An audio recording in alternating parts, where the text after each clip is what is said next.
Oh, my son, you should be ready to lay good foundation. Earlier the better. In the nearest future, you could be one of the leaders.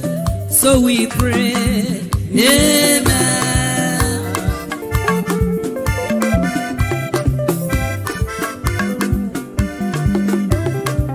Oh, my daughter, you should be ready to lay good foundation. Earlier the better. In the nearest future, you could be one of the leaders. So we pray. Amen.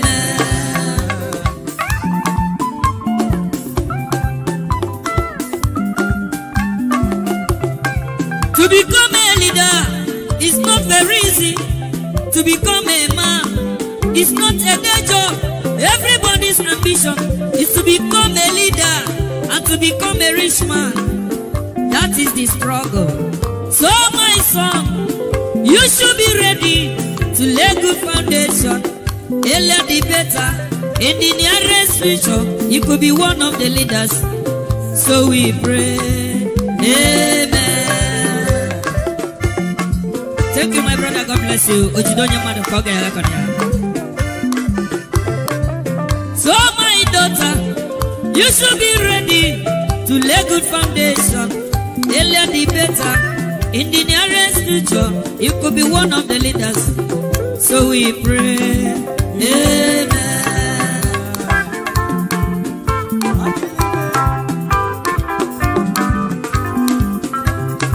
To become a man is not a day job.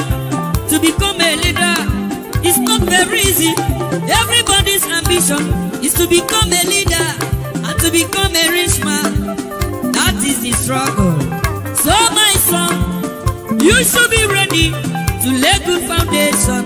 Earlier the better. In the nearest future, you could be one of the leaders. So we pray. Amen.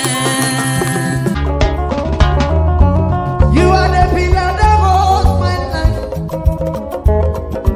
You are the pillar that holds my life.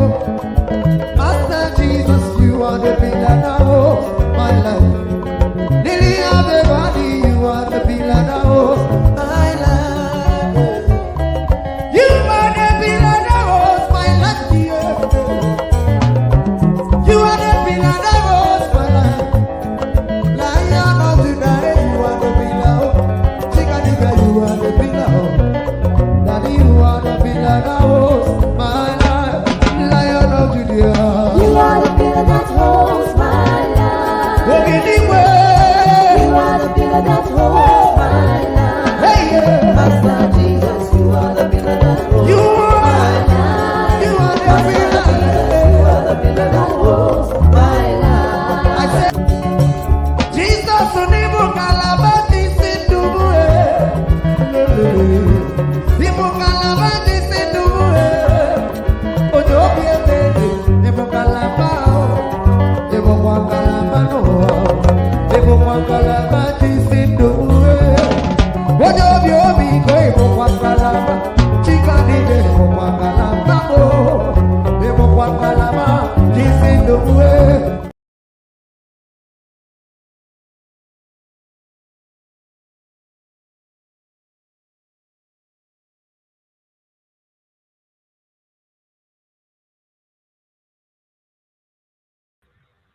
Thank you. Thank you. Good morning, good afternoon, good evening to every one of you. We're back here again. Yes. It's not a good news. The Supreme Court have dismissed the case. They not just spend time at all. They don't want to hear them. They dismiss the case. You know what that means? Although not be we fight the case, it was PDP. So but the fact that say they don't want to hear them at all, it means that I'm speechless though. I'm speechless. Let's listen to this first. Let's listen to this quickly, then we'll take it from there. Thank you very much, my people. Please like and share. Like and share. I'm gonna post out a link. Maybe other people might have something to say about this. Let's move on. Thank you very much, my people. I appreciate you all.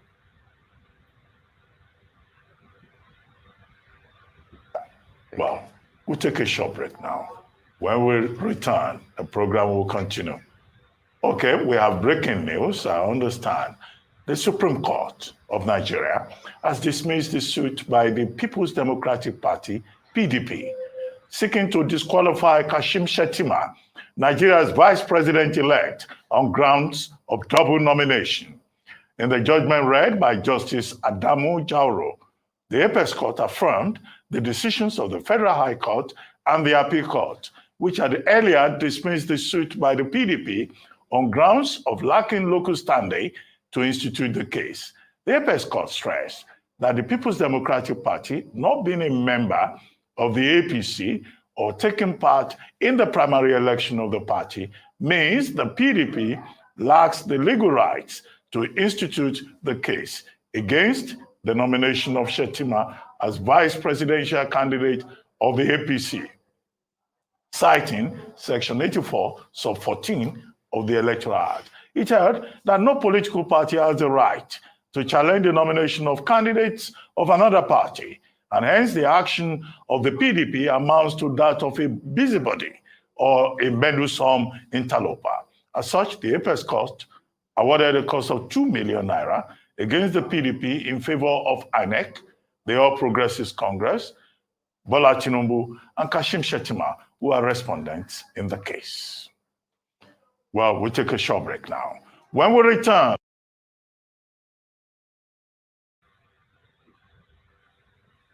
All right. I thought I should bring that there for you guys to see that is a breaking news that just happened now. I would like to quickly take on this article as well. It's funny though.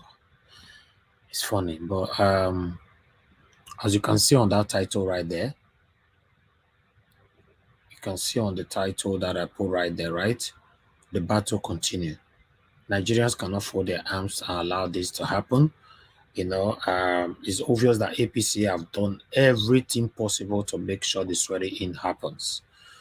You know, that it must happen. That's what they're doing. So the way it looks like, the swearing-in cannot be stopped. Yes. But can Tinubu be removed from office? Yes. You know, as a president, yes. But it's not going to be easy. But the swearing-in, can it be stopped? I'm still very, very hopeful that the swearing can be stopped, but I don't know how. I don't know why. I'm still very, very hopeful that it can be stopped, but I don't know how. Meanwhile, let's take on this. I guess you guys can see the article right there on the screen. Supreme Court dismissed PDP suit challenging double nomination of Shettima. The Supreme Court has dismissed PDP suit challenging the alleged double nomination of Kashim Shettima. The Apex Court agrees with the lower court that the PDP lacks the locals standing to institute the case. Justice Adamu Jauro, who read the judgment, added that the PDP acted as meddlesome interloper and a busybody as it is an internal affair of the APC. A sum of 2 million naira was awarded against the PDP even as the suit was dismissed for lacking in merit. The justice further held that the attitude of the appellant PDP amount to misleading the court, describing the moves as sad. Misleading the court, that's what they said. You know, even said the way it's even going, it looks like PDP was fined 2 million naira for wasting the time of the court. So according to the information reaching us, that they did not even spend 10 minutes in court and they made decisions straight away. All right. I'll post out a link. I don't want to talk on this alone. Let me see, what's your thing? What was your say about this? Let us know what you think about this. I've posted out a link. If you want to join us, just tell us what's your take. We have not slept because we are God, all for a new and a better Nigeria. It is well. Okay. Thank you very much, my people. Let me take a quick break again. When I come back, I'll talk to you. Thank you. You are the pillar that holds my life. are the pillar that holds my life. Master Jesus, you are the pillar that holds my life. Lily of the valley, you are the pillar that holds my life. You are the pillar that holds my life, dear. You are the pillar that holds my life. Lion of the night, you are the pillar. Chickadee, you are the pillar. Daddy, you are the pillar that holds my life. Lion of Judah. You are the pillar that holds my life. Walking the way. You are the pillar that holds my life. Hey, yeah. Master Jesus, you are the pillar that holds You my are. life. You are the Master pillar. Jesus, you are the pillar that holds my life. I said, Jesus, unibu kalabati sinduwe. Nibu kalabati sinduwe. Ojo biemede, nibu kalabao. Nibu kwa kalabano. Nibu kwa kalabati sinduwe. Ojo biomi ko nibu kwa kalaba. Chikani nibu kwa kalabamo. Nibu kwa kalabati sinduwe. All right. Thank you very much, my people. It's good to be back here again. I can see we have Kingsley. Please turn on your mic. Turn on your mic so that I can accept you to the screen. I appreciate you. And I have Adeniyi. Adeniyi, thank you very much for joining us. Good morning to you. Please, can you hear me at all? Good morning. I can hear you. Yeah, good morning, sir. Thank you. Where are you joining us from? I'm joining from Lagos. Yes, Adeniyi, what's your take on this news? Actually, it's not the good news, but at the same time, it's just for us to think on another way out of the mess we find ourselves as a nation. Yes, I like that.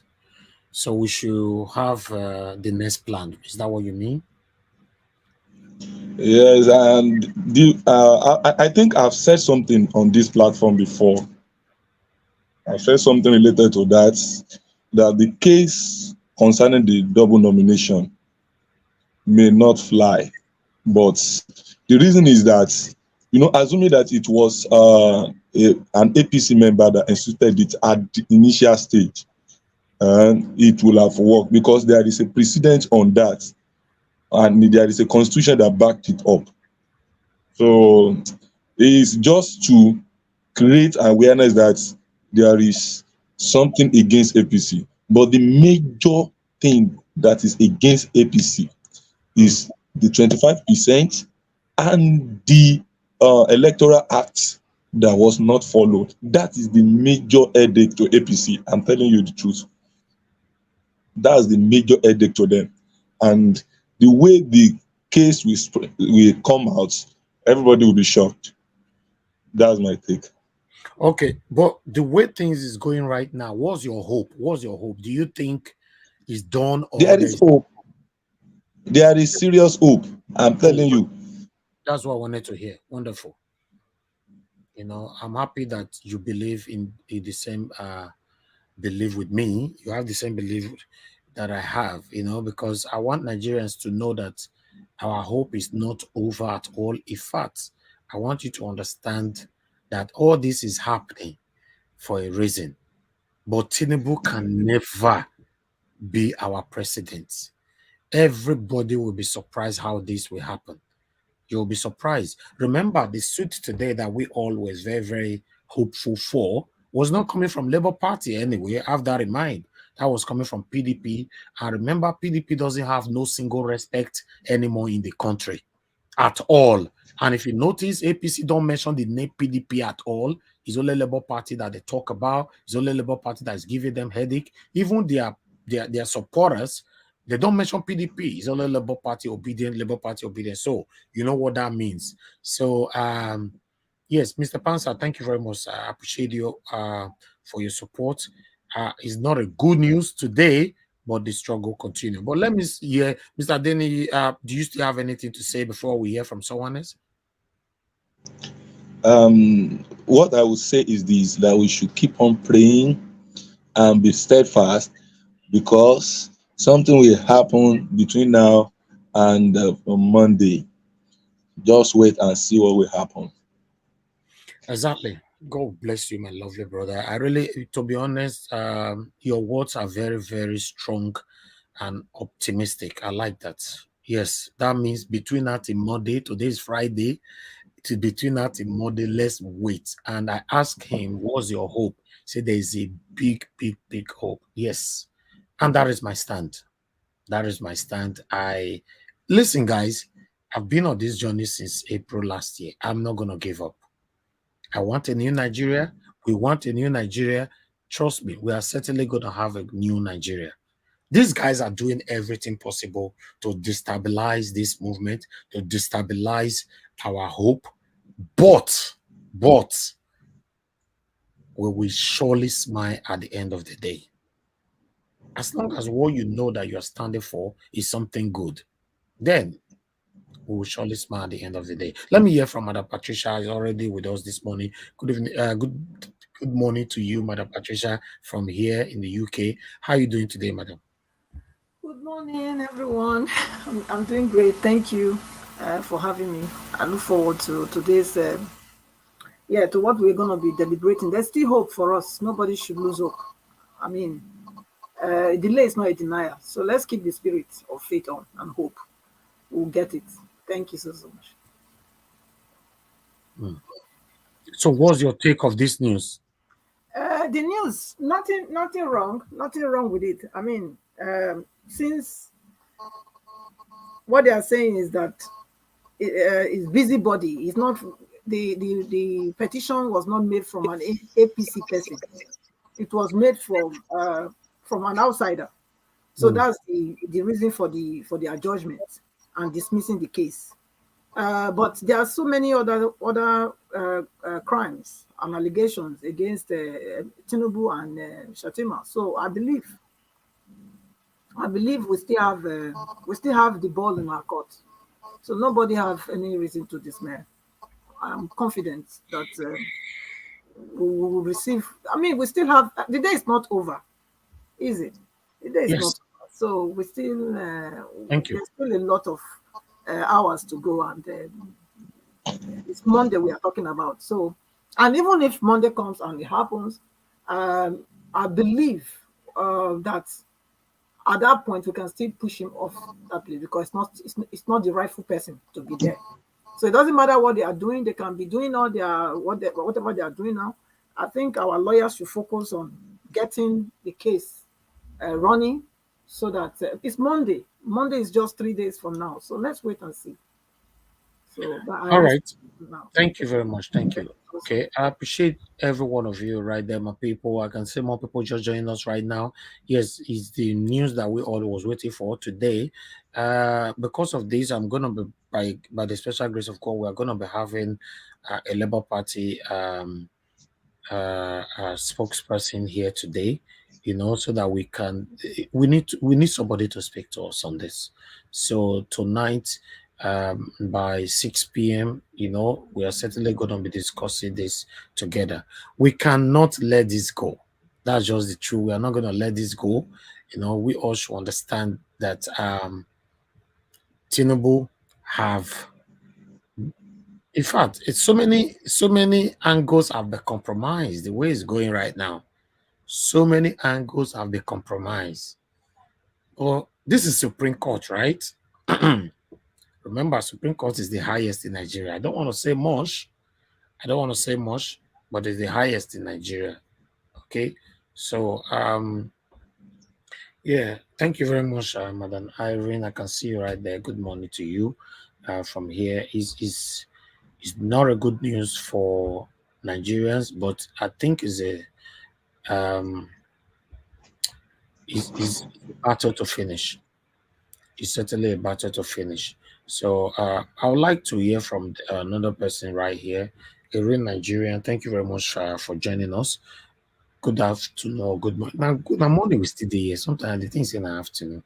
A real Nigerian, thank you very much for joining us. Please tell us, where are you joining us from? Please unmute yourself. You need to unmute yourself. We can't hear you. Okay. Before I'll come back to you, Erin Nigerian, because you're not unmuting yourself, and I cannot unmute you. So fortunately, so I would like to go back to Adeni, Mr. Adeni. Please talk to us. You know,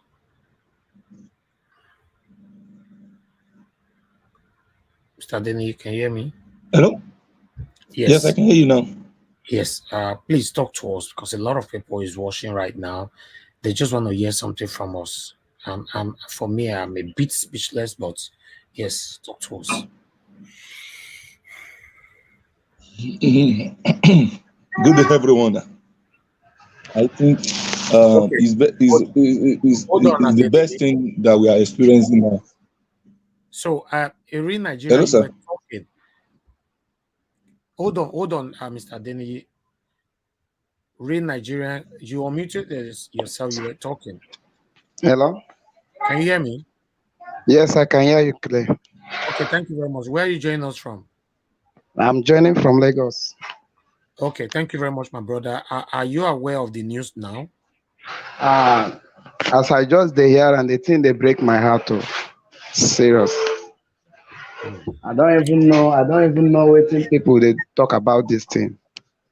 Play. The thing don't they do. You know, say P2P they try in own. He don't do in own. He don't do in own as a gentleman he is.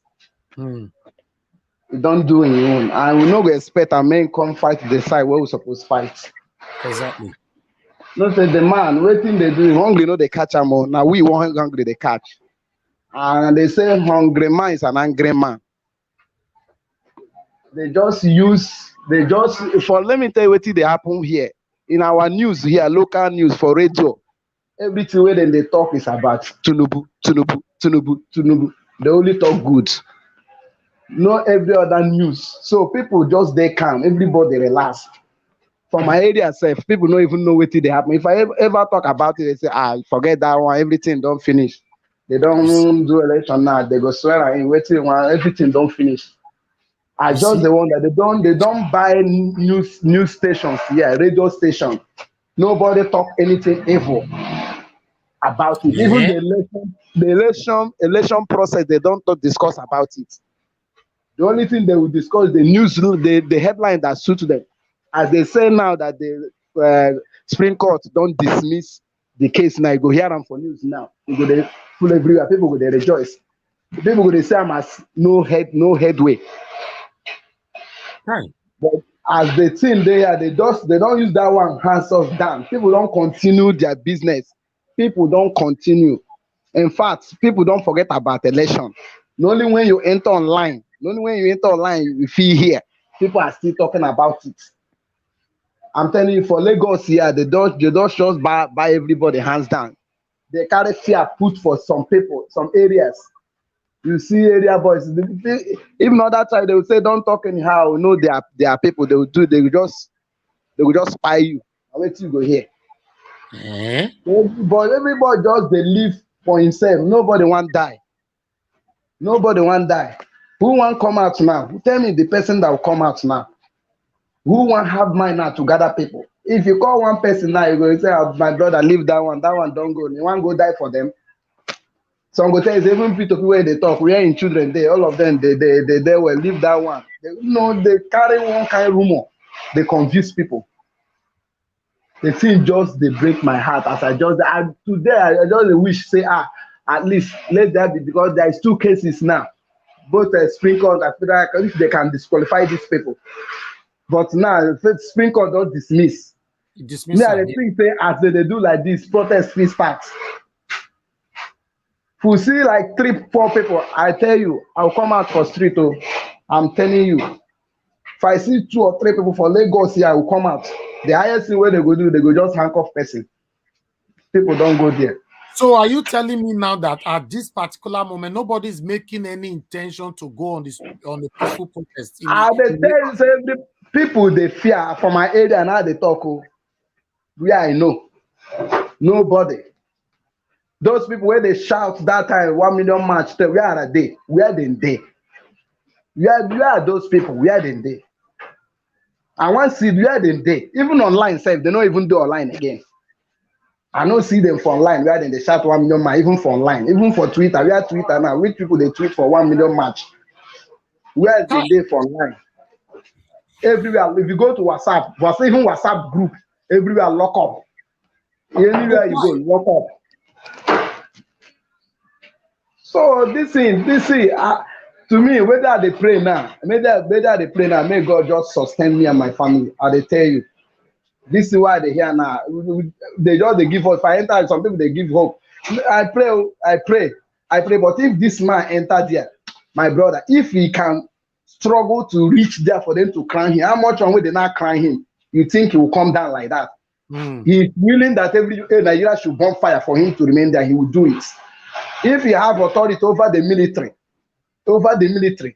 if he can command to kill those toll gates, people that went to protest for NSAS, to kill, when he doesn't have such authority, how much more now?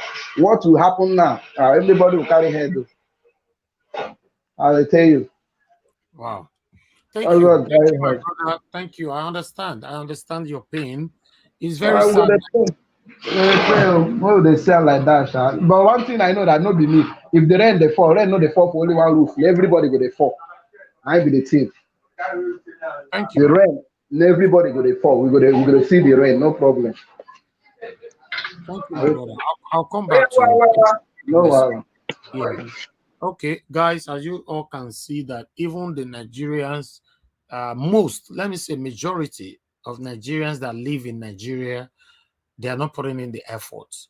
And what that our brother just said now, yes, I will agree with him, because if you check around social media spaces now, for example, in Instagram, you see what most people are discussing is already something else. If you go to Twitter, the people that talk about this whole thing, there is minimal. Even on YouTube, it's very, very minimal. On Facebook, minimal. So the people that is 100% consistent, on this journey at this particular time, I'm not even sure is up to 5% anymore. And I can proudly say that we are part of that 5%. So, but the question is, why is it like this? Why do Nigerians give up so easily? Why? It's a big question. Does it mean I'm in the UK? By God's grace, I have a good life. But you that live there, why do you give up easily? Even though you can't do anything, then talk on social media. But nobody is talking anymore. It looks like everybody just give up. And it's discouraging, to be honest. It is. It's discouraging. I don't really know what to say. It's discouraging, but I would like to. I can see people are trying to call in already. The number that you need to call is right there on the screen. But before that, I'd like to quickly hear from one person again on the panel before I start picking call. Bishop EA, thanks very much for joining us. Good morning to you, sir. Please, what's your take on this news? Mr. Irish, thank you so much. It's been a while since I joined the panelists. Yeah. First of all, but I've been following the show. And it's very saddening. It's very saddening. I'm not going to lie to you. You were just saying something just now. You live in the UK, but I think Mr. Irish is part of the reason why people feel so reluctant. Maybe we that live in the diaspora, I guess maybe we are part of the problem. I don't know, but probably I guess so. They think, because, they think whether things are rough or bad, definitely their brothers abroad will send them money. You understand? I agree. It's true. It's yes, true. I agree. Do you know that we that live abroad, we cry for the new Nigeria more than these people that live in Nigeria? Are you aware? Agree. Yeah. Right now, first of all, I want to see God will not forgive our Papa and his family who came as a distraction just to take everybody's mind away from the main thing. Everything that was not going to was just our Papa, Labour Party. Nobody was talking about Tinubu anymore. Nobody was talking about their, my goodness. You just need to see what is happening in Nigeria right now. You call people, they tell you, forget it, we have just learned to, to live with it. The struggle is just this and that and that.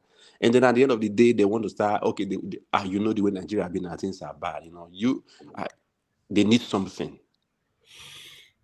You can, what will it, listen, let me tell you, Mr. Elvis, America, you see today that everybody's rushing to, countries that people are rushing to, those people, they fought for those countries. There were people who died for those countries. Go and check American history. The blacks there, it was so bad. They had no chance of anything. But these people, their forefathers, they fought for it. They were not fighting for their own freedom. They were fighting for the freedom of their children. It's only in Nigeria you will see a man of 70 years old, 80 years old, is planning, hoping that he wants to be part of the people that will benefit from the system. No, you want to be part of the people who should, do everything and fight for the kids that are yet unborn to benefit from the system. Everybody, look at this. Listen to the song that Fela sang many years ago.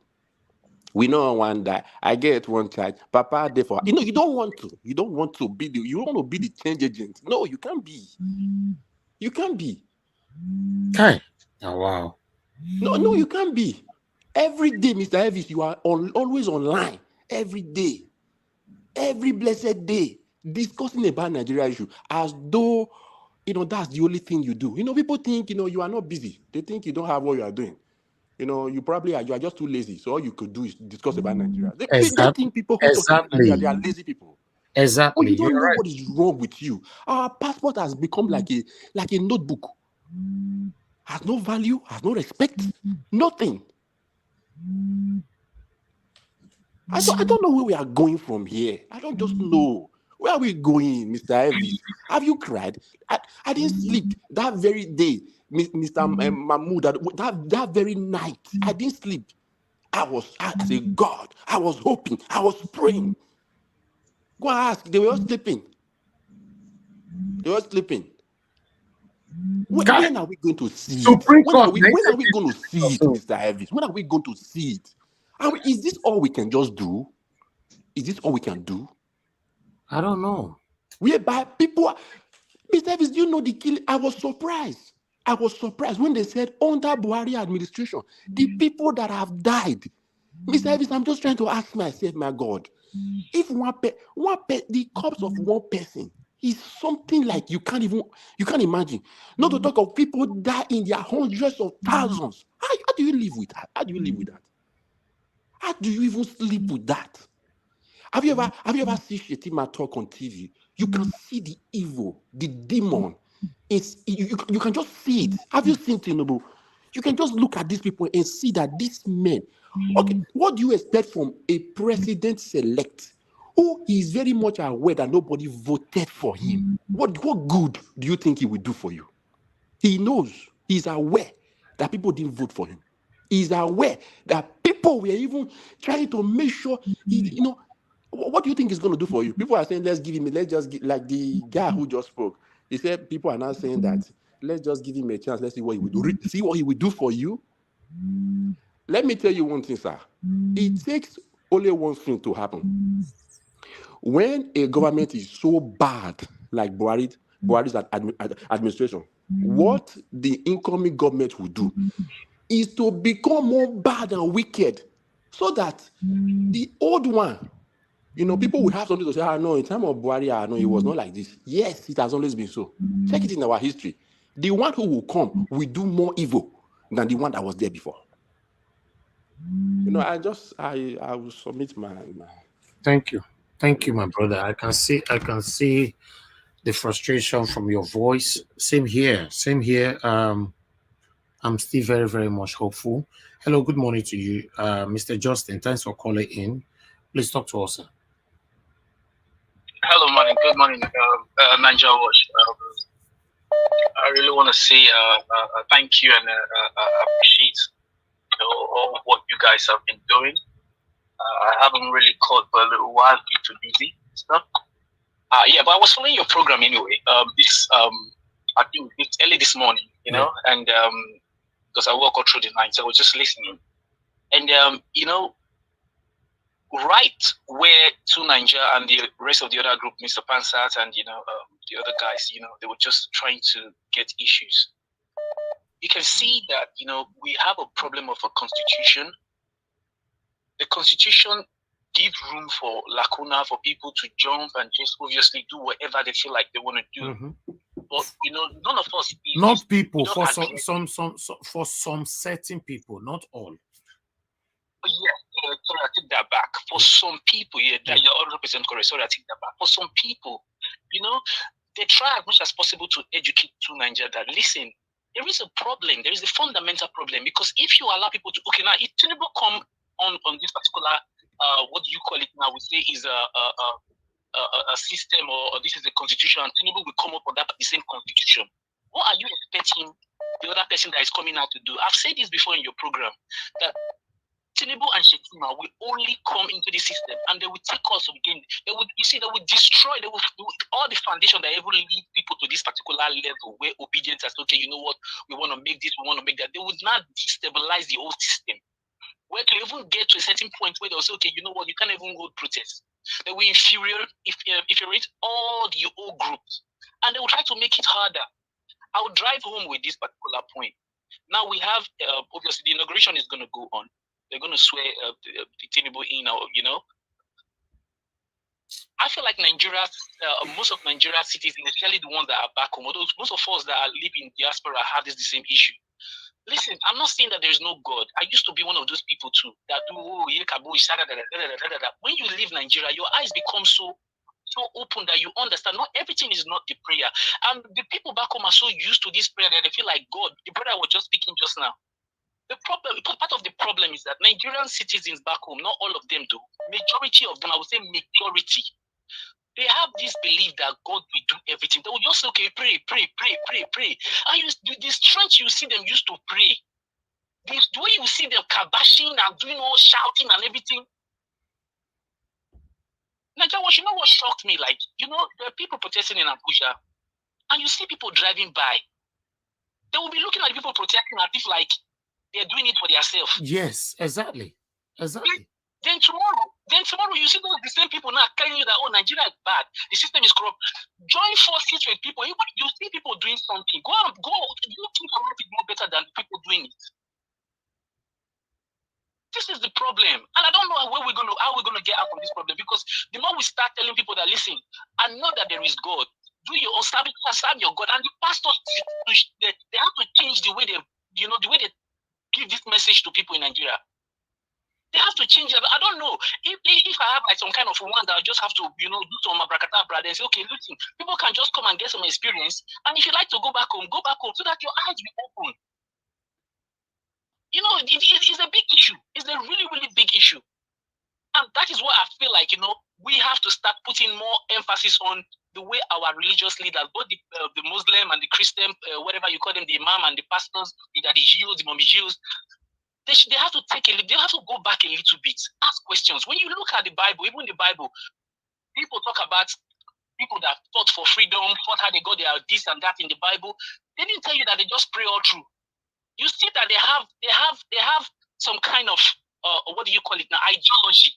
They tell you that this is what they're looking for. But in our own system, because I was born in the system too, everything you do is all about prayer. You do this one, they say you should pray. You talk this one, you're going to write it down, pray. You want to travel, pray. You go to church, these people will come and say, pray for our leaders. They'll say anybody holding Nigeria, you name it. These people, they're whole heart and healthy, they're living good, they're people that have destroyed the country, that we know that yes, these are really, really bad people. They are all still alive doing what they are doing. We're just only going to say, oh yeah, they will die, one thing will happen. Not if we don't stand up as a people, even if we don't protest in the street, but we should start letting people know that listen, the awareness is already awakening. Don't let people deceive you anymore. Open your two eyes. There's nobody coming to save you. There's no God coming to save you. If you cannot take the bull by the horn, I tell my elder sister, I say, listen, the Bible, they talk about Israel, they talk about about this, that. I know in your head you'll be thinking they still have those old days briskers that you watch Jesus Christ movie and you see some old building. If you go see the same places in the Bible right now, you're not going to believe.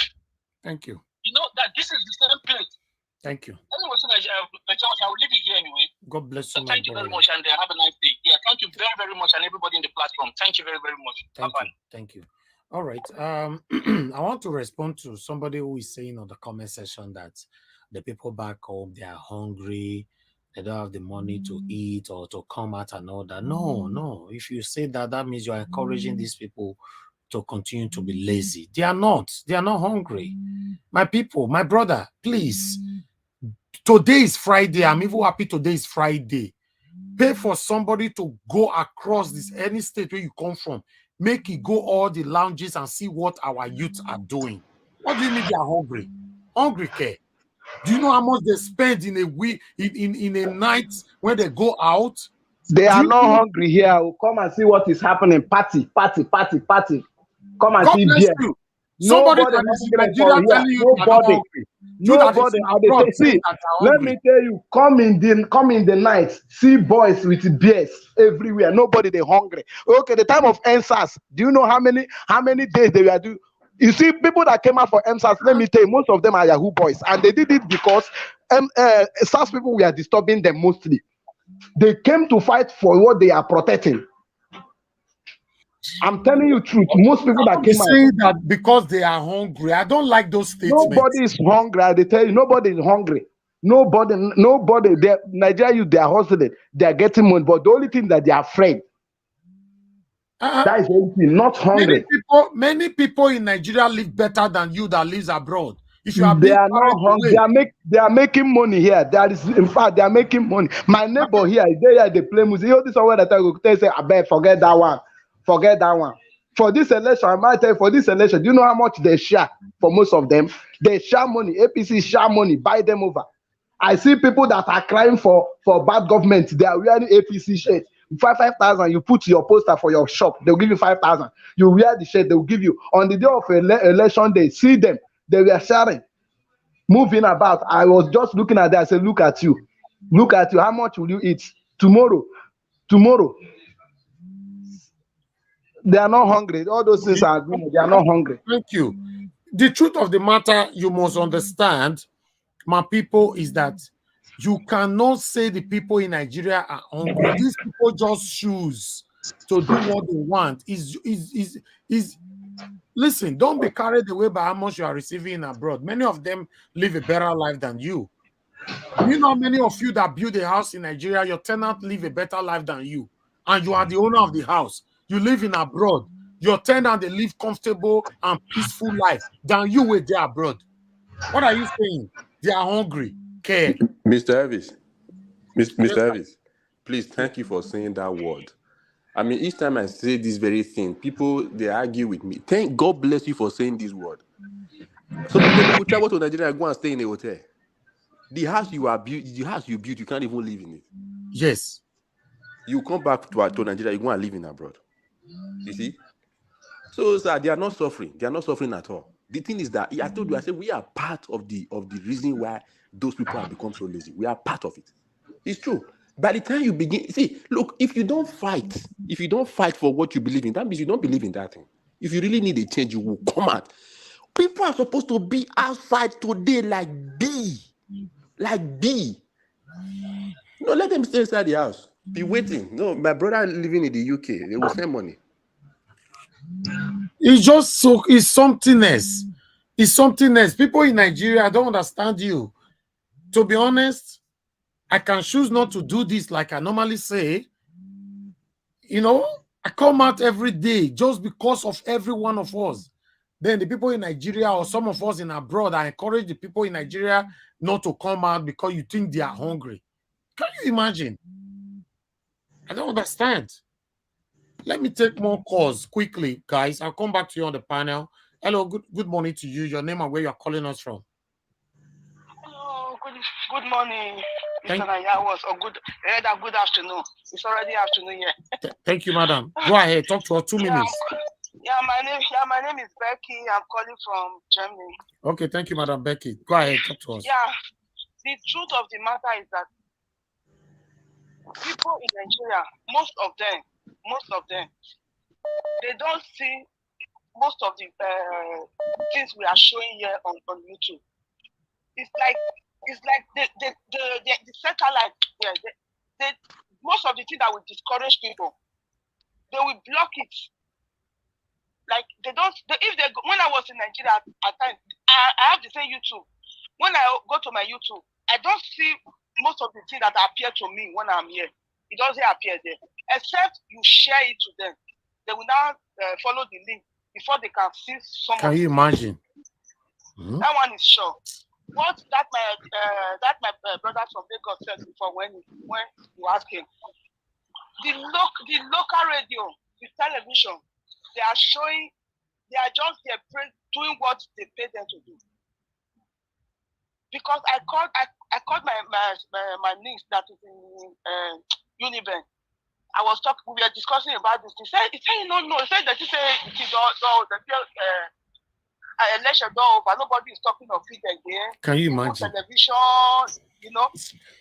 If you ask anybody there, we don't have to blame those people because they are not seeing what is the reality of things. Even though they see it. Even though they don't see it, madam, hold on, madam, not that one. Even though they don't see it, the suffering in Nigeria, are they not seeing it? God bless you. What are they doing about the suffering that is right there in their door? So there's no excuse for this at all. They don't need to see television. They don't need to see anything. But there's suffering. Nothing is working in Nigeria. Then what are you doing about it? How many of you on the street lying down and begging and crying for the whole world to see what you are passing? Okay. I don't understand. We should encourage them, madam, by saying that there's no light to wash, no YouTube, nothing. No. These people, many of them are just reluctant. Are you aware that you are saying they don't see most of the thing we are talking about? Are you aware these people you are talking about, all of them, they are on Instagram and Twitter? Oh, God. Mr. Ebis, you just broke my mind. They are discussing rubbish. Today, we post something now. He will have more than 300,000 views within 2 minutes. Are they not Nigerians? Do you know that statistically today I not have 95% of Nigerians that live in Nigeria that is following him than people that live abroad? So where they see the data, where they follow all those things? We cannot continue to encourage these people. No, I know what you are trying to say, but I'm trying to let you know that no, don't look at them like that, madam. They see things more than you. They see more than you. I'm telling you. They sleep on social media. Someone like you now, you are a wife and you have children and all that. You have time to look after your family. I'm telling you that there are things you don't see. These people from Nigeria, they see and pass you. Forget. No, since after election, I don't have life again. My life is in social media. I'm just looking for one news and the other. My number one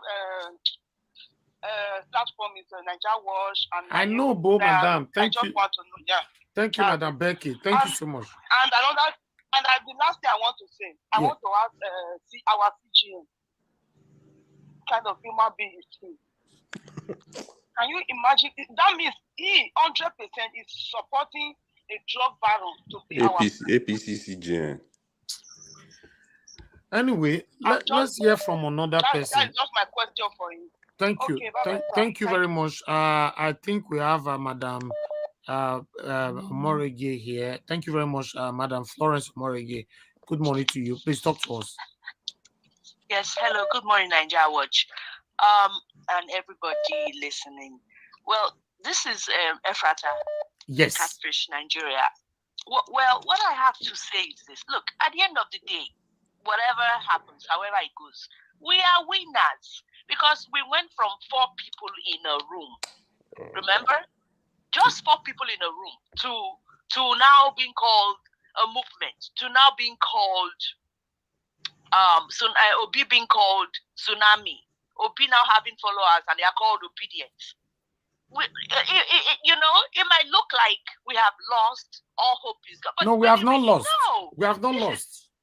Yes, we have not lost. I know that, yes. But, right now, it looks like nothing is happening. Let me put it that way. But we've done a lot. We've achieved a lot. Let's focus on our achievements. How we've been able to politically divide. Look at even the so-called selected president. He didn't really, he won the majority, yes, but we all know that it wasn't free and fair. It doesn't matter what happens. We are winners. And I think we should give ourselves some accolade. But the truth of the matter is that this Supreme Court, well, let's not be too hopeful of them because everything has already been orchestrated by these political masters. We're just going to learn and then take what we learn from now and work on it for next time. Thank you. That's my contribution. Thanks. Bye. Thank you very much. Hello, good morning to you. Your name and where you calling us from? Hello. Hello. Turn down your device, please. Turn it down. Your name and where you're calling us from. Yeah, let me turn it down. Can you get me? Yeah, I can get you now, sir. What's your name? Where you calling from? Good morning to you. Yeah, I will not take my name. I'm a Cameroonian, but I will not say my name. I want to give my own advice. Go ahead. Yeah, I want to say Nigerians, the diaspora Nigerians, they have more work to do. They need to advocate to the people on ground zero. They need to tell them the important to come out and defend their mandate. See, for example, I'm a Southern Cameroonian. If you go to the internet, you see what we are doing to the Cameroon government. Now it's 7 years. The two English Cameroon, in Cameroon speaking people, they are fighting the Cameroon government now for 7 years. And the fight is still going on until the Cameroon government went to Canada and tell Canada that the fight, they will not succeed to win the fight. They should come and see if they can mediate the two parties. So Nigeria for 200 million, I'm surprised. I'm just surprised. I'm really angry more than the Nigerians. How can 200 million people be seeing one man want to capture the whole country because he has money? Man, you Nigerians need to do something. You Nigerians need to do something. Wow. I'm telling you, you have more work to do. The diaspora, local government by local government, city by city, you have to mobilize. Find just if every local government can come out 50 boys, you arm them. All our arms, the Southern Cameroon arms, they are coming from Nigerians. All our arms, we are buying it from Nigerians. From Nigeria. If we can buy our arms from Nigeria, then the Nigeria who have the arms, they cannot fight. Oh, man. Thank you. Thank you, sir. Thank you. Man, you guys need to do something. Mobilize. All right. Activists need to mobilize. Tell the people, sensitize the people. The advantage. The diaspora of the Southern Cameroon, they are the one who have pushed the fight up to this way. Until now, nobody can surrender the fight. Thanks for calling in, sir. Thank you. Thank you. All right. You guys can see that this is a Cameroonian that is calling in, telling us. You see, even other African countries are relying or patiently waiting for Nigeria to succeed so that they can succeed as well. But we, the Nigerians, we easily get carried away. You know, somebody is saying now that they're hungry. They're hungry. Wow. Let me pick another. I'll come back to you guys on the panel. I can see more people try to come in. The screen is already filled up. Thank you. Good afternoon, or rather, good morning to you. Your name and where you calling us from? Good afternoon, good morning, good evening, Mr. Nigeria Watch, and to all the panelists, depending on the time frame. Mine is just short. I'm calling from Bogas. What just happened today is so clear that it's very obvious that they really want to swan this man. But I have just two things to say. One is the military are quiet. I mean, we don't know if they are being bribed to, or we don't know what is their aim. But our Democrat, the people, the government, or the judges should not forget that what they have done today, or whatever they have done today, trying to sworn in a man who is not qualified according to the Constitution, we fire back in future ahead, in posterity ahead. What I mean is, the military are quiet, right? I heard some folks saying that in the military, I mean, now we get on, now we run out. It's only by north. Mind you, in the military, we have the south, the west, the southeast, everyone, even in generals. I mean, what causes war in many countries, we should not pray for, and it never happen in Nigeria. It is disagreement between generals and generals. Generals from this side say, you can't treat my people anyhow, like you can't continue. You bring to argument before you know it starts war. We don't pray for you to get into this hand. Secondly, what I'm saying is we are going to know the real obedience. We've not lost the war, we've not lost the fight. Our mandate to be restored, but we will not see the real obedience because some now will be feeling a little bit dubious, like this thing no get ahead again. You step back. Now you will know the real obedience. Even in this your panel, you will know the real obedience. You will know those who really want our mandate to be restored back. Because some now we just give up. Don't have taken over, so nothing to do again. So now you will know the real obedience. You will start seeing some folks drawing back, saying, okay, it's all over. So now you will really know the real obedience. I wish Nigeria the best. I wish everyone the best. Thank you, Mr. Nigeria. What you are doing is great. I really hope God will give you the strength to continue in Jesus' name. Amen. Thank you very much. Thank you. All right. Let me pick another call quickly, my people. Or before that, let me come to the panel. I can see we have a couple of people right here with us. And for those of you joining us from Nigeria, I would like to prioritize you guys first. I believe okay, let me see. Super fan, where are you joining us from? Calling from Nigeria, Edo State. Thank you very much. Good morning to you. Please talk to us. Yeah. Am I allowed to speak my mind, or I should be? Yes, No, of course. As long as you're not insulting or being violent, just be free. Speak your mind. Yeah. You see, okay, I need to go back to 2015. Let me say 2014. I pay attention to the election, even when APC was formed. One thing between APC, the goal was to remove the PDP. That was the goal. So the entire opposition united to remove PDP. But in this election, listen, I already knew that the APC will retain power. It was clear, just that people were just too emotional. That's the problem of Black people. The inability of the opposition to unite together. Their goal should be remove APC from power.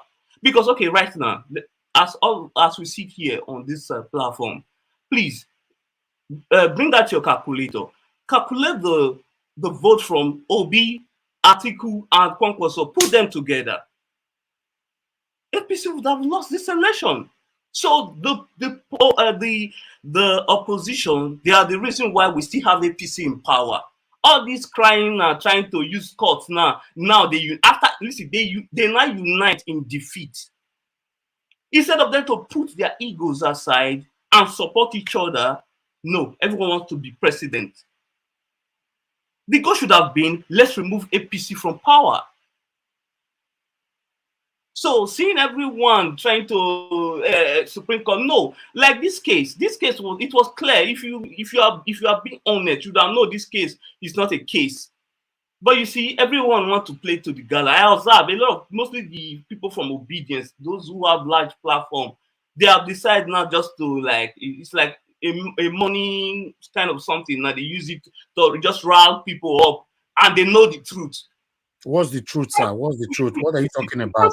What I'm trying to say is that we can't say we want new Nigeria and we are not being honest and know how things work. That's what I'm saying. What do you mean by honest? Listen, what I mean by honest, when you have large platform, there are some cases when you just go to, you know that this case cannot stand. How do you know? For instance, this case. Yeah. If this case would have stand, it would have been somebody from APC challenging the double nomination of the vice president, not somebody from another party. You understand me? That's what I'm trying to say. People should Sir, just Sir like Elvis, can I say something, sir? Yes, you truth. can. Truth Yeah. might be very, Yeah, very my brother, wait, my brother, Let us wait. tell ourselves, let's My, face my, bro- reality. my brother, wait. This same Yeah. case you are saying now, Yeah. what was the judgment that was given in Opus Odima that brought Opus Odima to power? Answer that, please. For the case of Uzodima, I don't have any idea about that case. You should. Okay, I will not because tell it's the you. same thing. It was also the case of double nomination. Exactly. What are you saying? Was the So case how will we know now that this very one now, because the APC is in power, is not going to work?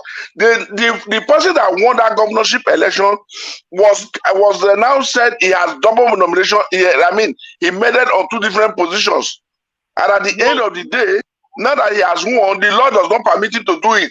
He would have cancelled one and wait for 4 weeks. I don't even understand what he was talking about, that they know the truth, and no, big what I'm trying to say is that what you were saying is not making sense to me. No. I was. Because you look at this how can case, you be attacking big platforms? No, not you. You're attacking my platform. No, not you. I know you give people a fair chance to speak their mind. What I'm trying to say, like, in general, sorry, am I allowed to it ask was him just the problem of what pains me most is that the opposition knew sorry, my brother. Can you hear me? They squandered the opportunity. Hello? Yeah, go ahead. Ask him question. Go ahead. Can you hear me? Go ahead. Okay, so good morning or good afternoon, depending on your location. Now, I have 2 questions for you. Did you think Tinubu won this election? And then, my best opinion, yes, he did. Okay, how do you know that Tinubu won the election? You would justify that, and then 25% for Abuja. What happens to that? See, I've already listened. I have said this. If you if you have case, okay, can you tell me the case the state you won and the vote was changed? Can you list the state to me? You know, the sad thing about Nigeria is that people like you are the one killing the country. Not the killing. I want us to be fair. Can you just understand me? I want us to be fair and speak the truth. Can you tell me the state that Labour Party won and the vote were changed to APC or to PDP? Can you name the state? Give us our mandate. This man, an APC man, it's very clear. Let's forget about this. No. This is the thing. When other people give other different opinions on your opinion, you think they are APC. Let me say something. No, but you just stated that Tinubu won. So okay, what about? So listen from the listen. That means challenging let's this not give this guy. Let's not give him my. I know where you were coming from. Okay, when you said sir. that all the big platform are deceiving people. No, sir. Let me tell you something. Succumb to it. I get it. Don't give this guy a I get it. Very sad. If you put the vote of the opposition together, yes, the opposition have the majority. No, you're telling lies. That's not true. That's not your true intention. You're a liar. You're a liar. That's my intention. Let me say something. You are a liar. What do you think is my intention? You're telling lies. Let me say something. Let me ask you some questions. Go ahead. Let me ask you some questions. Yeah. You said Tinubu won the election. Yeah. 1. What is the constitution? The constitution is saying 25% in Abuja, and you claim that you won. 2. The electoral said that after the voting, there will be transmission of results. Listen, are we going to do this 25% of the thing? Wait, let me explain. I will give you some questions that I know that by the time you answer it, then it will be open to others where you came from. Okay, go ahead. Now, you are saying that you are not APC, you are not this and that. But let me tell you something. When the results were announced, River State was kept. Benue State was kept. Nasarawa State was kept. Borno State was kept. Even Plateau was kept. These are the major place where they want to play the games from. And even in Lagos, the situation room of other opposition parties are saying that Labour Party won more than 500. And it's not something that is not clear. Okay, let him Even answer. okay, now you can answer that. So what can you say about the 25% in Abuja? Let me say this. Also, on the question of double passport.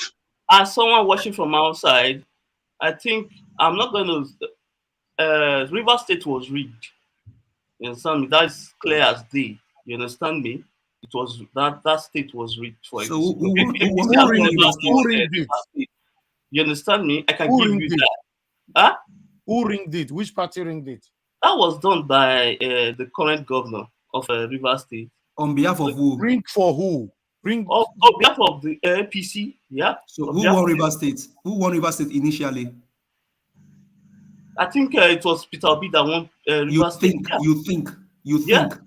Yes, okay, wait, so that I don't want to be distracted. Answer it's a PDP state, but I believe Peter Obi won that state. Yeah. Excuse me, sir. Answer 25%, so that I can move on.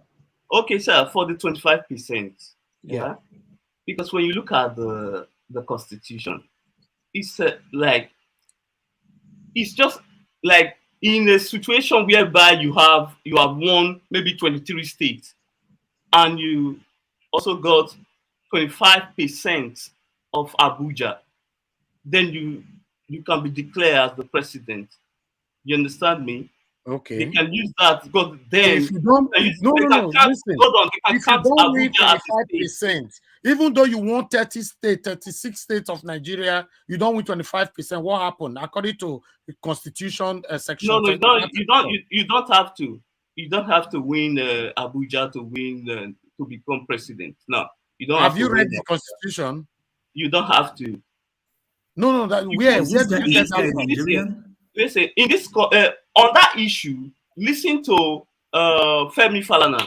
It will give you the result. Are you a Nigerian? He is biased. He doesn't support any party. He's unbiased. Let me tell you. That if you win 36 states in Nigeria, you did not win FCT. You go nowhere. According to the former Attorney General of Nigeria. No, that's not true, sir. Okay. Mr. Elvis, good morning. Yes. You see, the problem we have in Nigeria, people like these guys that don't deceiving people in Nigeria, it's so painful. If only you know what is coming, you won't be talking this thing. What is coming? Listen, reality is different from what is going on online. Okay? Listen to me. People have already moved on. Please listen. Who moved on? Is it PC people like that moved on now? Listen. See, I've told you, you can see the position he is standing for. It's not something. You know, you don't understand English. They say you want to go, you want to study law. They tell you want to study law. Wait, listen to me. You went to university. You want to study law, and you've done all your 6 credits, including maths and English. If you don't have maths and English, you will study law. That is what this thing is saying. Simple English. All right, Madam Patricia, go ahead. Okay. Let's go out of this conversation. Please, Mr. Man, what's your name? I can't read it from here. Sorry about that. UFC Superfan. That's not your name. What's your name? I don't give out my name on. Okay, UFC Superfan. And you have a friend, yeah? What's your friend's name? Why should I give you my friend's name? Okay, just give me any name. Why? Any name. I have I don't have to do that. Sorry. Okay, you have a girlfriend, yeah? Yes, I do. Okay. If I say you, Mr. UFC Superfan, I want you at my place at 3 o'clock today with your girlfriend. If you show up without your girlfriend, have you completed the task? What does that? What are you trying to explain? I don't Mr. UFC Superfan, you said. If I say I want you, Mr. UFC Superfan, and your girlfriend to show up in my house at 3 p.m. today, if you come on your own without bringing your girlfriend, which is the and, have you fulfilled this task? Listen, this is a layman analogy. Just give. He's a layman, but answer the question. He's a layman, but answer Can the I question. the question? Is the task for free? Madam Patricia, Listen, you cannot relate the issue of constitution to referendum question here. Can I say something? Can I say something? Can I say something? Miss, good morning, Mr. Najawa, can I say something? Yes, go ahead, madam. Good morning, good morning, everybody. Good morning, Niger Watch family. I just woke up now, just realized you guys are online, and I began to hear this distraction. This is what I call this human being that is talking right now that doesn't want to give his name. Is purely a distraction. But such distractions are interesting to have once in a while. You know why? Because he tells us the in-depth, the magnitude of the I'm sorry to use this word, of the foolishness that we exhibit in Nigeria. You know, if somebody, I don't know how old this person is, but he sounds like a young person. Is between 28 to 36. He sounds like a young person who will come on this line with everything that is going on in Nigeria to come here and display this level of foolishness, because in his brain he thinks he's making sense. My brother, if you are listening to me, you can feel that I'm insulting you. No apologies to you, because in your brain you think you are actually making sense. I'm okay with that.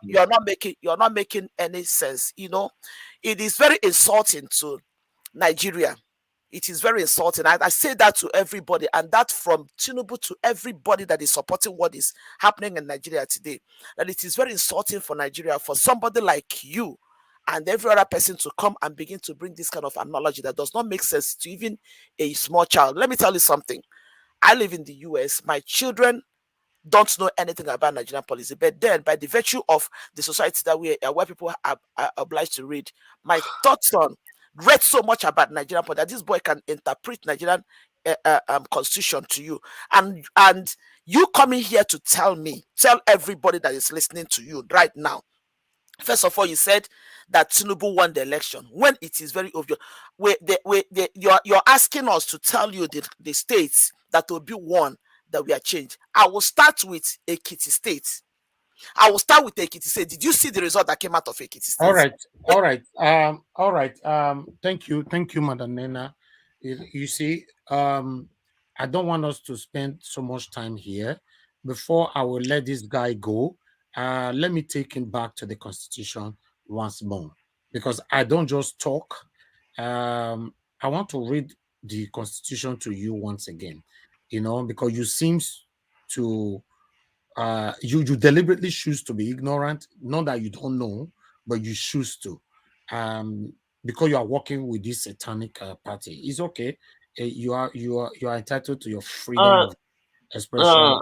Sir, do you live in? Do you stay in Nigeria? Do you live in Nigeria or you live outside? You are talking to me. Yeah. Please, can I say something to this guy? Let me help you to answer. I live in Benin. Wait, Uncle Alex. My friend, if he does not live in Nigeria, but he has people working for him in the state of Nigeria, including FCT. So I don't understand where your question is coming from. So the day of election day, we were covering all the states. Are you aware? You think we just talk online? Okay. Please, can I say something, guys? We were covering everywhere, including Abuja, and everything's on this platform. So what are you talking about? You know, no, before you finish, Mr. Alex, please just hold on. Let me read this to him again. As you can see right there, Section 34, 1999 Constitution as amended. A candidate for an election to the office of president shall be deemed to have been duly elected where, listen, duly elected where there have been only two candidates for the election. A, he has the majority of vote cast at the election, and B, he has not less than 1/4 of the vote cast at the election in the each of at least 2/3 of all the states in the federation and the federal capital territory, and now they put there, and the federal capital territory, Abuja. So are you telling me we should cut that last part out? Then read further.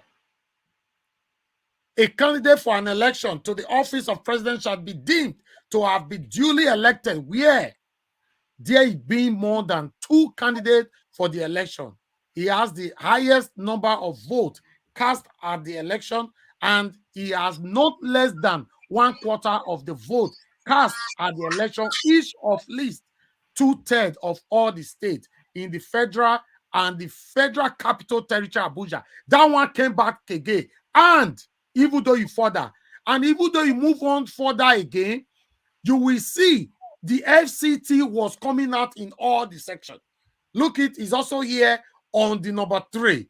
Is there. A and B is there. So I don't want to become a fool. It was there till, in fact, T4. Look, let me highlight. It's also here. FCT and. So you are telling us now that hold we on. should cut that part off, right? Oh, Hold on. the video. No. You have to hold on now. No. Mr. Man, you need to hold on now. You've been talking. Listen, I want to place a challenge here, and I will come back. You need to hold on. Can I say something, please? Try to be I civil. want to place a challenge here. You hold on, my brother. You've been talking. Hold on, please. Hold on.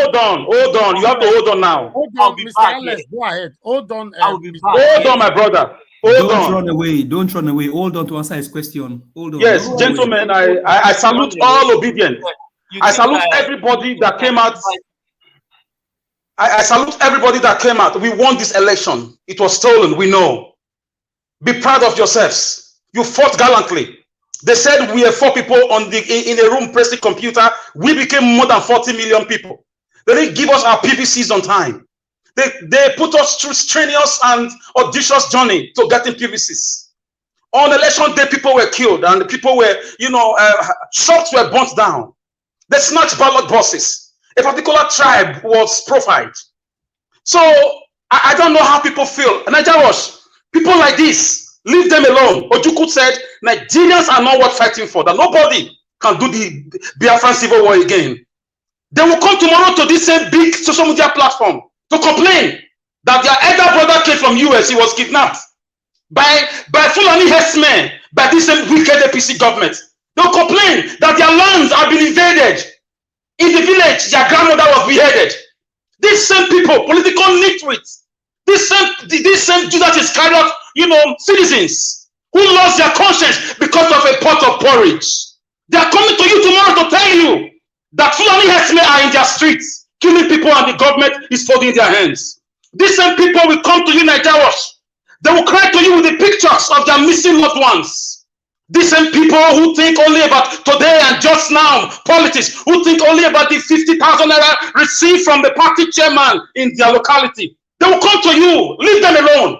Leave them alone. Leave him. Let him open his, buccal cavity to verbalize all the rubbish implanted in him by these wicked men and women in power, whose only activities for the past 7 years is the borrowing of money, killing of citizens, hijacking of railway lines, destroying the country, looting of the treasury. On what premise did this party win elections? What are the achievements?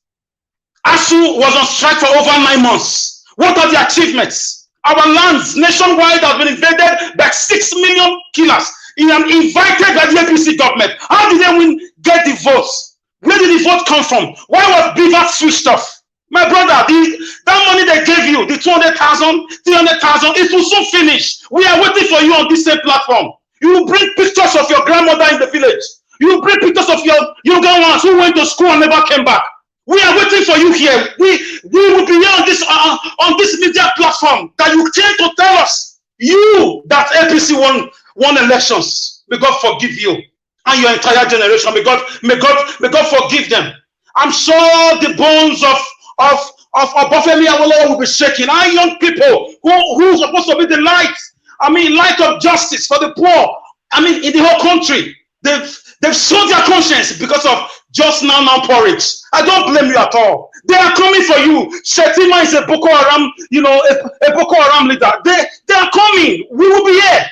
We'll be APC won according to you, but we know we won. We tried our best. Under 8 months, we got 40 assembly members nationwide. Under 8 months, we went to their deans.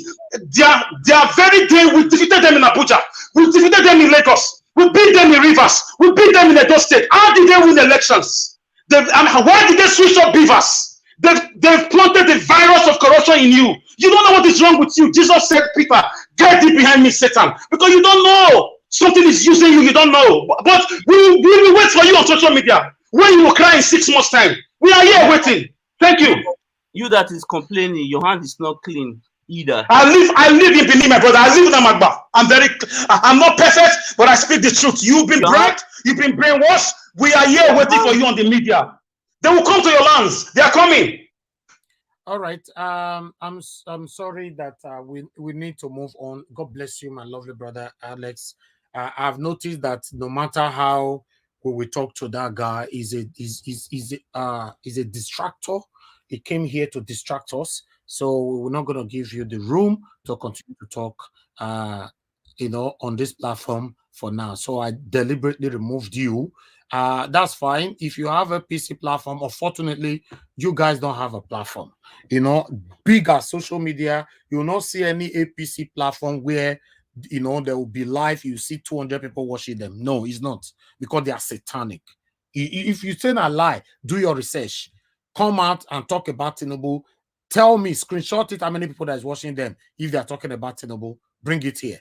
It's not, because it's obvious that you guys are satanic. So there's no need for you to come to this platform to try to indoctrinate the good and consigned Nigerians. No. With your toxic delivery and submission. No. Please. Let me take some calls before I come back to you guys.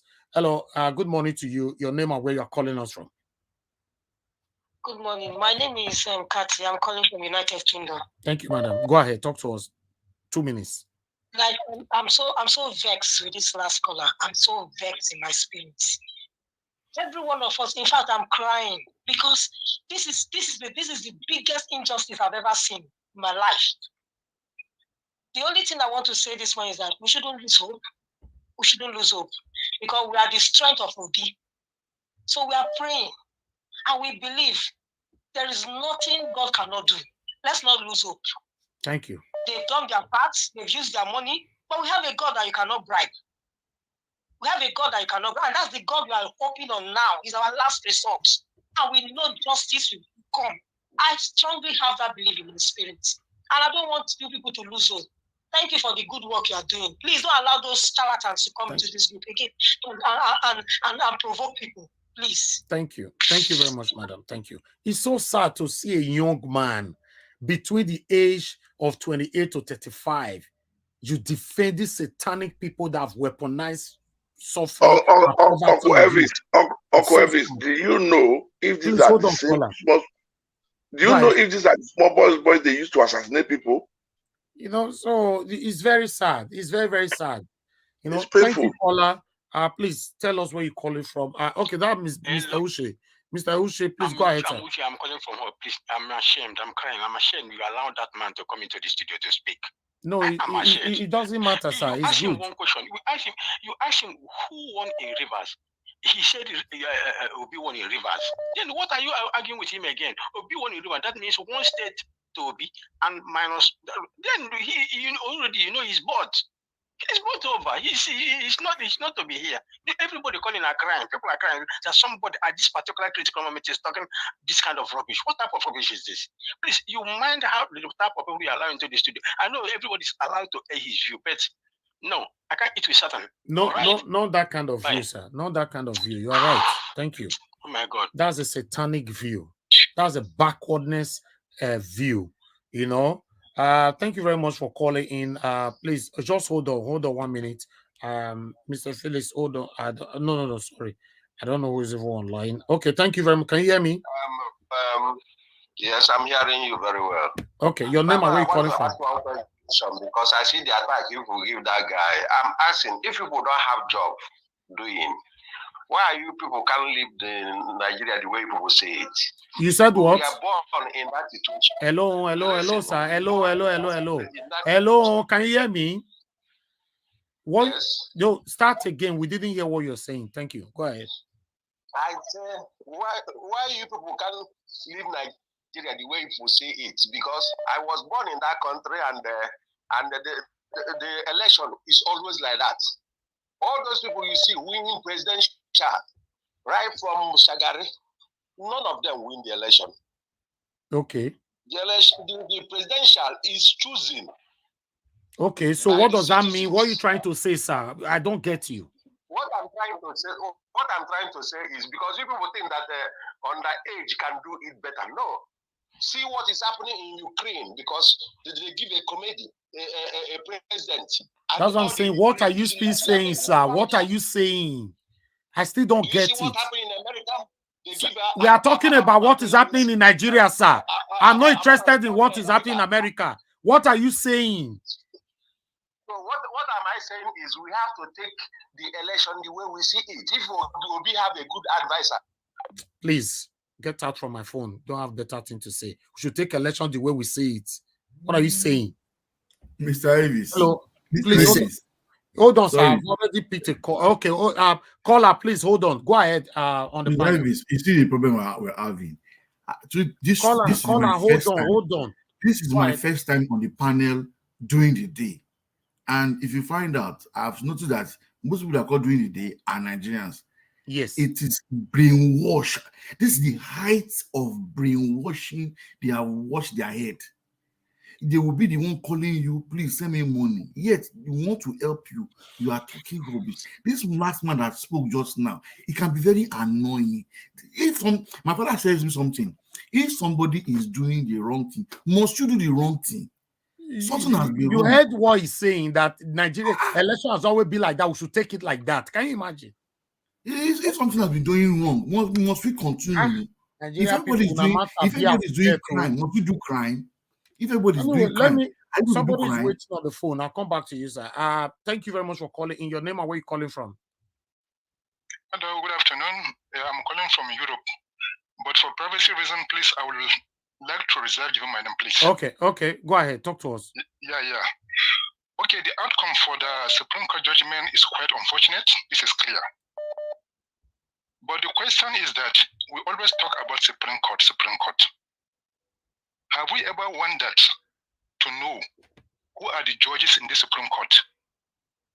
Because we are always after the outcome. We want to know the outcome, let it favor us.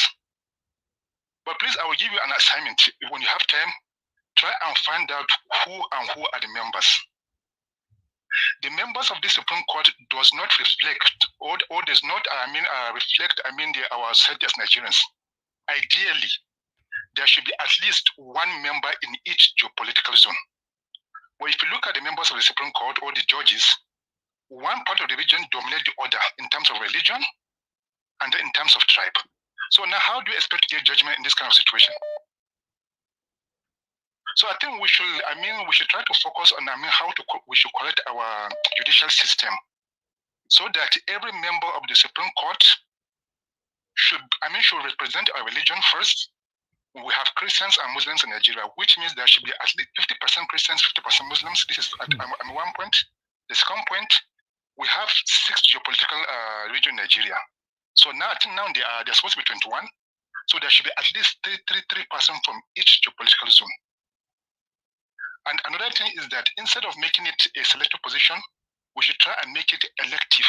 We mustn't do it elective, which means you can contest and be member only if you are qualified to be a judge already that will serve in the Supreme Court. Instead of now we're allowing a president to now select a Supreme Court judge, they select them and they fire them. They look for a reason to fire them out.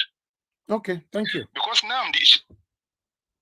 Okay, it's all right. No. Round up in the next 1 minute. You wanted to say something, sir.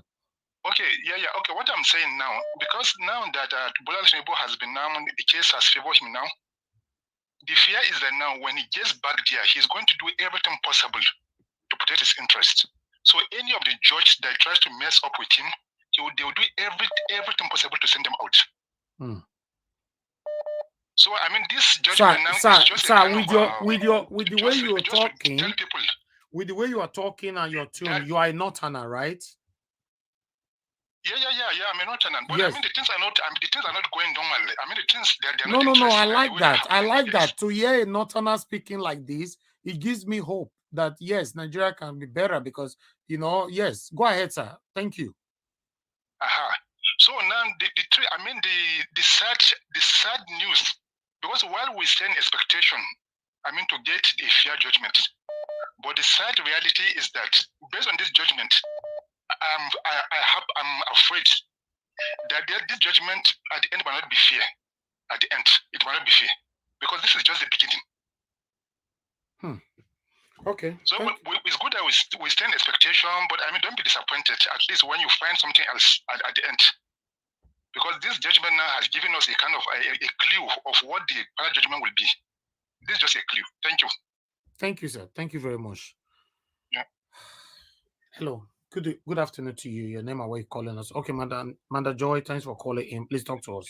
Good morning to you. Hello, everybody. Hello, good morning, good afternoon, good evening, wherever you are.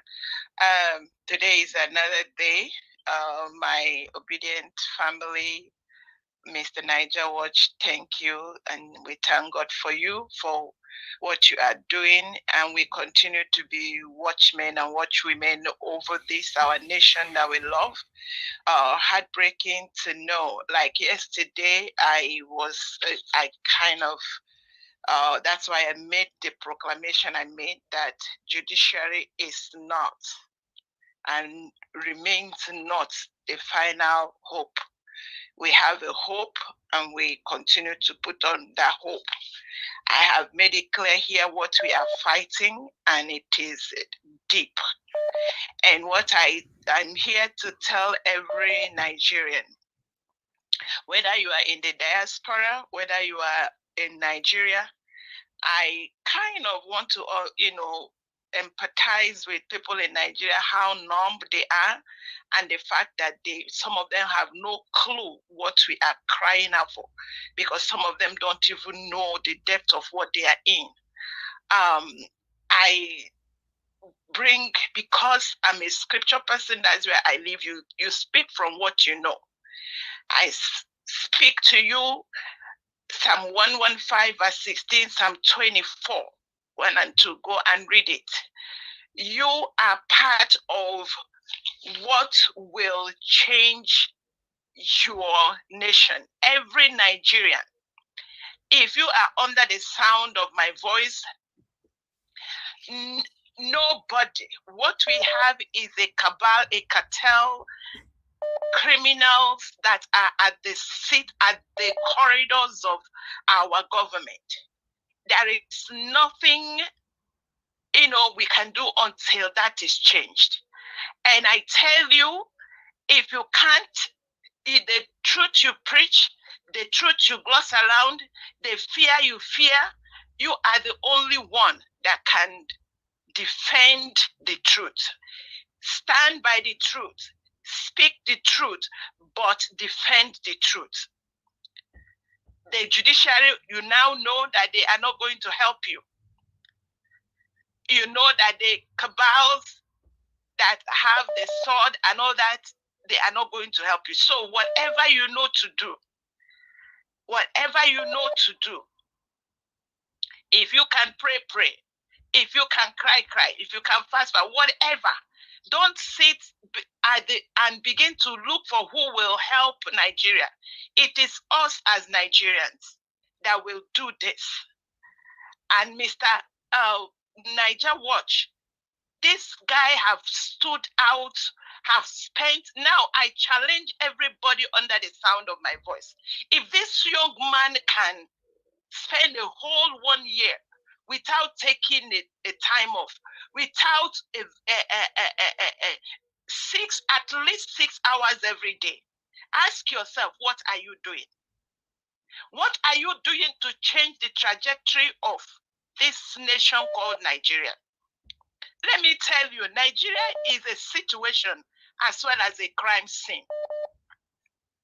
If someone can go and spray bullets on people and come out and stand at the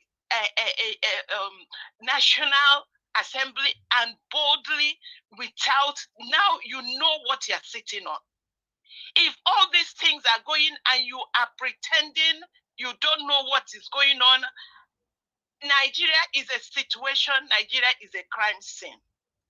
Everybody, if you can take a clip and send to someone to know that there is danger.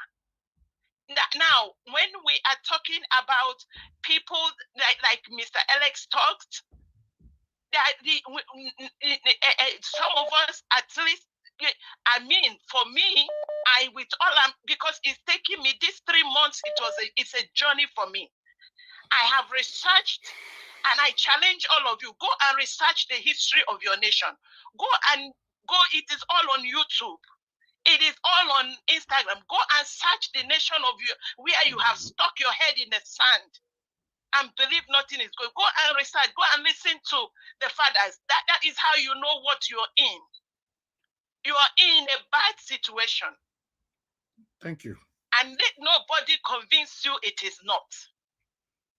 If Mr. Alex will spend 1 year, 6 hours every day at least, to see how, if everybody comes, all the people that preach truth, please go and defend the truth. All the people that are sitting comfortably in your siphoning the money, it will come back to you. Nigeria is a situation. Nigeria is a crime scene. Nigeria is sitting on blood. Nigeria is swimming on blood. Wake up. Wake up. You don't know who is next. I rest my case. Thank you very much, Madam Joy. Thank you. Thank you. Let me come to the panel. I believe a lot of people on the panel might have one or two things they want to say. So let me use the opportunity to come to you guys. Thanks for your patience. Callers, please just hold on for now. Okay. I can see that we have okay, let me go to give us a mandate. Give us a mandate. Please talk to us. Make it brief, 3 minutes, everybody, so that it can get to everyone so quick. Well, thank you very much. Good afternoon to you. Good morning, good afternoon, good evening, depending on your location. Thank you, sir. Thank you so much for all that you've done in the past and that you continue to do. We will only continue to thank God for you and your family, and then for all when many Nigerians coming out here. Nigerians, I challenge you, don't let anybody tell you lie or try to brainwash you. Peter Obi won this election clearly. The election was rigged, flawed with irregularities. Even on the IRF right now, the number shows that Peter Obi won the election. And the guy that called earlier, maybe you're still listening. It is only but a shame that people of your caliber, people like you, of your age, can come and speak and spit lie on this platform. Like the last caller said, Nigeria is a gunpowder waiting to explode. Nigeria is a gunpowder waiting to explode. What we are seeing today is a state capture. Everybody has been bought with money. Tinubu said what money cannot do, more money can do. Everybody has been bought.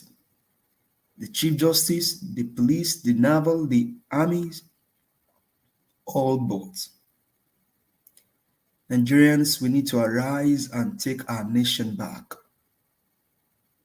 Ukrainians fought for Ukraine, Russians fought for Russia, Ghanaians fought for Ghana, South Africans fought for South Africa. We need to fight for our own nation. It is this time or never again. There is a state capture that is happening now. Now is the time to arise and fight so we can get our nation back. You cannot imagine yourself having a drug baron as a president, a man that lied under oath, a man that ordinarily cannot do good. That man you don't want to have as a president. Mr. Peter Gregory Obi, obedient, Labour Party and Nigerians. The vice president going out of office said if they don't get power, they'll form parallel governments. We also can declare parallel governments at this time. That is my call to you. Thank you. Thank you. Before I pick this call, the principles of democracy, the government of the people, by the people, and for the people. So why they are, because that is the only way these people are going to know that yes, that Nigerians are not sleeping and they are behind this man. So why they are doing their own there, we should be doing just like the last caller said, my brother. I think we all should applaud such action. That is what we need for now, because from the way it's going, these people are going to floor each and every one of them. They are going to disappoint us because they have all been bought with money from head to toe. Thank you, my brother. That is what I have to say. God bless you. Thank you. Thank you very much, madam, for calling in. Please talk to us. Good morning to you. Good afternoon. Good morning. Sorry, I just woke up. I saw the headline. So what happened, please? Just tell me. Please, I didn't know what happened, the Supreme Court dismisses the suit against double nomination of Shettima that we all were expecting today. So that's all. You know what? Yesterday night I sent you something on your private because I don't know how to do all those things that you can do, so that I will not send a link on the family one. I saw one man, very popular man. He came out. He named the two judges that are going to sit there today, and he said the two of them privately, he knows them very well. They are APC. So I sent it to you yesterday so that you can see their names. They are members of APC, those two people. And now, if you can go on your private WhatsApp, you will see their names. They are APC member. So when I saw it yesterday, I just knew that, well, I was calling you, but maybe there are other people on the line, so I don't want to go push further. You know what I want to say? Now, Nigeria has showed us that Nigeria is captured already. There's not even what we are waiting for Peter Obi. Yes, we are saying yes, we believe, everybody will believe that God can do so a great thing. But let me tell you, the time now, we should just know what to do. These people, they don't want easy now. They are waiting. You know what they are doing now? They are putting hand in our eyes. We are alive, they are putting their finger in our eyes to challenge us that let us see what you people can do. I had that man from Nigeria telling you, that's when I woke up, telling you that we should take the election like that. And when I listen to the accent of that man, I'm very sure it's from the east side of Nigeria. And he's behaving, he's saying this thing to his own brother. I was really shocked. Let me tell you, hey, the time is now. I always say this, freedom. Nobody can touch anybody's freedom all over the world. It is like that. Nobody. You think we just step down for Obi? Obi is a gentleman. Hey, Obi, if he says somebody like Showore, by now Nigeria should have come down. But because they see that Obi is gentle, this one, what can you not do? If they say something, we talk gently. Gentle, not just for Nigeria matter. Gentle, not be Nigeria matter. You give them blow to blow. Because now, the time has come for all of us to stand up. We say we don't want this, we don't want that, we don't want to talk about this. This thing, it is no more time to be playing with these people and be rubbing their head as if a man that has a bald head and you are rubbing the head and he's sleeping. No! Now it's for us to take this Nigeria back by force. And they say people are afraid. I told my husband, I said, I'm 50-something years old. What else do I have to live for? Yes, I might have some issue that I will go there. And so, okay, you want to kill us. They kill us in, I'm sorry. You want to pounce. They find people in Lekki to get who did it. The same man that want to be president. And we are all looking at these people treating us like this. We have to do something. If Nigeria will split, let us split. Let everybody go to their region. Go to NNPC in Wari. Go to Chevron. Everywhere. These people, I'm sorry, even in West, they food there. Our people are cleaning ground. Our people from Benin downward, we are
All right. Let me come back to the panel again. Callers, please hold on. I have. Let me give 3 minutes to some of the people on the panel. Mashallah, is your turn. Please talk to us in 3 minutes. Good morning to you, sir. Good morning, panel. I greet the house. Thank you. Just like this one I said, she just woke up part of me again. You see this refinery, Dangote, as I think before Buhari got into government, Goodluck Jonathan commissioned something like this in Escavos. This was the exact project that the federal government wanted to do under the former Minister of Petroleum. And suddenly they cleared the land. At that point in time, I was doing a project around that side. They cleared acres of land for this project on the high sea. See, this is where the resources is from. This is where we want to process it. Of what sense will you take pipe from Delta states all the way to Lagos to say you are refining? To me, the government is just giving the northern people the edge over us. If it should be an Igbo man that has a refinery, he will have problem. The other day, I still heard the CBN governor says they have paid 70%. You have not started operation, you have paid 7% of loan you borrowed. How? Who does that kind of business? It is our money. Because when they were doing this refinery, I know the money they're going to use is either the money they've stolen to do a project in Delta State and they've connived it. Because many Nigerian money is alleged. 1 minute. 1 minute left. I know it's alleged. But to me, I believe most of the stolen money in Nigeria is in Dangote's hand. If we go and find out, because you can't steal money. You steal money to do what? You can't steal billions to keep in the bank. You have to invest it. So they find where they can put it. By now, the fuel issue will be a problem in Tinubu's government because they will increase fuel and then you don't have any choice, even though you are refining in Nigeria. The same thing with cement. It's only Nigeria that sells the high amount of cement in Africa. Yet the raw material is from Nigeria. Everything is from Nigeria, but the cement is higher. Let me submit at this point for now. Thank you, sir. Thank you very much. Guys, let's follow up with what actually happened today in Supreme Court. I'll come back to our callers and everybody, please. Everybody should hold on. Okay, we have APC guy, Mr. Adewale, calling in. Let me pick this call. It's very important. Hello, Mr. Adewale, thanks for calling in. Good afternoon to you, sir. How are you doing today? I'm good, Mr. Naija. How are you today? I'm not very happy. I guess you can see what is currently happening, but talk to us. Could you remember the first time I called? What did I tell you people about this, about the judges? Yes, you stated something like that.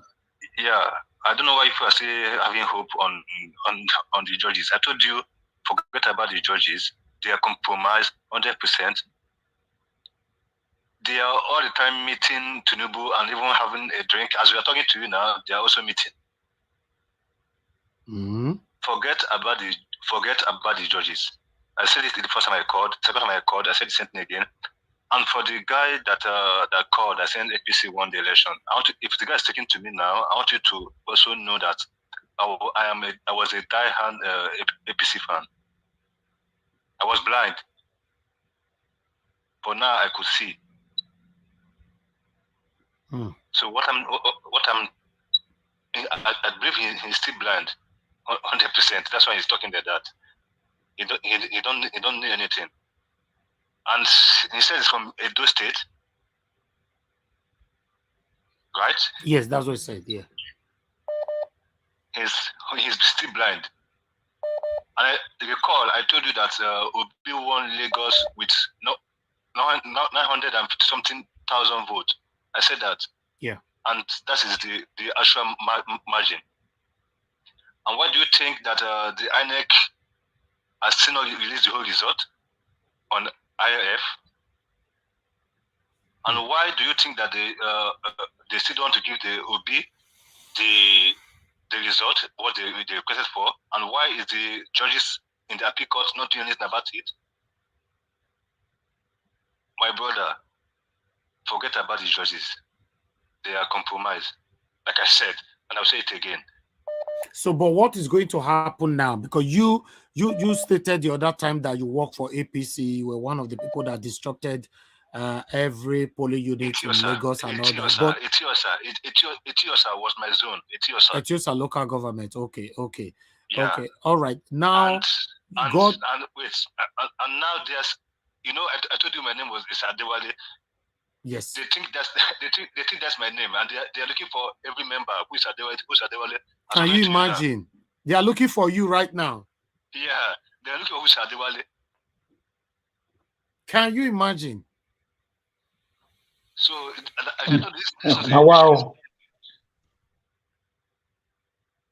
But they cannot see me because I'm a step ahead of them. Okay, but what can you now say now? What will be the outcome of all Nigeria Watch? Everybody's watching also. Everybody. Nigerians, stand up. This is not time to wait for Obi to tell you anything. Obi won the election. I can prove that. Obi won the election. And this no matter of taking proof to the court. If you take proof to the court, they will turn it upside down because they are with them. So are you telling us now the court will not listen to anybody? Don't listen. Don't go to the court. They will not listen to you. They will turn your case upside down. Okay, thank you, Mr. It's time to take the bull by the horn. That's what I can say. Thank you. Oh, wow. Anyway, I'm surprised that they are looking for him. Yeah. Nigeria, sir. You know, I told you. I said, am I sure that is the real name of this guy? I said, because you can use another cover name. But he did well so that to be alive. I knew that from the beginning that is not his name. I knew that. But he did well. He did a good thing to be alive. From the beginning. Okay. Wow. I am not surprised they are looking for him. That is just the truth. I'm not surprised because look, are we not the ones that are saying these people are evil? Because at this point in time now, everybody that works with everybody in the wherever they gather to do anything, they will not be at ease to discuss it because they don't Madam, do you notice one thing, that this guy is talking with a handkerchief covering his telephone? This is not his real voice. Yes, not his, of course, that's what I know it. He's covering his telephone with a handkerchief. That is why his voice is sounding like that. His voice now is different from the voice he used the very first day. For me, whatever he can do to save his life, let him do it. Let him do it. You remember the last time he came out, that was what I was telling him. I said, Mr. Adewale, be safe out there. I said, my husband was sitting beside me. He said that this cannot be this guy's real name, because no sensible person will come with this information with his real identity, and God will protect him wherever he is. And there are a lot of people like that may not even have the courage to come out and do what he's doing. And there's still a lot of people who are blinded by that, like that food that came in earlier this morning. It is so unfortunate. Nigeria is in a, oh God. In fact, my heart is so bleeding, honestly. Nigeria is captured. Nigeria is gone.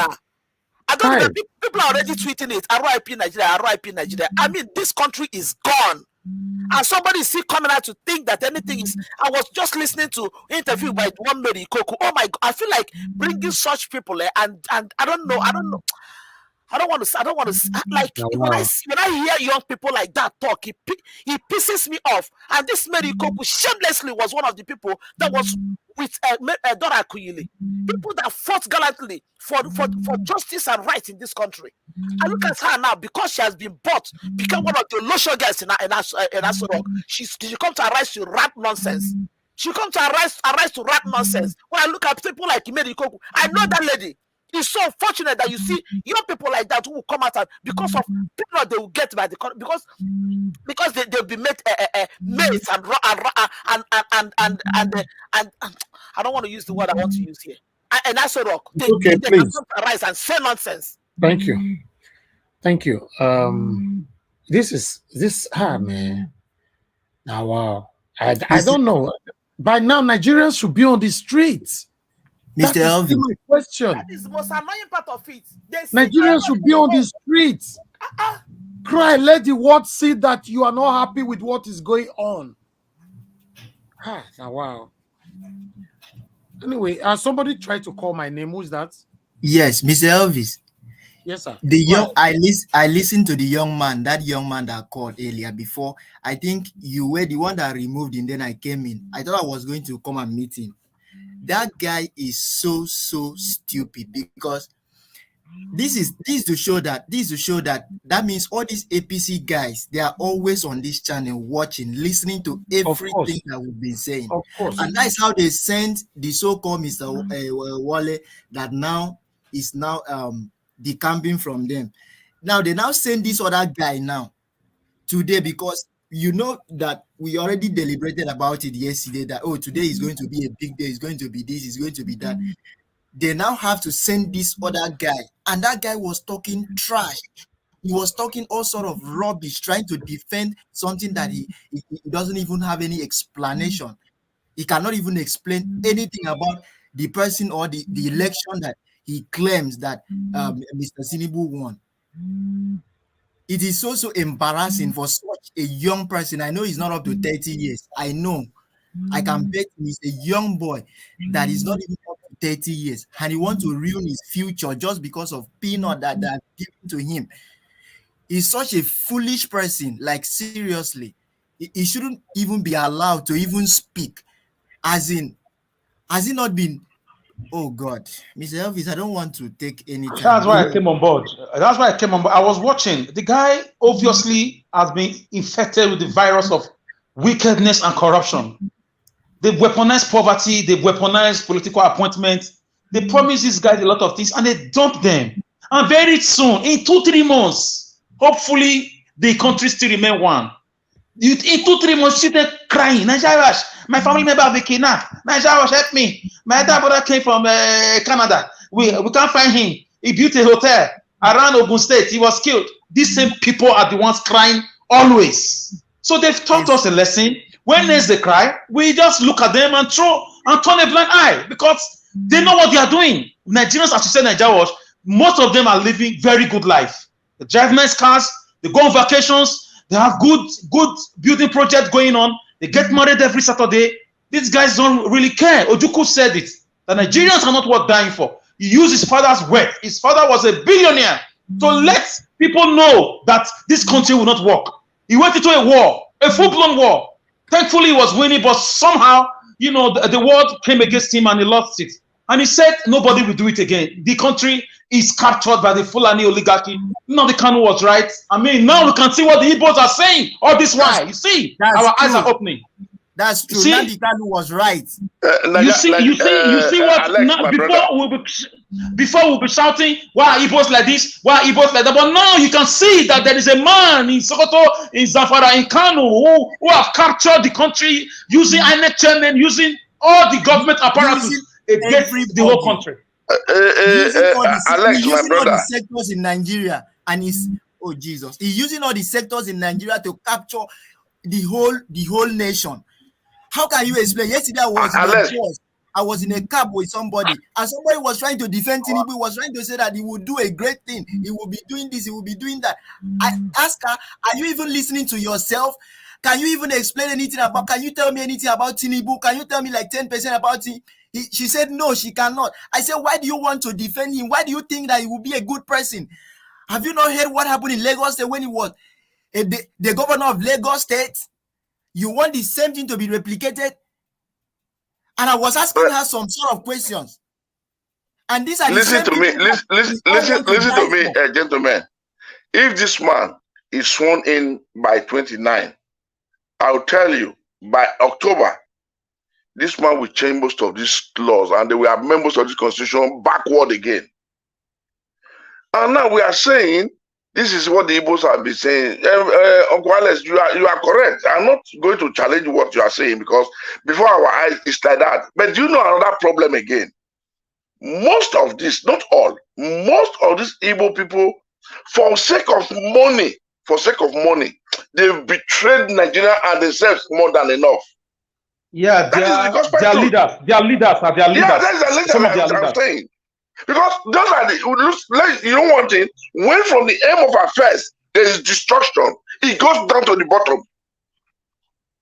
It goes down to the bottom. But when there is destruction from the bottom, from the aim of affairs can stop it. Okay, But when it starts from the aim of affairs, let me ask you a can't question. stop Let me ask you a question. bottom. Let me ask you a question, sir. What about the Sunday Igbo and the Oduduwa Republic people who were also agitating for a country when the killings in Nigeria were so much 2-3 years ago? Let me answer it straight away for you. Now, Sunday Igbo is just by Benin Republic here. Sunday Igbo, do you know how many Yoruba Obas are going to visit him? Igbo is still there because it's what the Yorubas have told Buhari they want. Leave him and let him be there. He will not come. And he will not make noise again. Have you ever heard anything about from Igbo? They went to see him. You may not have heard anything. You may not have heard anything about him. He will not say anything again.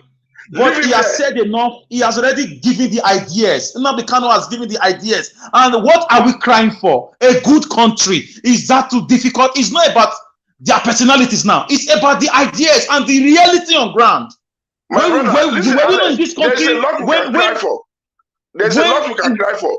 Do you know why? Were we not in this country when a whole railway line was kidnapped with almost 1,000 passengers by the federal government? 4 days ago, Buhari took 15 billion. He said he was to go and pay for. Buhari just said Buhari said he will borrow until on the 29th midnight.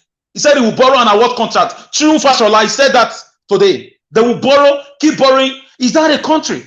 Is this not what Nnamdi Kanu said? These are political animals, that they are in the zoo. So Nnamdi Kanu is not my brother. I don't know him before, but everything the guy says is happening. It's happening. We have animals as leaders. Naja, watch. I'm concerned about you. Do you know why? You have paid too much price. You've suffered indirectly, but for the betterment of Nigeria. I want to tell you one thing, my dear brother. You will reap the effort and what you sow in good faith. Amen. Don't let this one stabilize you. Today is not yesterday, and yesterday will never be tomorrow. I want you to be yourself, focus, and you will get your results. Now, if man fights and he loses the fight, he lives to fight another day. Because you are going to fight with a fellow man. But when man moreover, we fought a good fight. The fight is still on. Alex. We beat them. This is what I'm trying to tell you. We beat them. I know this part, half of this blow is descending on his enemy and not him. But I want you to know this is just the beginning. There's nothing. Nothing has happened to you, and nothing has happened to your movement and your calculation. It will remain.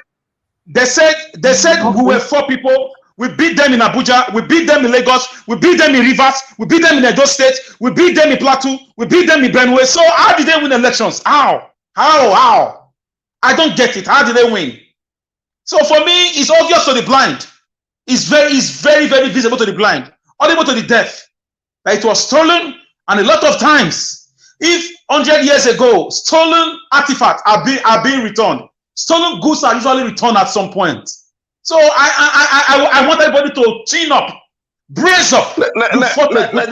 Ask yourself, the votes that was mutilated in just alone. If you add it to Peter Obi's vote, he has got more than the so-called Tinubu.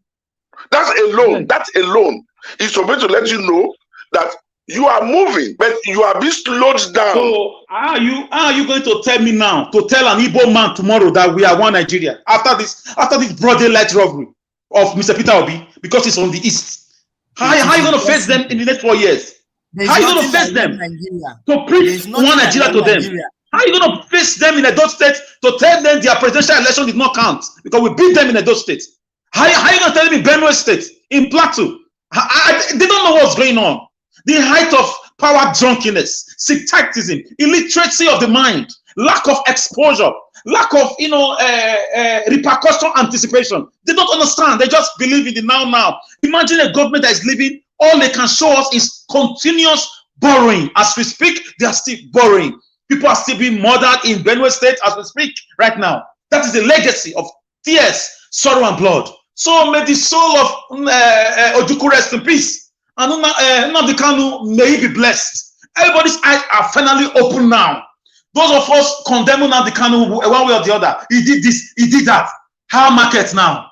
Are you not saying it that we are not one? Your PVC to them is nonsense when it comes to presidency. You've seen it now that they don't regard you as a citizen. You are a captured citizen in your own fatherland. So brace up for what is coming. If you can defend yourself in your village, because they will multiply the herdsmen they brought last 4 years times 10. They will bring them in from Niger, from Somalia, from Sudan, from Guinea, from everywhere. Because they said they are coming to continue the legacy of Mr. Buhari. What are the legacies? Kidnapping, raping, borrowing, snakes and monkeys swallowing money, lack of development, speech upon speech governance. This is all we know. There's no, show me one way the life of a Nigerian was better last 4 years. The Jackpot syndrome, millions of Nigerians are running, to different countries. British government had to even ban certain part of the visa application last 2 days. So for me, be ready for the kidnapping, for the invasion, for the murdering activities, because this is all we know about this present government. So once again, as you said, I join you to say, as I've always said, I'm not against people who want to leave a particular place that they are not well treated. Catalonia is still fighting to leave from Spain. Pakistan left from India. Sweden left from Denmark, or Denmark left from Sweden. So the world will not fall if Nigeria breaks. Thank you. Thank you, Mr. Alex. We have CM on the phone. Please let him speak to us. Thank you, Mr. CM, for calling in. Please talk to us. CM, go ahead. Okay. Good then. I am really surprised. Why did I miss you again today to join? Because I come out this morning. I don't know when you started. Anyway, the thing is that it's you I want to talk to directly. You see, the gains, I think yesterday you were recounting that since April 12th, even when you went to Dubai, you were still, in fact, non-stop, more than 365 days, non-stop. Streaming every day, even when you're on holiday, you were still, you said it, and they sank with me. I did not lose sight of that fact. One thing I must tell you is, do you know that what you have been preaching is now in the conscience of the world? When I mean the world, I mean Nigerians all over the world. So what you've achieved within this 1 year is you've steered discussion. Most people cannot come to your platform because, because first come, first serve. So if you can't get in, nothing. But the thing is, the message is sinking, and the new consciousness has overtaken Nigeria. People now come to your platform either to confess of the atrocity they did before, how they were used like the Odewales of this world, or they now come because they are learning a good thing. Somebody said this from Amsterdam. He stayed in Amsterdam for 27 years, giving up hope. But because of what the discussion, the quality of analysis they make on your platform, he came back. See, injustice to one, like in Nigeria, the first people to suffer it after independence were the Igbos. So to them, it wasn't nothing. It's like you ignore it. Then he came to the Yorubas, June 12th. Somehow, he's still there. Now, it is now universal. Because of this P2B's mandate and what they are doing, they are invariably tearing Nigeria apart. Like Alex was saying before I called him, I do not see the reason why if tomorrow I raise my Biafran flag, somebody can come and tell me, no. It's impossible. I do not see why if somebody from Benin, Edo, will now say, look, I'm tired of this country. Not really because Edo man was denied presidency, but because their vote was shortchanged. So this happens also in Benue. This happens in Plateau. People voting all over were saying that even those, they were telling us in the north that the north is one. But northerners are killing northerners, putting them in slave camp. It was P2B they saw. They said, this man will help us. He's a different person. Forget about what we are hearing about the Igbos. Yorubas came out to say, no. Despite the fact that our person, Tinubu, is putting Lagos in the pocket, we don't want it. We want this Igbo man to come and liberate us so that Lagos will be a different place. So this has happened. And one of the mouthpiece people use to articulate their destiny is your platform. So all these things they are doing, they don't know what is called the law of unintended consequence.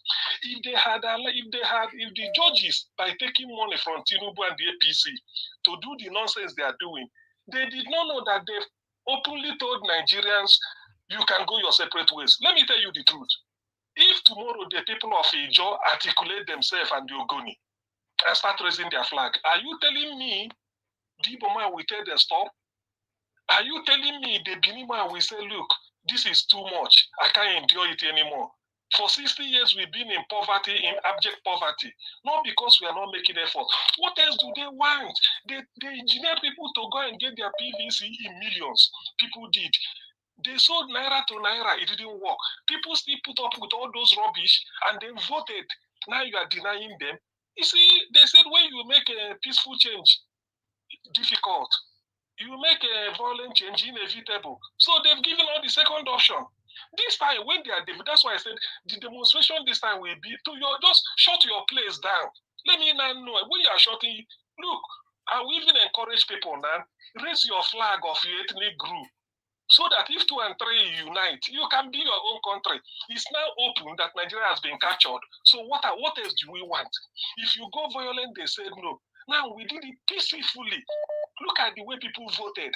And since I know Nigeria has never voted under difficult conditions like they did on February 25th. We know it. Nothing. Even 2015, things were still okay. You can move, you vote. 2019, a little. But 2020, 2023, nothing. Yet people put up with all those nonsense and still voted there, whatever they did. So what else do you want? People will now ask themselves, what is the last option left? Nothing. When you tell me to vote, I voted.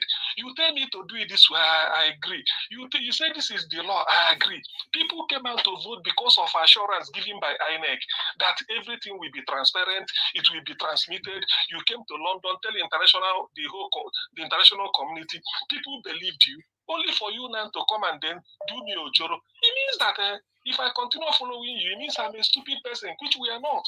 So let me just end by it so that I don't detain you much. Do not pick discouragement. Rather, you even celebrate the fact that whatever people are saying, they are referencing Niger Watch. For people to come and say that they've given up hope until they start hearing what you're preaching, they now know that yes, there will be hope. When I say P2B is Nigeria's last hope, I know what I was saying. Because some of us has given up hope. It's because we saw a candidate, and you said it, you are not in for Labour Party, but you said if P2B leaves tomorrow and go to one minimum, but you are following him. Because of the quality you saw, and you convinced a lot of people to follow you, that P2B is the way, and they saw it. So now that they're disappointed, what else do you want people to do? So the thing is that, you see, in life, you can never know where until one door closes, the door of the room where you are, if it closes, you never know that wall is a door. So this thing, they are closing the door on us, another door will open, and that is the door for self-determination.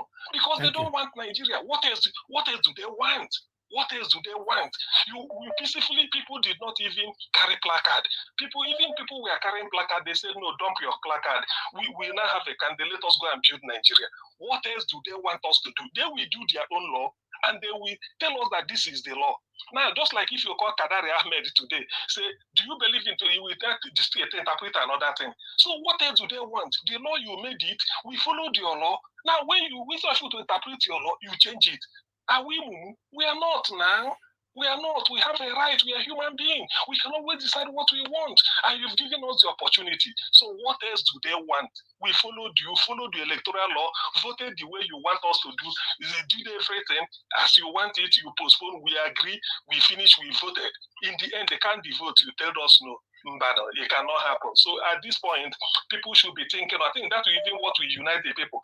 Every ethnic group should now be holding meeting on their way forward, because this thing, we can't continue this way. And doing that, whoever is doing their own, this time there's no need to condemn anybody. If the people of Ibibio decide that they want one Nigeria, I won't even challenge them.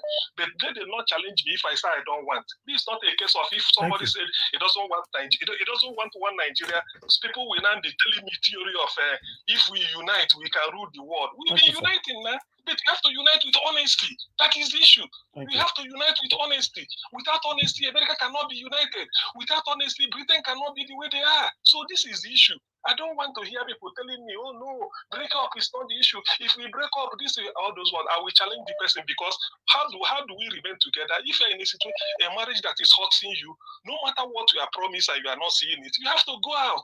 Life is once, you live your life once. So if you cannot be accommodated in Nigeria as a country, then you remain your own. So many countries have gone apart and they are feeling happy about it. I can give examples, even in Africa, to the extent that a country goes away and they are not telling you that they want to come back. They are okay. Eritrea left Ethiopia. Whether they are suffering or not is nobody's business. They are there on their own. It's as simple as that.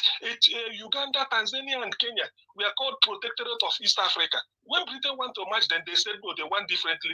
They are now separately going on their own. India and Pakistan, what if they had been together? So there are a lot of examples. So with this type of decision, somebody should not come and tell me that, oh, no, don't talk of secession. Don't talk for what do you want? I voted. So what else do I do? You asked me to vote, stand in line, I did. In the end, you don't consider me. So it means I'm a mumu now. Okay. It won't work. Thank you. God bless you, sir. Thank you very much. Let me pick another call, guys. Hello, yeah, good afternoon to you. Please talk to us. Good Hello, morning, Mr. Evans. Okay, thank you, sir. Thank you. Go ahead. Yes, I'm calling from Houston, Texas. I've been calling most of every day, and when everybody come to your program, and I appreciate what you're doing. You know, they're always saying about praying to God. Since the day the so-called men of God in Nigeria, they have been saying that let's embrace Tinubu, let's pray for him. I know something was wrong. There's nobody that will take Tinubu. Tinubu will be sworn. He will be the president of Nigeria. We need to take action as a youth. Let's push all this sympathy about when the men of God will respect them, whatever. Those people don't care about us. They only care for themselves. We need to go on the street. I wish I'm in Nigeria. I don't care. I don't tell you, die and I be die now. Those people don't care. Don't those people see what's going on in Nigeria? Yeah, Adeboye, Oyedepo, Chris Embassy just said it recently that we should embrace Tinubu. What are they talking about in that country? Those are the leaders that call themselves men of God. And we are sitting here and saying, let's pray to God. God, there's nothing that God cannot do. They are deceiving us. They've been lying to us for years. I was in church for 20 years. I can tell you a story. 2 of my brothers died because of this blood of Jesus. They're lying to us. We need to rise up. When I woke up this morning, I saw a show, I was crying. We need to do something. This guy is going to destroy that country. Anyway, thank you very much, Mr. Evans. God bless you. Let me come to the panel. Okay, the person that I've not called, Obi is coming. Who is that? Mr. Peter, if you please talk to us in 3 minutes. Okay, I'll come back to you, sir. I'll come back to you since you are not even responding. Let me see. Mr. Bright, Asemota, thank you very much, my brother, for calling in. Good morning to you. Talk to us. Good afternoon, my brother. I'm I'm at work and I couldn't resist to call to this discussion because I'm I've never been angry at the way I feel. I'm not being quite proud, about whatever is going on in Nigeria. It's just that some of us are still not listening or not. Your line is not too clear, though. We are managing to hear. Okay, let me put it. Can you hear me now? Okay, I think it's better now. Yeah. Okay, let me just give you some facts according to some of the discussions some contributors have made earlier in your program. Let me give the issue of the refinery. The refinery situated in Lagos, for example, that is another sign of a state capture because everything has to be in Lagos, some part of the east and some part of the middle belt, like from Edo State and all those Delta State. Something like that would have been, erected there. You understand? The refinery should be supposed to be in those region, but it will never be there because so that politically all the power force will be in a region, so that like what happened during the presidential election, where they were telling you go to your place, go to your east, go to your Benin. You cannot come to Lagos and say, because when you have all these things there, it attracts people to invest there, and it makes the people who own the land to feel that they are superior than the others. So somebody like Obi becoming the president of Nigeria will not make all these kind of things be centralized in the parts of Nigeria. He will make sure it is being shared. And the politicians in Nigeria will not want that, because it's a tussle between the North and the West. So it is not involving the other parts of Nigeria at all. That is why if you see this tussle of power, it's always between the North and the West. Then secondly, the agenda of this one party that APC is trying to bring into Nigeria, that is their agenda, because if you look at it, APC stayed woefully for the past 8 years, and now they came again because it was obviously that nobody voted for them, but because they want to make Nigeria a one-party system, so that APC will supersede in all, there will be other existing parties, though, but they will have their nose inside this party, whereby those parties can never emerge in any political offices. So they will still be the ones superseding in all. That is what they are trying to do to Nigerians now. Then the issue of INEC credibility too is gone, because whatever they are doing now, because everybody have seen that, oh, people wait for their PVC, they couldn't get their PVC, some of them were thrown into the rivers, some were thrown in the forest. Then they forgot that the next election will come. If they decide to say they are still in power, for example, a new election will come. Who is going to go and stand on the line and vote? Who is going to say, I want to go and get my PVC? Because we don't have any other body that will supersede the election apart from INEC, whereby the credibility is already gone to the wind. Nobody is going to come out there. Then the country is already moving to an anarchic state, because none of the institutions are not credible. The judiciary is already bought, INEC is bought, police is bought, military is bought, so nothing is working. So the issue of who is saying, oh, let's believe God will do it for us, my brother, I've said it before in your program, nothing comes easy. The Europe most of us find ourselves today. These people fought and they killed themselves before they had a better society. I live in Italy. Italy had a monarchy system. When the Nazi war was going on, the man left and said, okay, let me go to a comfortable place and stay there. When the war is over, I will come back. When he came back, the Italians told him, go to where you are coming from. We don't need a king like that. If you are our king, you stay with us and die with us if there is a problem. And that is how we are now without a king. Because the people stood their ground. Nigerians will always believe, oh, God will give it to us. Let us pray for God. Let us do. In the Bible, the Israelites suffered for years in Egypt until Moses killed two Egyptians in Egypt. That was how God favored him and said, okay, this is the person that is going to liberate my people. He did something that was worse. He killed somebody because of the malnutrition. He didn't go there and say, let him preach love. He killed those two Egyptians that made him run away from Egypt. And he came back. And the Egyptians, they suffered for God for what they did. And some of the Israelites, instead of them to get to Canaan in short years, they arrived there for 40 years because they didn't listen. So if there is no action or there is no sacrifice, if you want to get something you don't sacrifice and you feel you're going to get it on a platter of gold and sit down inside your house and be praying, let us not deceive ourselves. We will not get it. And the people in Nigeria most of them don't even know what is going on, because we abroad continue to send them £100, £300 at the end of the month. So how do you think these people are going to sit down and say, let me go and fight for it? They say, not concern me. My brother will still use sponsorship to carry me to the UK. So I will leave. Everybody is thinking that.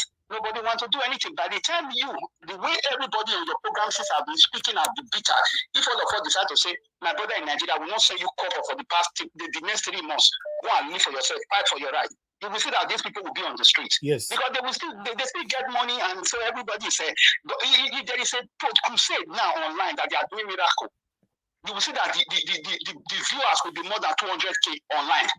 Look at how many viewers we have here now that we are talking something relevant. You won't see people there. They are not concerned because they need it cheap. Our people like where it's cheap.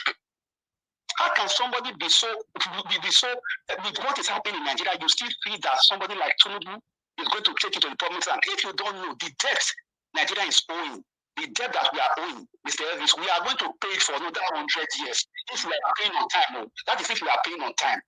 We are going to pay for another 100 years. So an average Nigerian is owing about, at least per head, we are owing about almost 400,000 per person. 400,000 Nigeria, 400,000 naira per person to pay. So if in the next 100 years you have to pay that money, Are you going to, how are you sure that Tinubu will not prolong that debt for another 200 years with borrowing?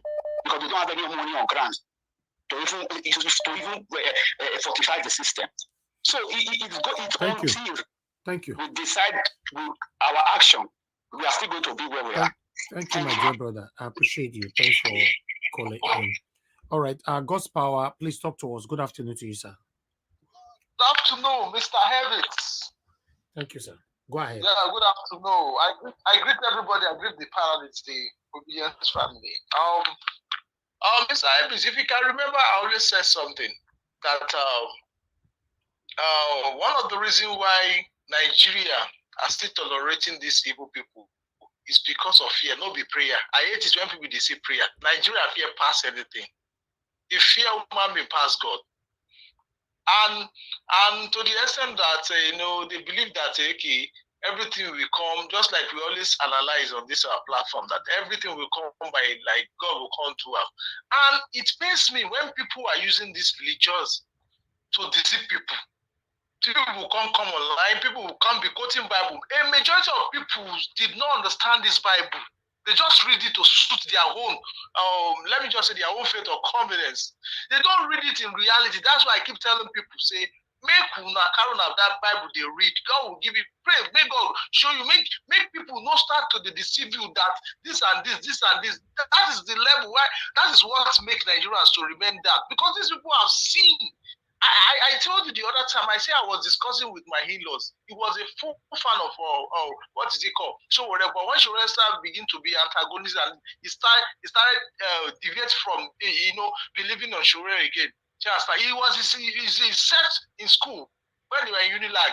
So he said he started having love for Obi because Obi have what he called to rule Nigerians. But one thing that is disturbing him concerning Obi is too cold. If it's so rare, Nigeria for don't, people will have come out.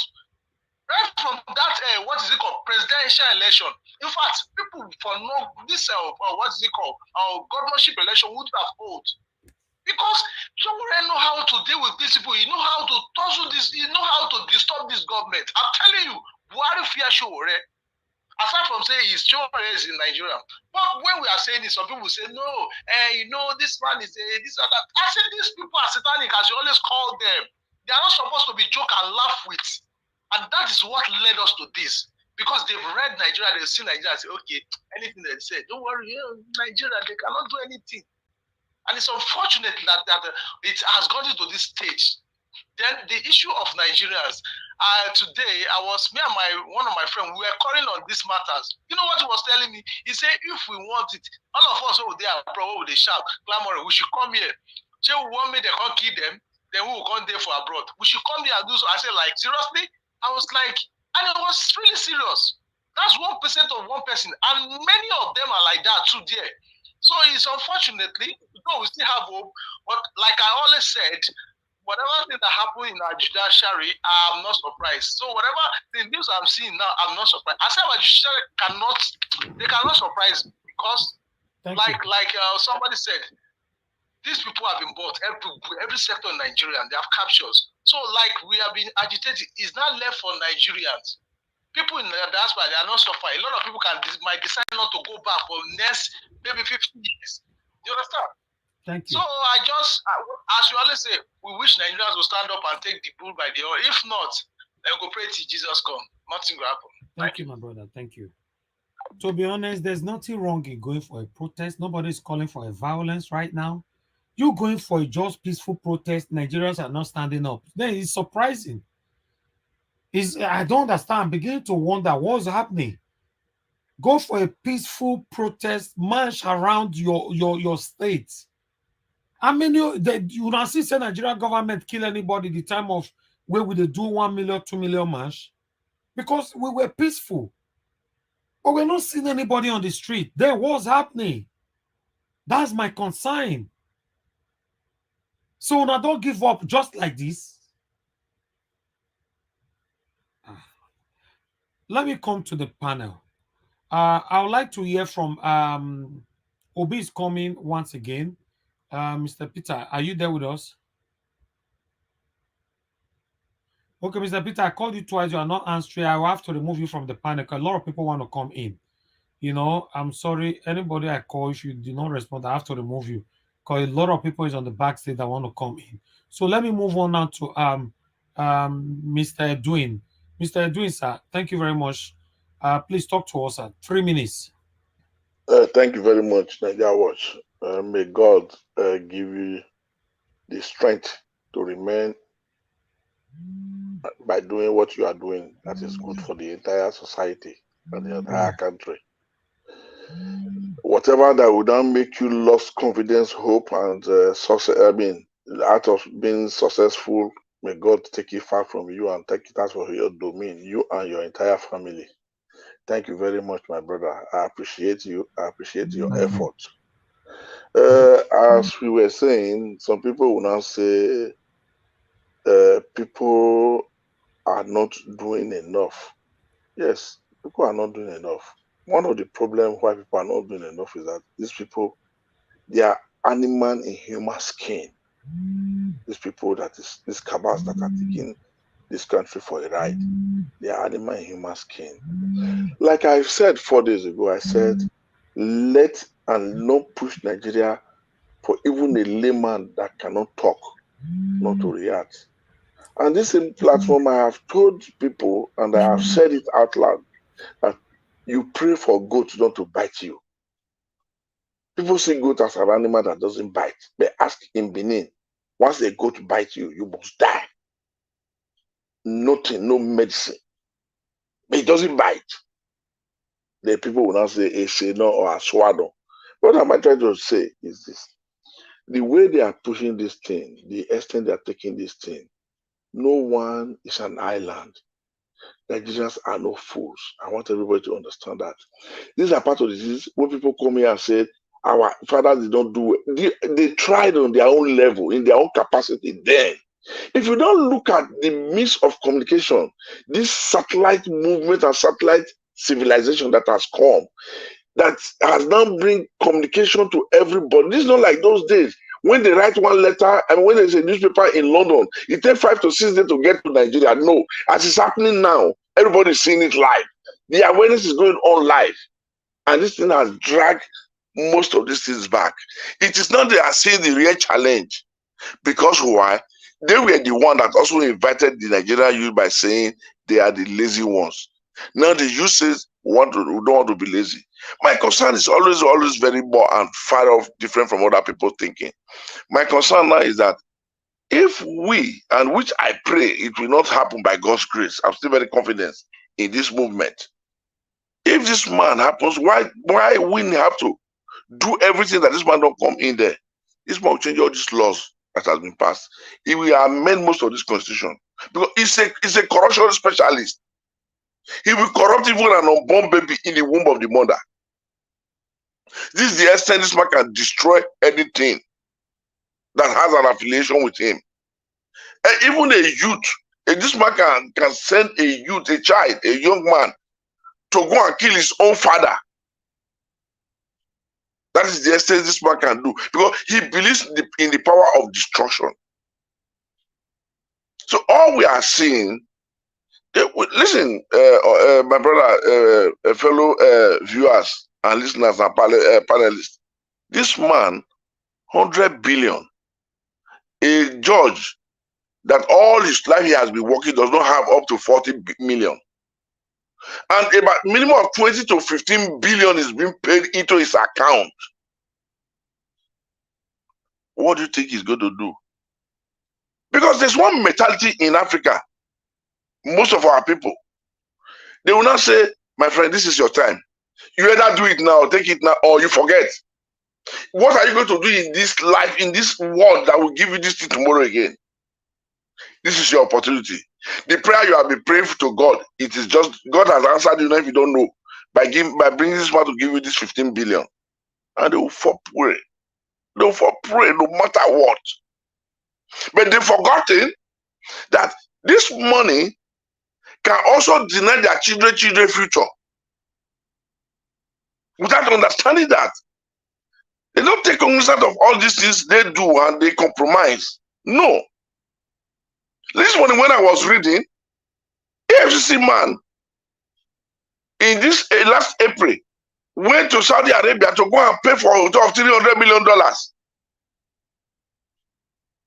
6-room hotel, 15,000 per room. A civil servant worker, EFCC chairman, about I don't know what they call him. But at the end, they not summon him. People were not, other EFCC workers were not writing petition against him. This money, that where did he get this money from? Before they allegedly said where he was heading before, because the petition was following up, that he has sold about 300 trucks that worth 30 million, and this man alone sold them for 100,000 according to the report he gave to EFCC. This is what I'm saying. At the end of the day, we keep on saying the Sadwara of Sokoto, the Emma of Kano, and those things. These people, in their own capacity, they are also aiding and abetting with all these criminal, so-called politicians. These politicians, they come to pollute that society, the environment.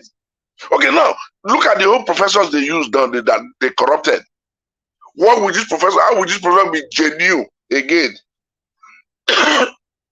in their career as lecturers, or as university VP? They've now put them, those ones that has not been corrupted now, has been introduced into that same line, that lineage of corruption and destruction.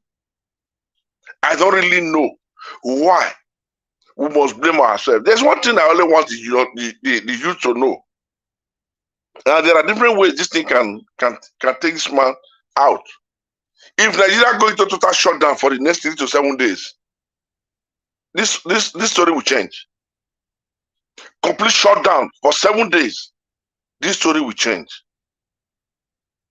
Because we are seeing it from perspective way. And these people, they are last resort. As we are speaking now, I will tell you, all the brigade commander, all the mechanized headquarter commander, this one must have shared to them minimum of 50 million. Because this is its own way.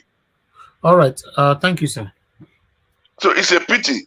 Nigeria watch, sir, be courageous with yourself.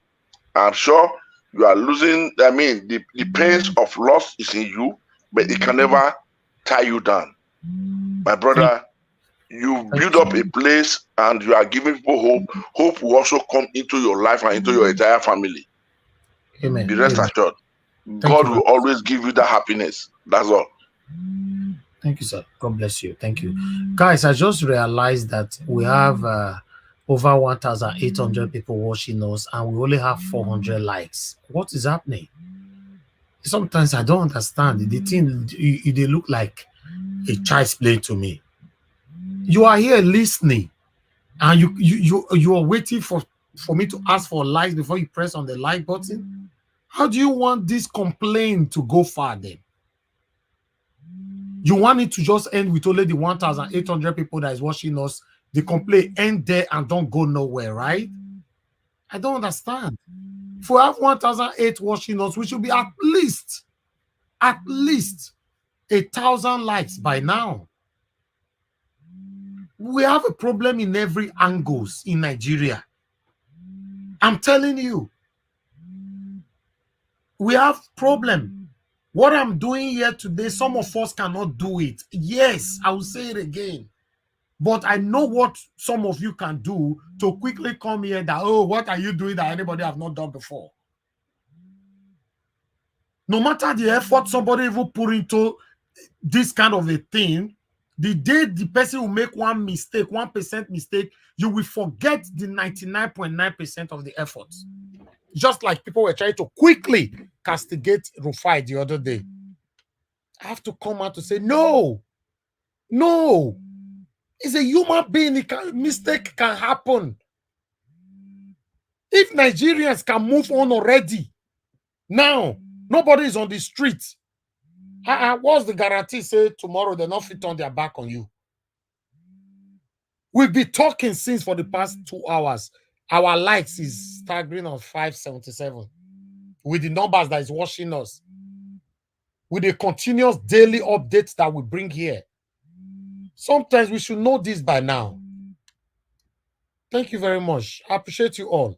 I would like Mr. Owambe. Please talk to us, sir. Okay, you are not there. No, Mr. Ivis, I'm here. Okay, talk to us, sir. Thank you. Thank you very much, sir. It is very obvious, very, very obvious that the whole thing, I just believe, I just know that at least we have tried. The obedience and everybody, all the Nigerians, we have tried. Those that mean well to Nigeria. But I now see the audacity and the effrontery that Mr. Jakubu have, for him to have rigged the election without any apology or maybe feeling sorry. He just rigged it single-handedly and gave it back to Mr. Tinubu. But it is fine. As for me, at this point, I do not believe in one Nigeria.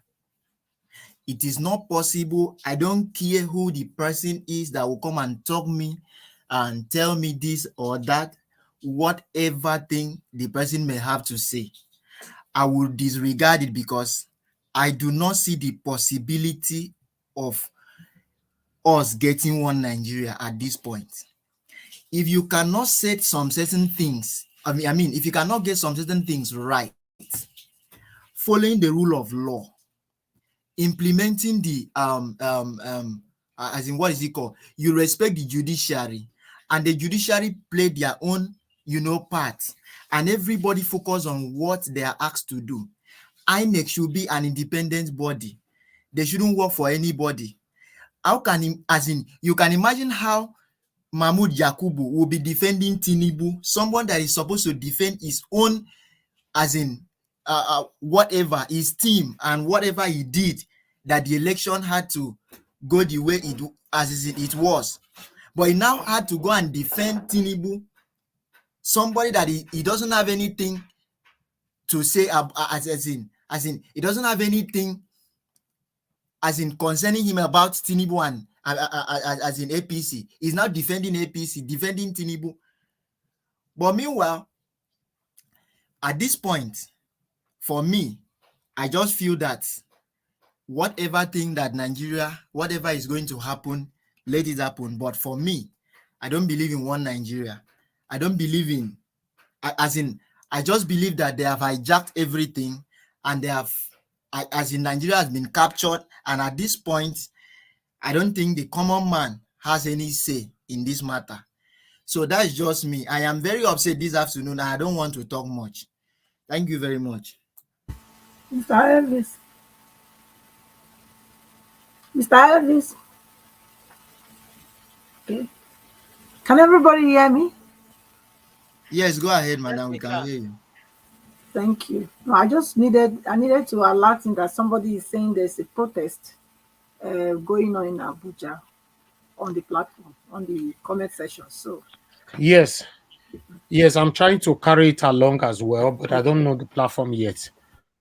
1 minute. Mother Patricia, please, can you just take over the screen for a minute, please? Let me. Yeah, I think it's my turn now. Yeah, Mr. Alice. Yeah, go ahead. Go ahead. Yes, as far as I know, they've showed us how PVC is useless. They've showed us how Nigeria is a fraud. Nigeria is a counterfeit. It's a caricature of reality. Nigeria is a fraud. It's just a fraud, a big disgrace.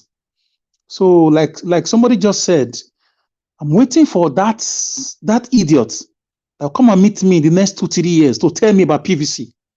I'm waiting for that idiot, because I'm speaking for myself. You can speak for yourself. That'll come and tell me about voting or political whatever. Come either at the state or presidential level. What I will do to you, you will not believe your eyes. I'm serious. Unless I don't see you in person. Don't even dare. So for me, everybody have their minds to make their own decisions.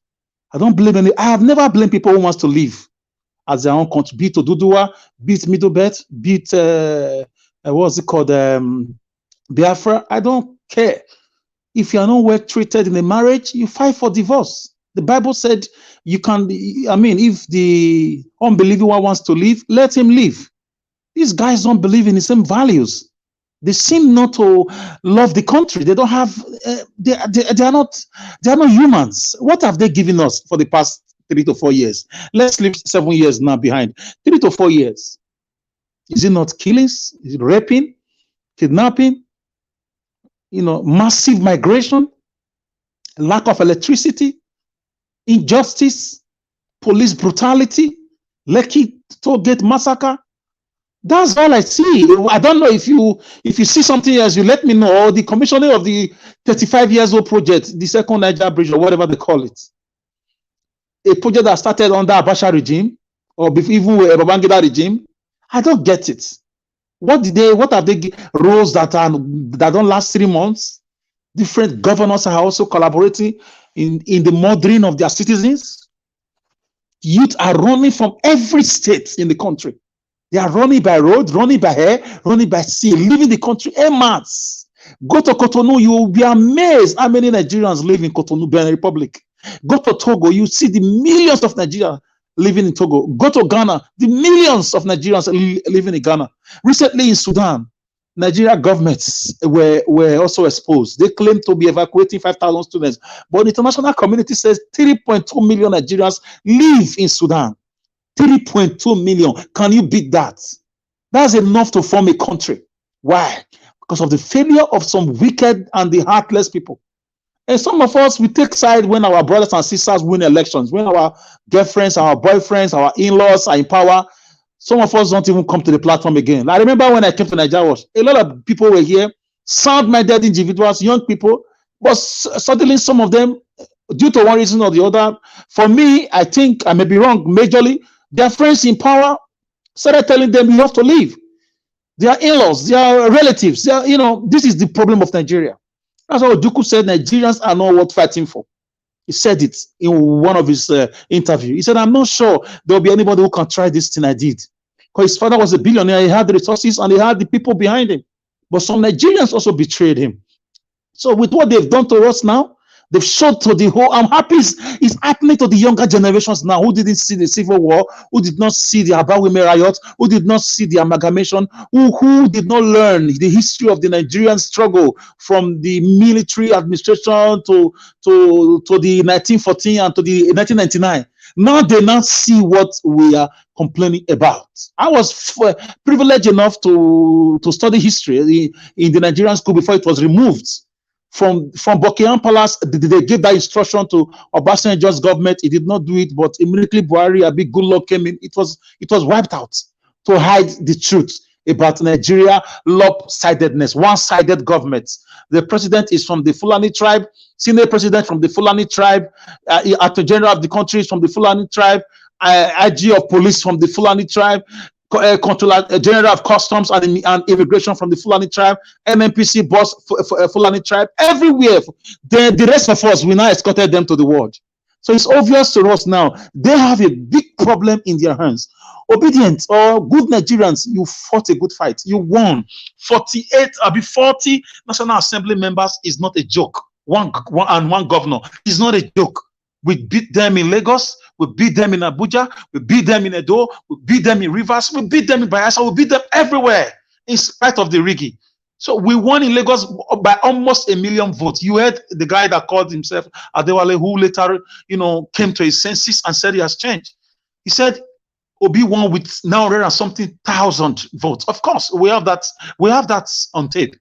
So Nigeria Watch family, I greet you all. You did your best.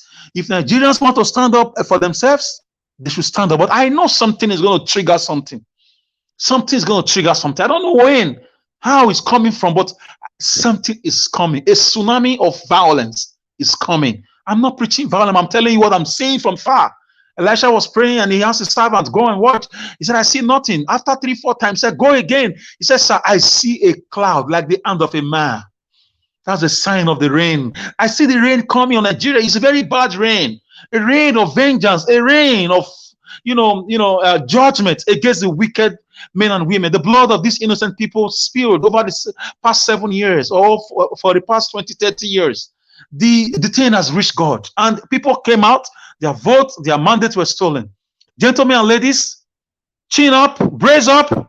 Yeah, people may accuse Peter Obi of being too quiet. Everybody's not the same. Yes, I joined that caller that said if it was Showore, it would have been a different ball game. We know, or if it was not the Kanu, it would have been a different ball game. But people are wired differently. You cannot be me. I cannot be you. We communicate and behave differently. Mr. Edwin, you always console Nigeria Watch. When you talk to Nigeria Watch, I just laugh. You talk as if Nigeria Watch lost $10 billion. Let me just. 30 seconds.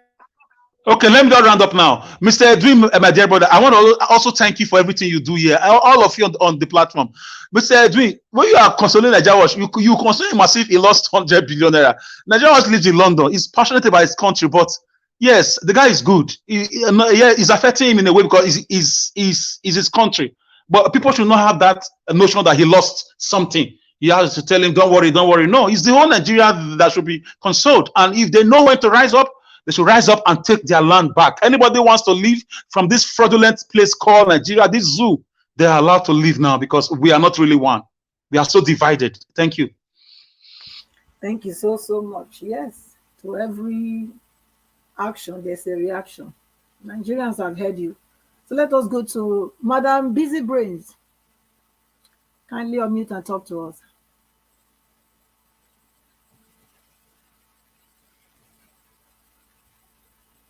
Madam Busy Brains. No, Madam Busy Brains is not with us. Okay, who is this?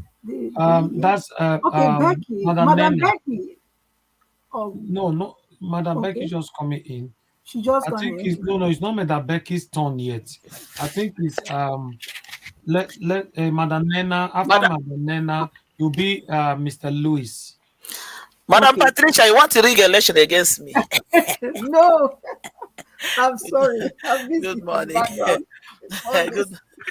morning. Good morning. Okay. I'm laughing, but honestly, I'm not happy. I'm laughing, but I'm not happy. I am heartbroken. I am devastated. You know, to think that with everything that is going on, with everything that people were saying, with all the cries, with all the wailings, it is so sad.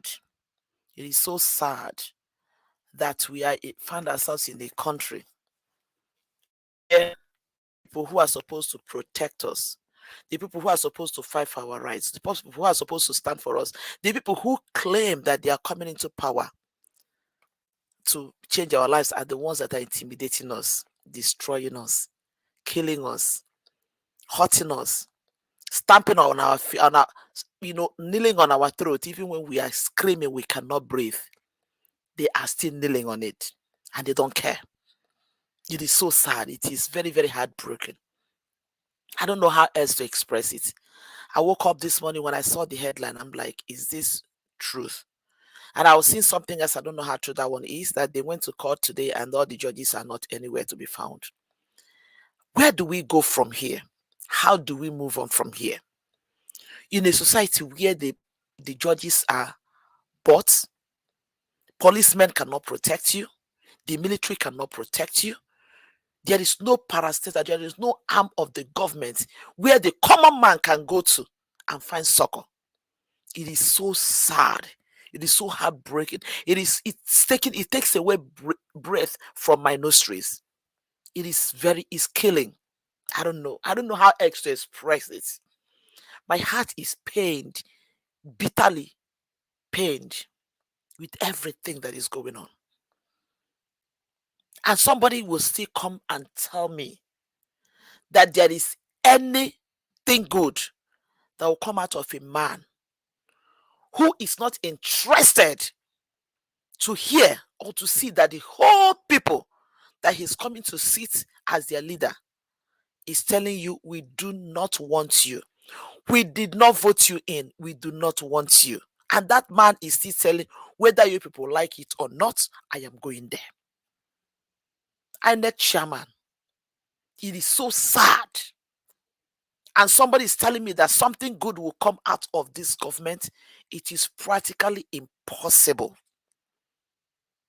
When I hear young men, young women speak in favor of this government, the only question I ask myself is, what exactly is in it for you?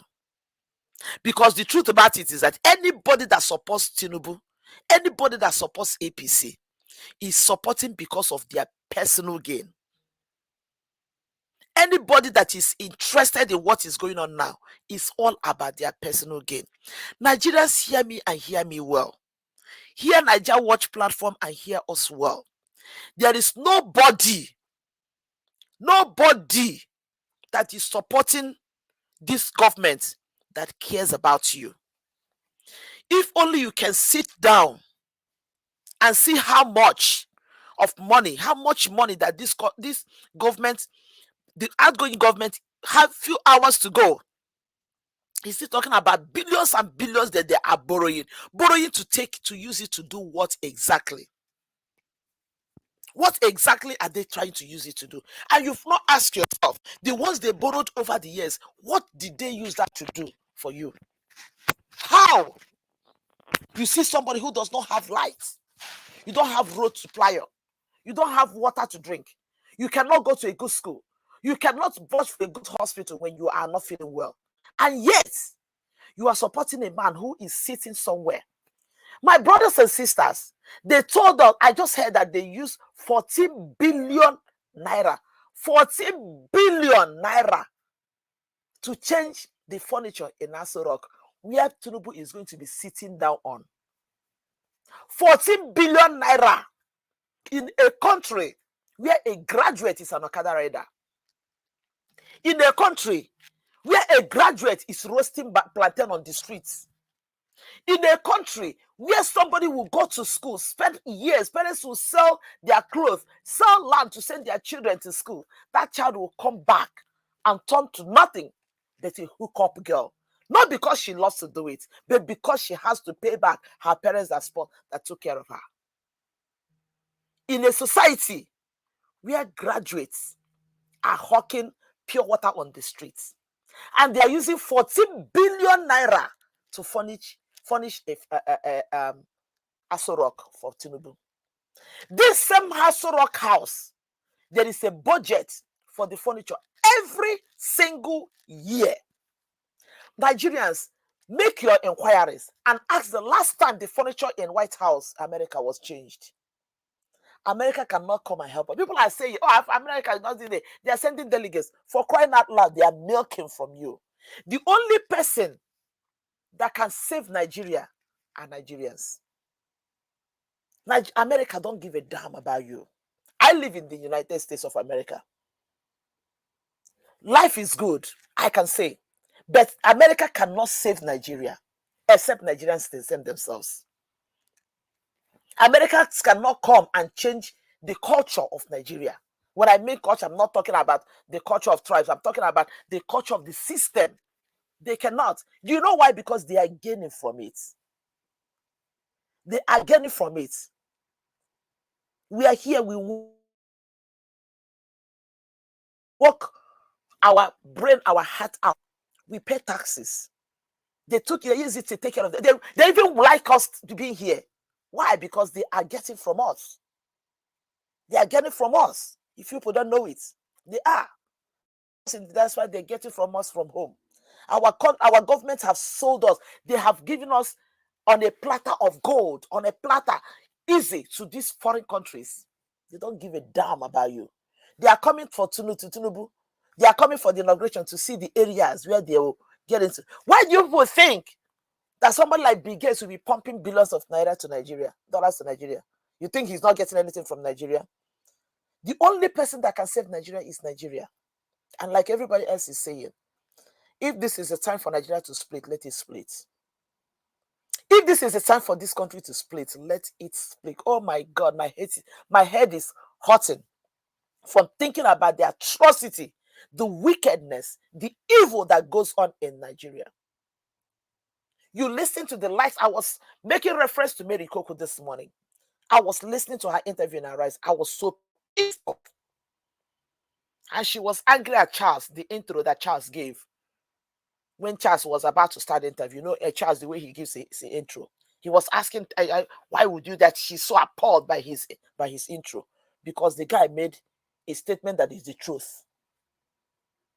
Mary Koko was the same woman that was with Dora Akuyili. Everybody that knows Dora Akuyili will know that that woman was a woman that stood for integrity. And now Mary Koko are the ones that are singing the praises of Tinubu. Why? Not because they give a damn about any Nigerian. Not because they care about anybody. But because she has managed to find herself as one of the errand girls in Aso Rock. Now she can come on air and tell us how wonderful Tinubu Buhari did and how fantastic Tinubu is going to perform. The likes of Beta Edu, who will come on air and tell you that after 4 years, Nigerians will beg Tinubu to come back. This is a woman who puts her own parents on retirement at 70. People that put their own parents on retirement at 70 will bring a frail, demented man, a sick man who is in his 80s, because I strongly believe that Tinubu is not the age that he's claiming to be. At 70, every sensible person will put their parents on retirement. If you have money, you employ a maid that will be taking care of them. But somebody will tell me that somebody like Tinubu will pilot the affairs of this country and things will go well. Are you guys kidding me? Everybody that is around Tinubu now is nothing but a sycophant. The man is losing it. Somebody can just bring a paper. He doesn't even read the paper. He will just, they tell, oh, just sign here. He will sign. He doesn't know what he's signing. That is how Nigerians, that's all they want to do. I heard the comment that Keyamu made yesterday, saying that the Minister of Labor is illegal. This was the same ministry that this idiot held for years. He ate from me. He got salary from there. He got money from there to buy houses all over the places. And today, he's coming to tell us that it is illegal. Will Festus Keyamo return the money that he took from that being a minister in that department? These are the kind of wicked and heartless and evil people that we have in Nigeria. What is he clamoring for? He's clamoring for a better ministerial position. Now, the same position that he has held, bragging. He held for years and had nothing to show for it. He's now coming to tell us that it's illegal. A son took up an illegal position, enjoyed the wealth that came from it, and somebody is somewhere support. So Kayamu will make comments on against P2B, and some idiots who have not seen one full good meal to eat will be supporting him, dancing around with him on Twitter. It's so ridiculous. Yes. You got 1 minute, please. 1 minute, round up. I'm almost rounding up. Thank you. I am pained. And when we say Nigerians are not making move, I don't know. I don't know. My brother was just telling me now from Nigeria that there's a call for protests in Abuja on I think on Monday by a Charlie boy that all Nigerians should wear black. Nigerians, get up! Somebody said it before. If somebody maybe Instablog or whatever post one video, you see 2 million followers. Get up! Even if it means charter luxurious bus, pay to yourself. Charter luxurious buses, travel to Abuja and be on the street of Abuja. Close it down. Close it down. Even if you cannot go to Abuja, you can protest in Lagos. Protest all the states in Nigeria. Let the ones in Abuja be there. Come out in your black. Tie your head and cry. Let the world hear you. Madam Nina. Yes. The protest should not be in Abuja alone. It should be all over the states in Nigeria. That's exactly what I'm saying. People shouldn't just say, oh, you have to every street, every nook and cranny of Nigeria should be on protest by now. Every part of Nigeria, I said it before, when we are protesting the Black Lives Matters. The Black Lives Matters did not happen in New Jersey, but there was a protest in New Jersey for Black Lives Matters, for something that happened in Missouri. Let everybody be on the streets of Lagos, of Nigeria. Everybody, over your location, be there. Let all Nigerians come out in black. Tie red on your hair, show the world that you're angry.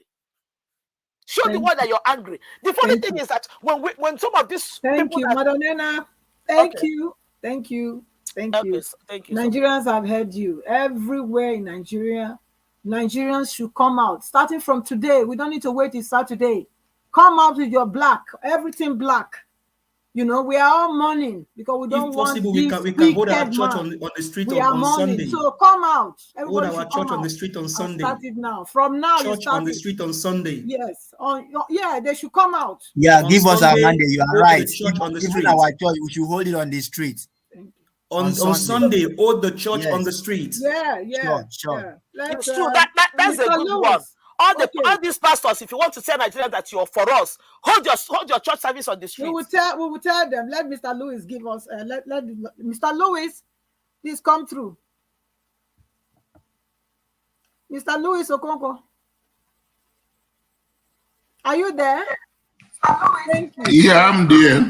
Okay. Good morning and welcome again to the Yeah, good morning, good afternoon, good evening, wherever you are. Yeah, I'm there. Carry on. Yeah, good morning, good afternoon, good evening, whatever weather that fits you. I say thank you for coming in and being on the platform. I know a lot of us are angry and passionate and disappointed on the court decision.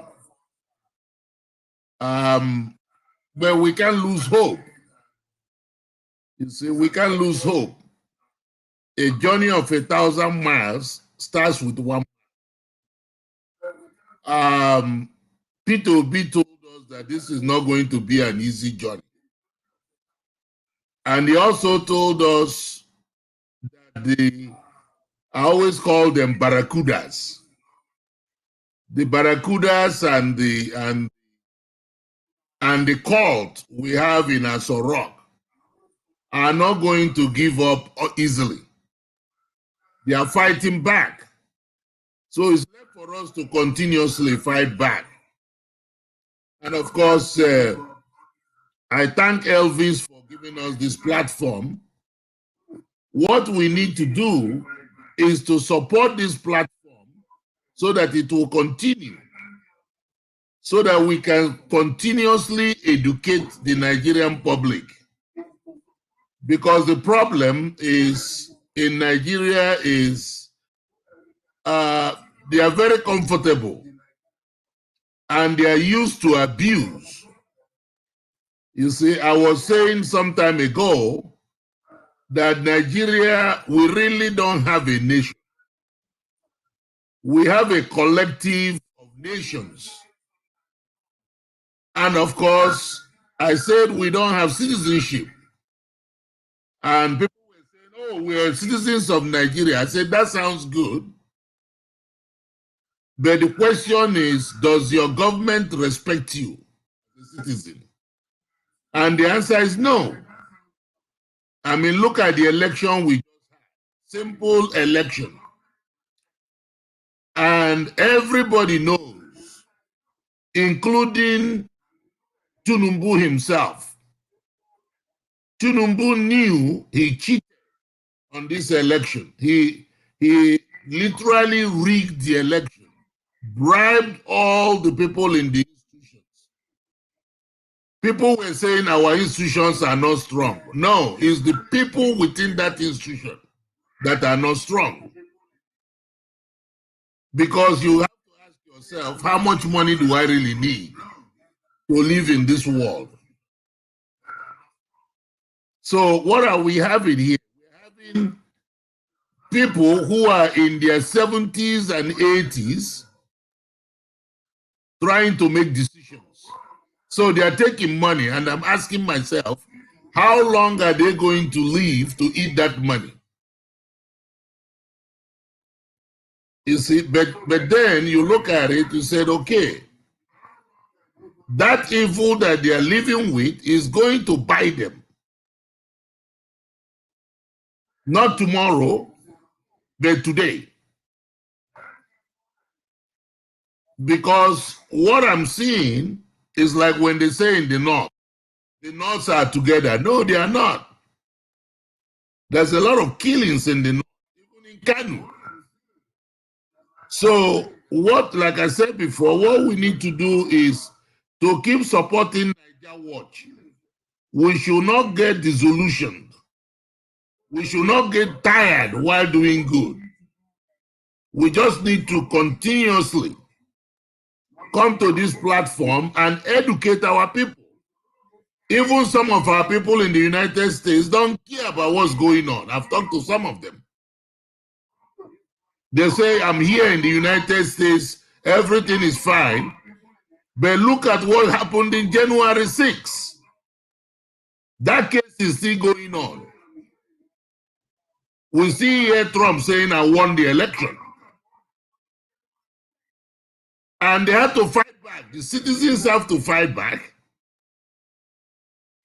You see, but what is happening is in Nigeria, every one of us wants to get out of Nigeria. And I've said it over and over again, that in Nigeria, what we're doing is the good ones that are supposed to fight for the country are running out. So what do we have? We have criminals that are running the country. Because those of us that are supposed to fight for the country are all saying, well, I don't need problems. But the problems are running into our bedrooms. If you look at what is going on, we in the diaspora are the ones supporting the country up to the tune of $35 billion. But we have no influence. And the reason we don't have influence, we wonder why people are comfortable. If they keep getting money and getting money, they think, okay, I don't have to worry about anything. My brother, my sister, my cousin will send me money. I told my own people in Nigeria just yesterday, I said, if you can fight and you are hoping that I will work my butt off here to send you money, you are wasting your time. Because I won't do that. And they said, you mean, who said? I said, yes. You see, I said, yes. You see, so what are we going to be doing? Like I said before, let's just continue to do what we do. I know that Elvis is disappointed, but remember there's another case out there, which is the 25% of Abuja. That's on the that case has not been decided yet. Yes. And there's another thing I'm saying. Yes, some of our men and women of God are saying, let's pray for Buhari. Let's pray for the leader. They are misreading the Bible. They are misreading the Bible. God did not tell the children of Israel to pray for Egypt. Some will tell me it's the New Testament. But if you look at the New Testament did not say hate yourself and love your enemy. It did not say that. It says love your enemy as yourself. So if you don't love yourself, there's no point loving your enemy. So what I'm really saying is we support this platform. We keep educating our people. I know some of us on this platform are very angry. I can understand that. But our principle is fighting this thing in court.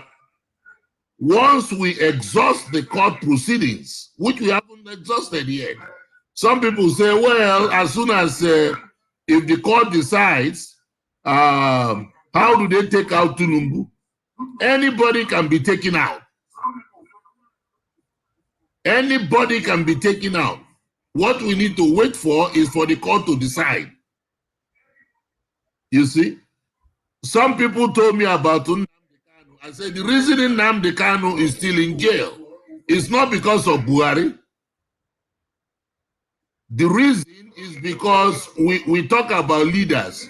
We don't have leaders. We don't have leaders. What we have is bunch of job seekers. They are not leaders because nobody is following them. So I thank everybody on this platform. Just let's continue doing what we're doing, educating our people, nudging them. 2 days ago, we raised money, millions of naira, to provide buses to all the people going to the state capitals, to Abuja, because one of the biggest things is they keep saying we don't have transportation. So we said, okay, we provide the transportation for you guys to go to the state capitals and all those things. So that some of them are happening even as we speak now. So hopefully that will increase as we go along. So thank you, everybody, and I'll yield back to. Thank you. Thank you, Mr. Lewis. Thank you very much, sir, for your. Okay, Elvis, you are back. Let me yield back to you. Yes, sir. Thank you so much. I really do appreciate it, sir, Mr. Lewis. Thanks for the support, financial support, your advice. Thank you very much, sir. Please hold on, sir. Hold on, sir. I'm talking, please. Thank you. Thank you for all you do for us here. I really do appreciate you. And Mr. Tionsa on the comment section, thank you very much. I can see that you sent me 30,000 naira. Thank you for the support. May God bless you. Thank you. Every one of you that have super chatted us today, Dr. Alexander Gomez, Mr. Louis Okwokwo, and Mr. Pansat, I appreciate every one of you. May God bless you all. All right. Mr. Edu, you wanted to say something. Please talk to us. Yes, sir. I just sent something on your WhatsApp, sir. One of the Supreme Court judges, the son won election under APC as into the House of Rep. So I sent it to you already, sir. I did not understand. He sworn what? One of the judges of the Supreme Court has a son that is in APC who also won the House of Rep. All right. Okay. I'll check it now. Yes, sir. Thank you. All right. I would like us to move on to the next person. Madam Patricia, thank you very much for your wonderful assistance always. Thank you. Thank you. All right. Let's see. Somebody that Madam Becky is with us. Madam Becky, please talk to us in 5 minutes. Good afternoon. Good afternoon, everybody. Thank you. Yeah.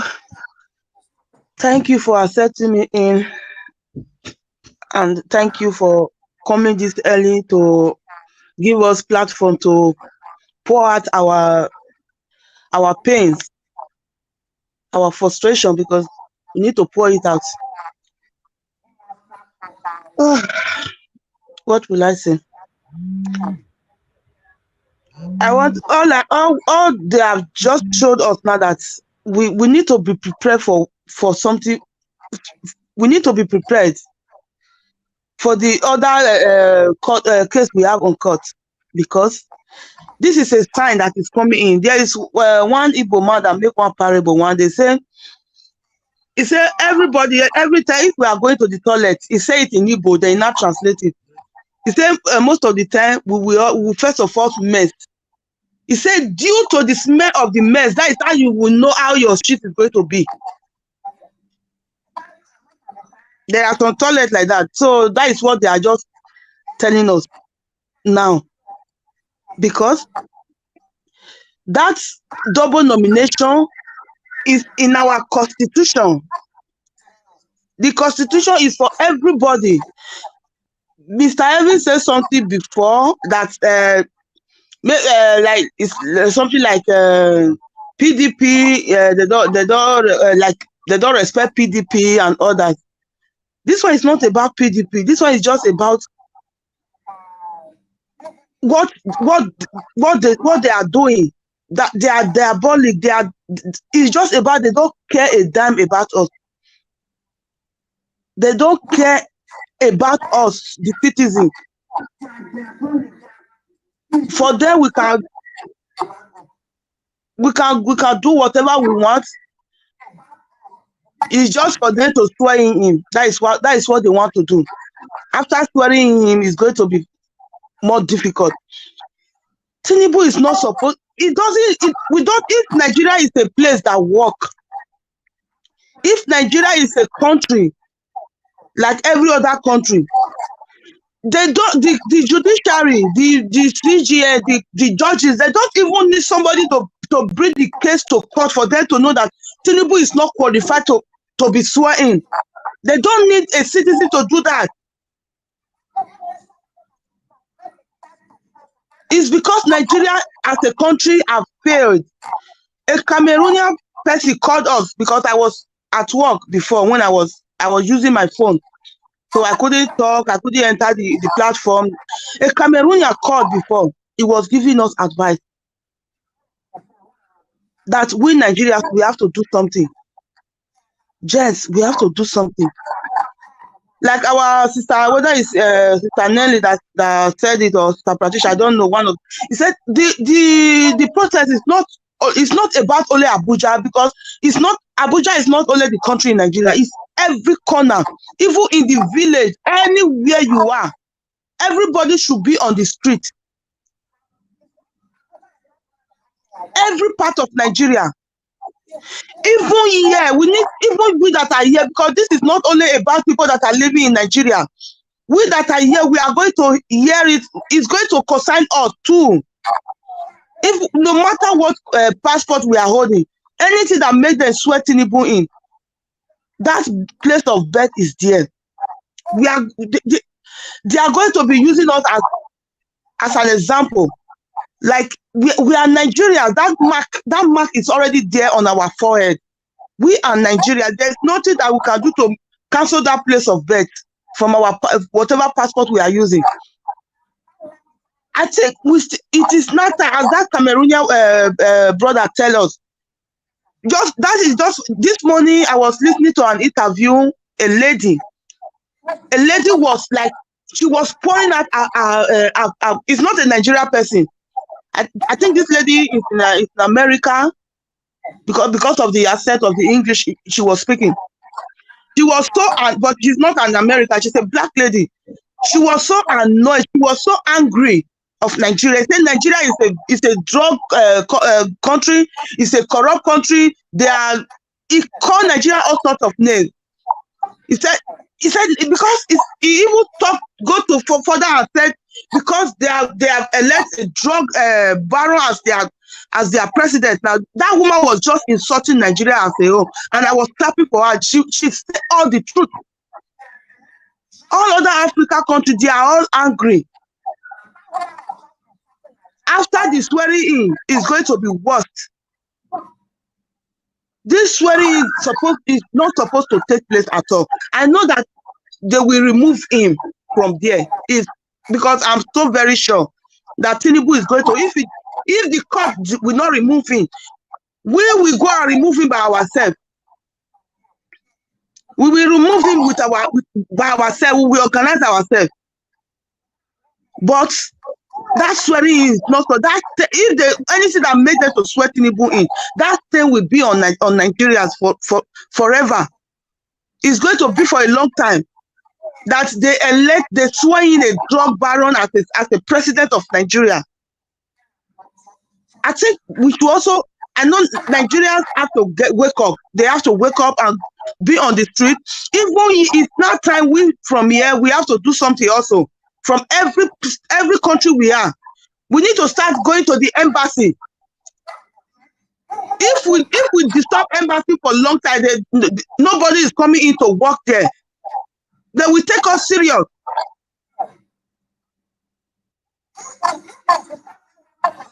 Because since after the election, that election night, I felt sick for a long time. My eyes were paining me. I was having like this inflammation on my eye because I didn't sleep for days.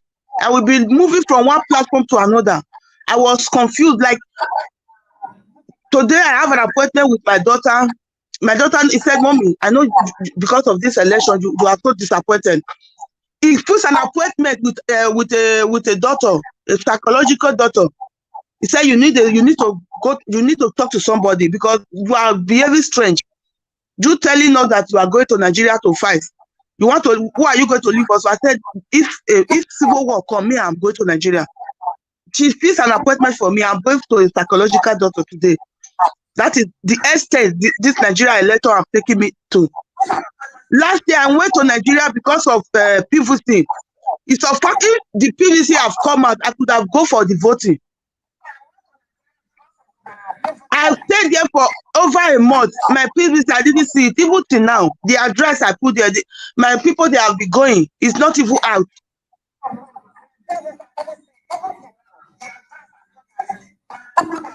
A lot of people buy tickets from here to fly to Nigeria to go and vote. So all these things cannot be in vain. We will not allow it to be in vain. The people that died on that day that they vote, a Benin woman was shot to death. A lot of people was killed in Igbo people was killed in Nigeria. Even every part of Nigeria, River State. Those people dead. We will not allow them to be in vain. We need to start doing something. Even we from here, we need to allow our voice to be loud and clear.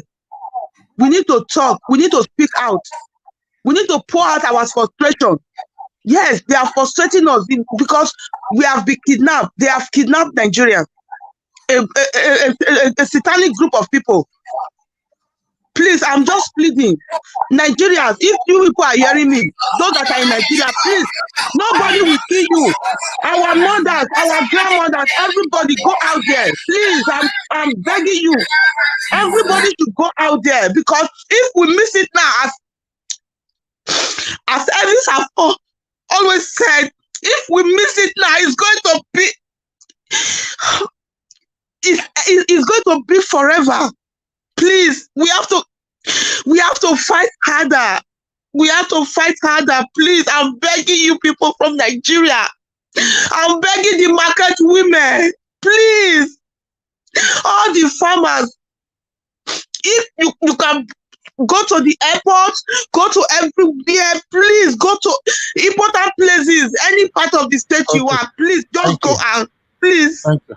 It's okay. Thank you. We need to take Nigeria back. We need our freedom. Thank you. Thank you. They say we have independence since 1960. Thank you, madam. We are still slaves in our own country.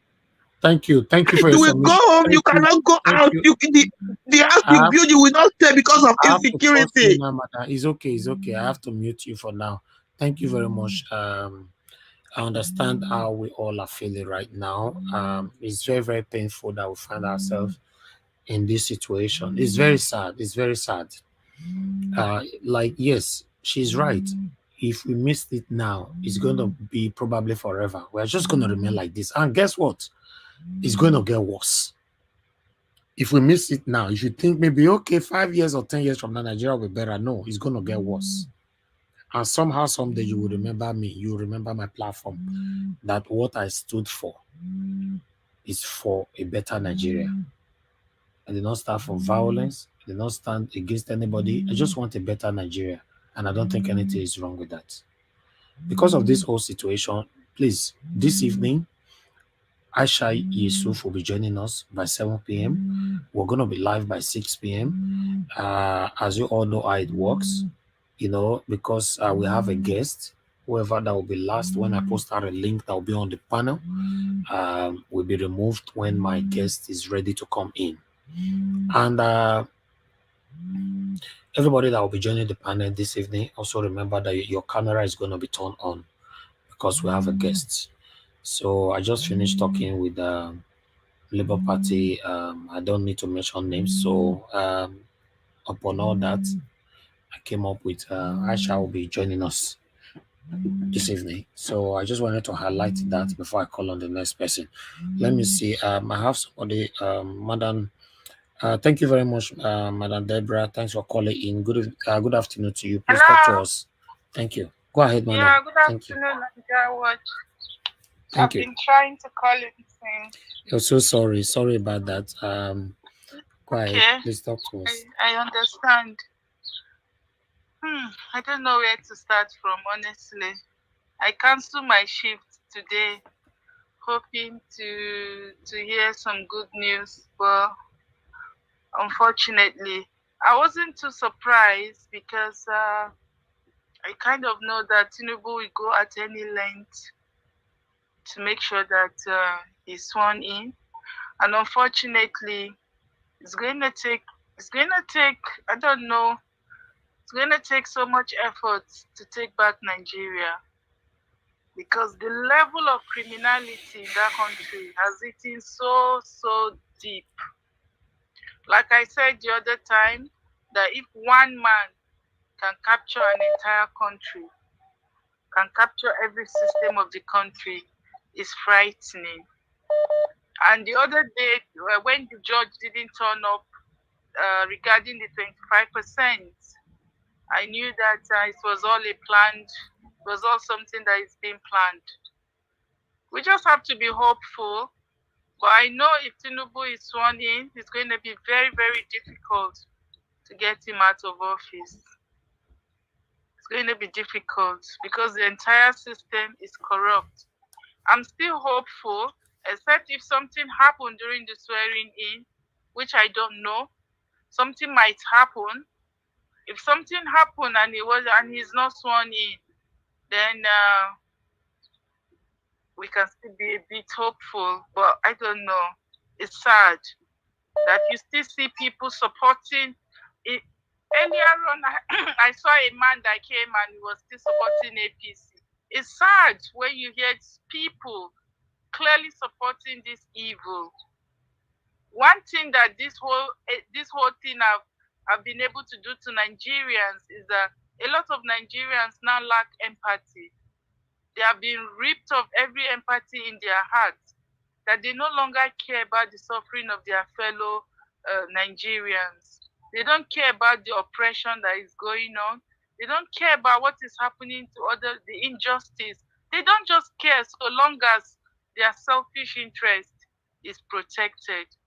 And when people lack empathy, then I don't understand. That means their conscience is completely dead.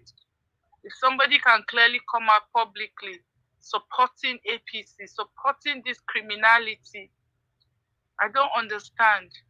I was speaking to a young person in Nigeria some few days back, and he was saying, when Tinubu comes in, there's going to be money everywhere. That's what that's the comment of a young person. And I told him, I said, is that your own, so you don't care how the money comes, you only care the money of criminality. Do you think that is going to have a positive effect on the country? And I asked him, I said, which country in this world has done well with criminality?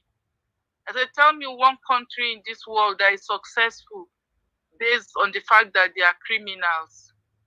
And he kept quiet. So it's sad that we have this kind of people in Nigeria. But I just want to encourage everyone listening. Let's be hopeful. We are standing on the path of truth. And one thing I know for sure is that truth will always prevail because God is truth. Regardless of what we're going through now, let's keep doing the right thing. Let's keep standing on the path of the truth.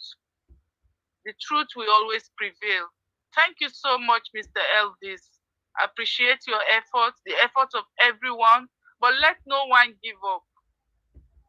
Because we have the truth on our side. Light will always prevail, no matter how long it takes. Thank you so much for all your efforts. God bless you. I will join you in the evening. Thank you so much. God bless you, madam. Thank you. Bye. Thank you, sir. Yeah. All right. Let me see if I'll pick the last call here. Hello, good evening to you. Your name, afternoon. Your name and where you're calling us from. Turn down your device, please. Hello. I'm sorry, you're not ready. I have to move on to the next person. Okay, let me hear from Tunaja, please. Good afternoon to you. It's good to have you back again in the panel. Please talk to us in 5 minutes. Tunaja, are you there? Okay, Tunaja, you're not available. Thanks for having me. And okay, can you hear me? Yeah, I can hear you now. Okay, talk to us. I'm talking. Go ahead. Yeah.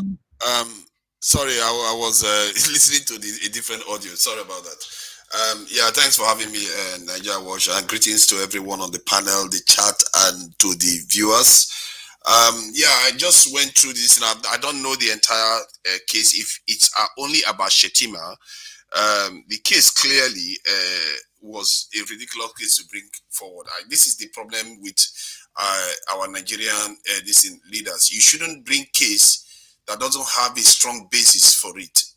Because from what they said, if that is true, then why did they bring it up in the first place? That the people that are supposed to contest that stuff are people that are supposed to be part of the process, like somebody that is in APC that is also an aspirant. That's the kind of person that can be able to challenge Shetima, not somebody from another party. You know, I don't know why people do this sort of stuff, just waste people's time. And I don't see, I can't spread myself thin to be investigating why, because the case has gone through other levels of court before.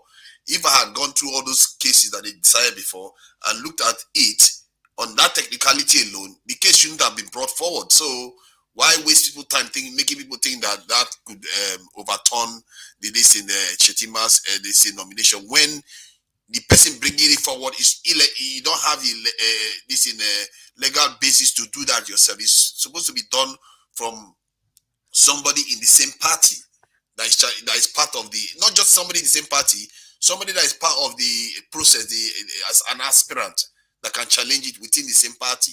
So I don't know why they did that. So that's why they threw it out. You know, and the same thing happened with that Adeleke case. It is clear. I don't know why the appellant in that Adeleke case too went to court, knowing full well the court told them the requirement that they need. Then they go to the court without the evidence. I don't know. Do you expect a Babalawo to do magic for you? I don't get it. We want a case. See, I want to pin this. I want a case that is so clear that the Supreme Court is pinned down on technicality that, okay, they went and made a decision against a very clear judgment. And this is not very clear because what these people went and filed, the technicalities alone knocked them out. And this is what we were talking about yesterday. We have to be marching forward with the clear information in our heads. Because if you don't have clear information, you'll be thinking something else while the reality is something else. This type of stuff, PDP is just, I don't know, man, what Atiku was thinking to bringing this forward. Whether it's just a joke for them, because he probably wasn't even around in the court, because he knows he probably doesn't have merit to do what he was doing. And the judge had to even admonish the PDP people, say, stop bringing this out case to us.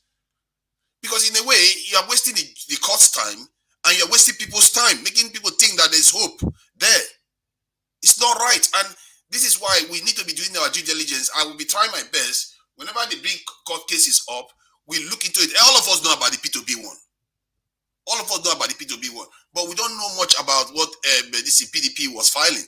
So when I saw the documents and the way the judges ruled against it, I was like, wow, why would the judge be talking so badly against? He said the judges were like, stop poking your nose into other parties' business. You know, why would the judges be doing that? I was like, well, these judges are really biased. Then until they went and said, that you are not even supposed to file it because you're not even part of that party. That is the way it's supposed to be done legally. So why did APC or Shetima Atiku not find somebody in APC to file the petition? Then maybe they would have had a chance. Because and then the court also went and said that Shetima actually withdrew from one of his other contest that he was engaged in before he went for the other one, that he withdrew on time. They gave the date. It's like, why just waste people's time? I really don't like why people do this, because yesterday we were discussing it here, and I was even under the impression that there was something to the case. You just can't waste people's time like that. It's just not nice at all. I don't know why people do that. And from henceforth, whenever I hear a case is coming up, I'll go and read up on the case. I'll go and read up on the case, on the merits of the case, especially if it has gone through other parts of the legal process, and why the other parts of the legal process ruled against the case and it ended up in Supreme Court. This is a waste of time of Supreme Court, because the Supreme Court needs to be focusing on P2B's petition. Instead, they drag them to go and be doing this one. This is one of the things they said about Nigerian Supreme Court is the most busy Supreme Court in the world, because they keep bringing stupid cases to the Supreme Court. Why take this case there? It has no merit. Stop wasting Nigerian people's time and decide. Look at the lady now that was so upset on the channel and crying. Stop trying to deceive people. Let's focus on the real stuff. These are the people, they are very, very devious people. I don't know why they don't brought the case up.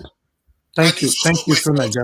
Some of us, we should be doing our due diligence to be checking information closely whenever a court case is coming up, to see what is being ruled on and how it's being ruled. And this is why I don't like. This is why I don't like. Can I interject you?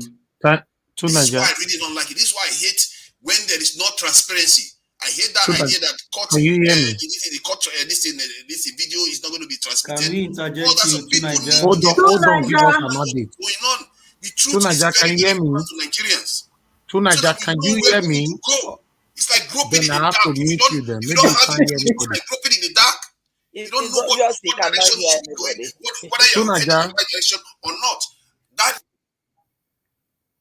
you cannot just be talking, you are not hearing anybody. I don't know how that works. Being misled over and over again. And Did you not even know that I removed him? Tunaja, can you hear me? The merits of the case. So, about this, Tunaja, your network has never been. Sorry, I wasn't hearing you. Was I? I've been calling you for the past 7 years. You did not listen. Sorry. Can you hear me at all? Tunaja, can you hear me? I don't think he can hear. It doesn't look like he can hear. Tunaja, you can't hear me, right? You are talking, I can't hear you. Sorry. Oh, so sad. So sad. I think you need to leave and come back again, because you need to hear what I'm saying. That's really strange. Yes, because your network have never been this level. Come back again. Let me remove you. I'll create the chance for you. Don't worry. I have to remove him because he's talking, but he's not hearing anybody. You know. Give us a mandate. Do you want him to say something, or you want him to be back first? Yeah, when he's back, we can talk. Go ahead. All right. Okay. Thank you very much, my people. Like I stated before, in the next 3 hours from now, we'll be having Aisha will be joining us here. So that's it there. So the brokers have been created. Endeavor to join us. All the questions that some of you have been asking me, even though I can't answer all questions, so you now have the opportunity to ask her. Yes, she's extremely close to Mr. Peter Obi than many of us here. So yes, by 6 p.m. she will be with us. This is a topic that I cannot really handle by myself, so I have to bring somebody in that will help us out on this by 6 p.m. So maybe that might boost many of our hopes later on. So yeah, Tunaja, you were talking earlier on. Can you hear me now? Yeah, sorry about that. My this headset, I have this so-called fancy new headset that is often deceiving me. I need to go back to my old one, and that one seems to be far more reliable. All right, and before that, Tunaja, there's a message for you. Can you send me a text message on Najawa's number? So yes, I can do that. Have you got it? Yeah, please put it on the backstage. Yeah, I'll put it here. So hold on, let me just put it on. Okay, while I put this on, I put the number on the backstage. I think give us a mandate. Wanted to interject you earlier on. Go ahead, sir. Yeah, I mean, when he was saying that the case of double nomination lacks merit, I think articles come. The lawyers are not stupid to have taken that to court. They are not. You saying that the judge said this and that. I don't think that that's a basis. These guys, they already know what they want to do. It was, I mean, what about Lawa's case? This is not the first time they're bringing such thing up. So instead of ranting and saying that the judge was saying, I mean, they already see Nigeria is in a state capture, which I know you know. The only thing we can do now is ask how to rescue this nation. Nigeria is already in a state capture. See, I think you have to understand that judges, they hold each other accountable too. If they come and just totally mangle the constitution Not in Nigeria, the law, sir. Thank you. Not in Nigeria. other judges will challenge them immediately. I think that's what the judge that Nigeria was played here the other day said, that because he was trying to defend the fact that maybe the judges are right not to stream the video live of the trial online. But my take is that judges actually know how to hold each other accountable. Let's say they just come and just say something completely garbage. The same thing with doctors, any profession. If a doctor come and talks nonsense about a diagnosis, another doctor will be like, what did he just go and say? That's nonsense. It doesn't make sense. But because the language the Supreme Court is using is so like abrupt and so clear that it's very, very odd if 5 judges just come together and say that is the way it is. And the same kind of language you see with the Adeleke one too. They actually give you clear logical reasons. This is why I say we have to be logical. They give you clear logical reasons why they are kicking it out. When the one that's going to catch them is when they give fuzzy reason that is not based on the law or constitution. That's the one you're going to catch them out. But this one, they were even telling them, stop wasting our time with this case. You just wasted our court's time. That tells you that in their head is very, very clear. Well, I don't believe that. And you saying that judges hold themselves accountable, not in the Nigerian system. That can happen if it was Oputa and then Nikitobi. But the judges that we have now, I hope you can go read what Oputa wrote some times ago. How that judges should not be blind. For me, if I see some judges, you have a sane judge in Nigeria? My brother, Nigeria is in a state capture. You and I know that. And that's what we have to fight for. Governors have been removed from office before. Governors have been jailed in Nigeria. Not some people actually are doing their job. Not everybody is a thief. Not everybody is trying to this thing. Some people say, yeah, maybe most of them are criminals. Like out of 10, 8 or 9 are.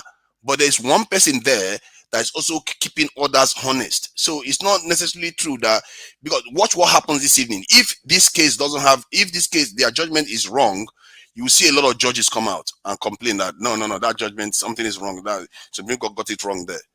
I just believe that the Lawa's case, the Akpabio's case, all of these are precedents. I mean, what I want to understand and then Nigerians to understand is that as it is right now in Nigeria, there is a state capture. If it was Nikitobi or Oputa, Nigeria is in a state capture, including everything is hijacked in Nigeria. Papa Louis says something. We have institution. We have strong institution, but the people that are in that institution are the people that have sold their conscience. The judges in Nigeria don't hold themselves accountable, because if they do, they should understand better that Buhari himself should not have conferred upon a drug baron the GCFR in the first place. That is not done. Nigeria is in a state capture. Atiku is one of those people that have captured Nigeria. Atiku is one of them. Was he not the one that chased Peter Obi out of PDP? They have a basis for taking that to court, and the judges already know what they want to do. Nigeria is in a state capture until everybody all over the world understand this. We are not going anywhere. We need to fight now how to rescue our nation from the hand of these people. Thank you, sir. See, Atiku is one of the people that captured the state, isn't he? And he is the one that just led people in the wrong direction, and as if he's got a case there. I think he's always dodgy with the way he does things, and we have to be really. Nigerians are very big Machiavellians. They try to deceive people a lot, and this is why the elders in Nigeria, the kind of stuff that they do, I really, really abhor them for what they do. They mislead people. Right. A lot of Nigerians mislead each. Man, you don't know how bad this thing is. That's what frustrates me a lot. He's okay. I don't want us to stay here forever. You remember, I have another broadcast today, and we have a guest as well. So let me move on to the next person. Sir, can I come in? No, hold on, sir. We have somebody that have not said anything at all. Iboro Thompson. Can you hear me? Iboro Thompson, are you there with us? Please unmute yourself. I guess you have a network problem. Somebody was trying to call in. Let me quickly get the attention of somebody that is calling in. All right. Okay, CM is on the phone. Oga CM, good afternoon to you. Talk to us quickly. Yeah. Good afternoon, Niger Watch. Please, when a case like this comes up, like give us a mandate was saying, the judges has been bought over. The case is not because the APC man didn't bring it up. The thing written there is in the electoral law. Electoral law is not for only APC to interpret. When two Nigeria draw a parallel between a doctor can give opinion, diagnosis, it does not count. That is frivolous. In medicine, there's something like supreme. If a doctor says it's malaria and the other one says it's typhoid, all it takes is for this one to cure typhoid, and then it goes. In Supreme Court, if they say this man you are looking at is a woman, you don't challenge it anyway. That's why they are supreme. So that is misleading. In this case, what happened in Nigeria is that if the Supreme Court has been bought, what this guy was saying, give us a mandate, was what Oputa said. Oputa said we are supreme not because we are infallible. We are supreme because nobody can challenge us. He said they are supreme not because they can make mistake. No, they are supreme because whatever they said, even if they make mistake, that is final. Justice Oputa said it and it's unquote. Yeah, I will search for the quotation and bring it up. So what is happening at the Supreme Court? People have lost faith. What reason has Supreme Court to say that? The electoral law say go and pick a form if you want to contest any post. Ahmed Lawal did not pick for Senate. Akpabio didn't. Eventually, both of them were returned. What can Supreme Court tell us about that? Is that not common sense? Is it not the same Supreme Court? What can they tell us about that? Is it for APC to present or PDP? The thing says the electoral law. By the way, the senior advocates leading all these articles, this was them. They know it before they bring. They don't just go to Supreme Court to go and mess themselves up. Supreme Court has been captured. That is the issue. That is the thing. Don't excuse them. Don't be surprised that they will tell you that 25% does not count anymore. That then they will set it aside. Justice Oputa said they are called Supreme Court not because they don't make mistake, not because they are infallible, but because whatever they say is the final. That's why they are called Supreme. So if they look at you as a man and say you are a woman, there's nothing you can do about it. And when you fail, when you now lose, it doesn't mean that you don't have a case. But there's nothing you could do. You can't go to any other court. If you tell them to reverse themselves, they say no. So let us not, sometimes, some of these things, we know it. Our court, Nigeria is under siege. They've taken over. So let's not go and start to blame ourselves and blame this. Before they move the case to Supreme Court, they've looked at it. These are senior advocates, PhD in law. How many of those people in Supreme Court? Okay, somebody in Nasarawa the other day said, either you get your law degree or you lose your job. It is from there they now move some of them to Supreme Court. Tomorrow you go and stand before him with your master's degree in law as a practitioner. And when you go there, the person the magistrate or the judge you are before hasn't got a law degree. Tomorrow, if he gives judgment, you feel that you as a lawyer, you don't know what you are doing. That is not the issue. Please, let's not confuse our listeners. That is purely abstract. Thank you. It's unacceptable, please. Augustine, we have a guest later. Thank you very much. I need to go now. Let me hear from another person. Hello. Yeah. Good afternoon to you, Mr. Kester. Thanks for joining. Calling in. Please. Yeah. I greet the house. To be very honest with you, the way everything is at the moment, we just have to say the way it is. I don't have any hope in terms of anything to do with the tribunal, to be very honest with you. It's our time for Nigeria to just get themselves together and take the bull by the horn. There's no need for going around about all these, let's go to court. That's just the fact. Because we have to say the way it is. Because all these people, they just believe that no one is going to come out and do anything. Let's just continue. That's just the fact. And most people I called in Nigeria now, they will just tell you, are you still talking about those elections? I beg, let them just carry on. I beg. Like you said before, they will just go to beer parlor and drink themselves up and go home. That's it. You understand? So we at Diaspora, we just have to stop sending money to all these people. That's just the fact. Because we are helping them to live, they live off of us, and that's why they just lay back. They don't do anything apart from, let me call this my friend. I think he will do one or two for me. That's it. They don't care. Whether Nigeria get good, that's just the fact. Thank you, sir.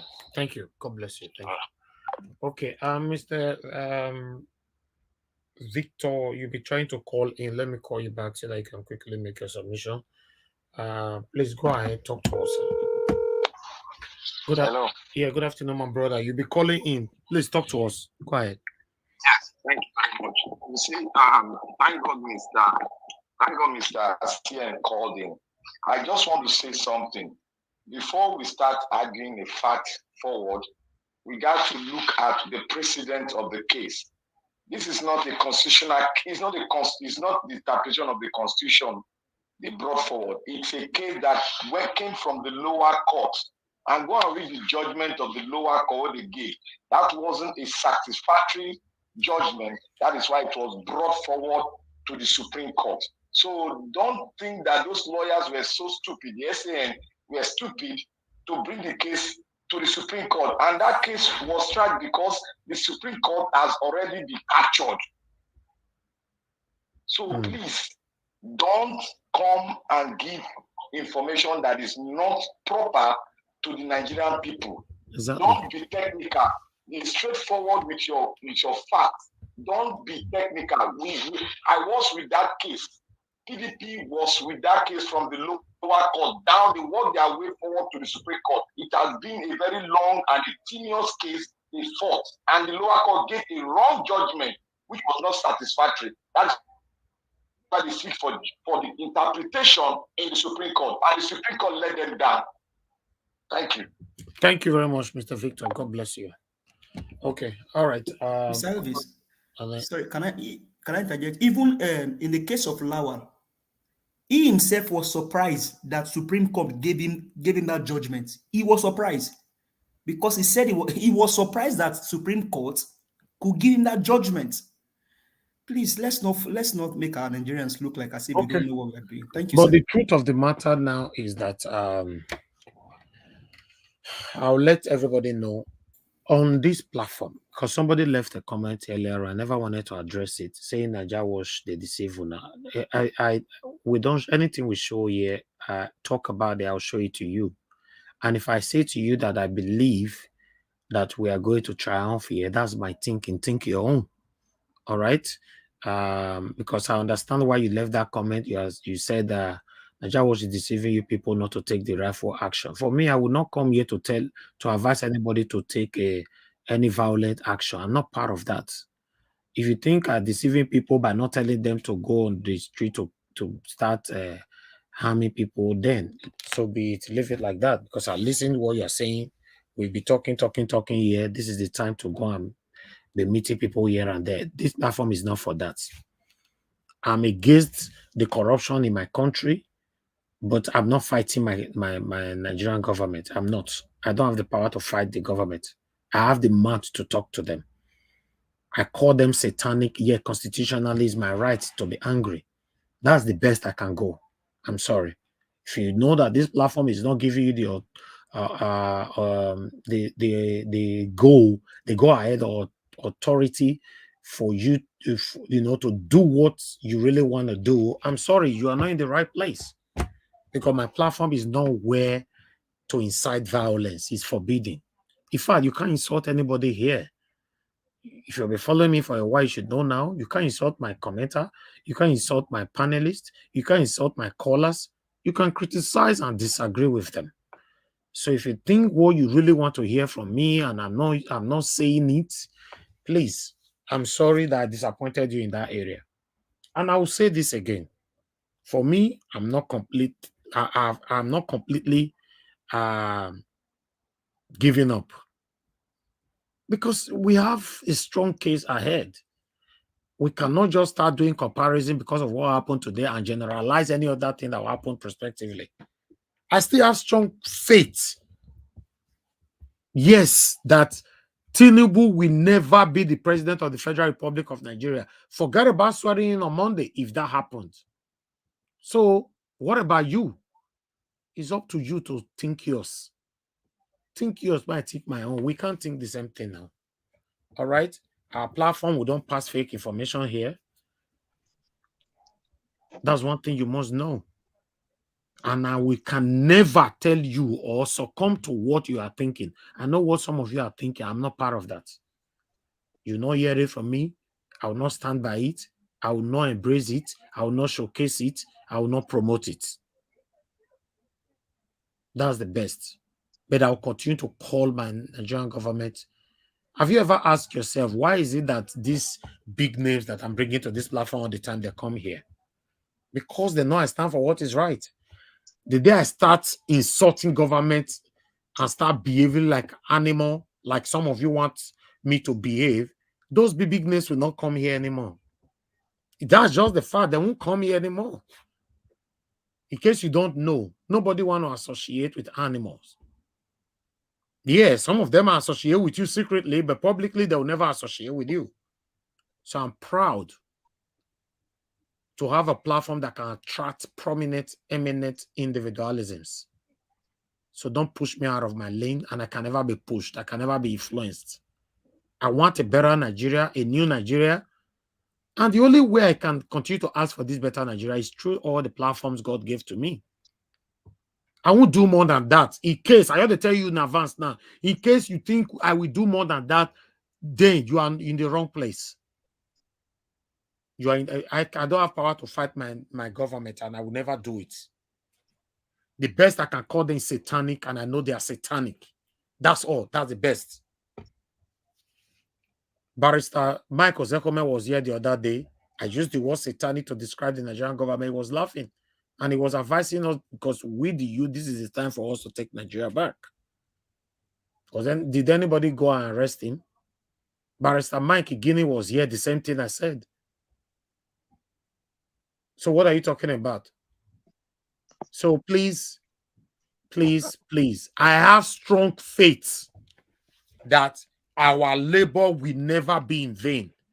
I don't know where that faith is coming from. That is my faith. I'll continue to stick with it. Stick with yours.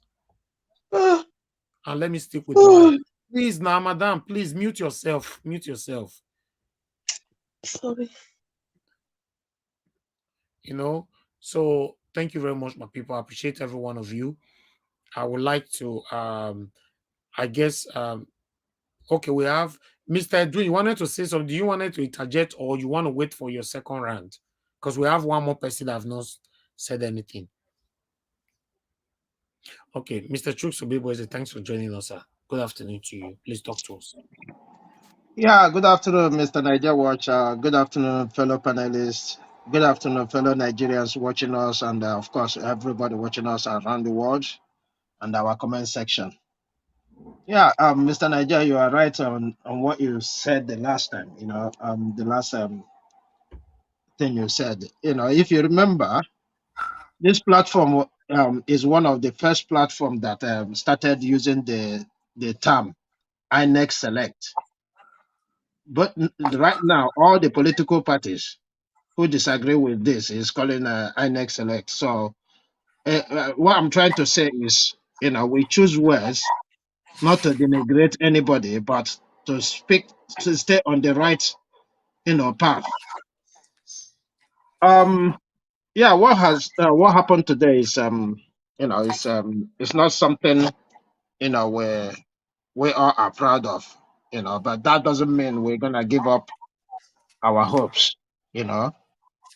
This is not yeah, if it happens that you know, the result came out positively, we all celebrate it. But as it is, it's nothing to do with us right now, because this is not us losing, you know. We didn't lose. So we see what our judiciary is gonna make of all this, but it's so sad, and that is one thing. All these people going to National Assembly and what is it called? Senate. Please, who is this? Can you please mute yourself, please? I'm hearing echo, please. I've done it, sir. I've done it. Okay. So in as much as we are talking about all this is why we need young people, intelligent people, people who are ready to work for Nigeria to come on board. Because all these things we are saying, we're just, saying the Supreme Court, the Supreme Court.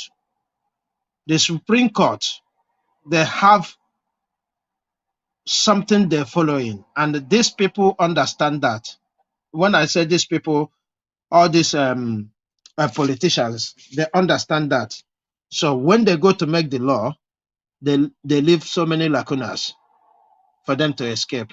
Because you cannot tell me you are doing a law to state that somebody cannot be here and there contesting at the same time. And you're telling me that only the political party has the right to disqualify them. That doesn't make any sense.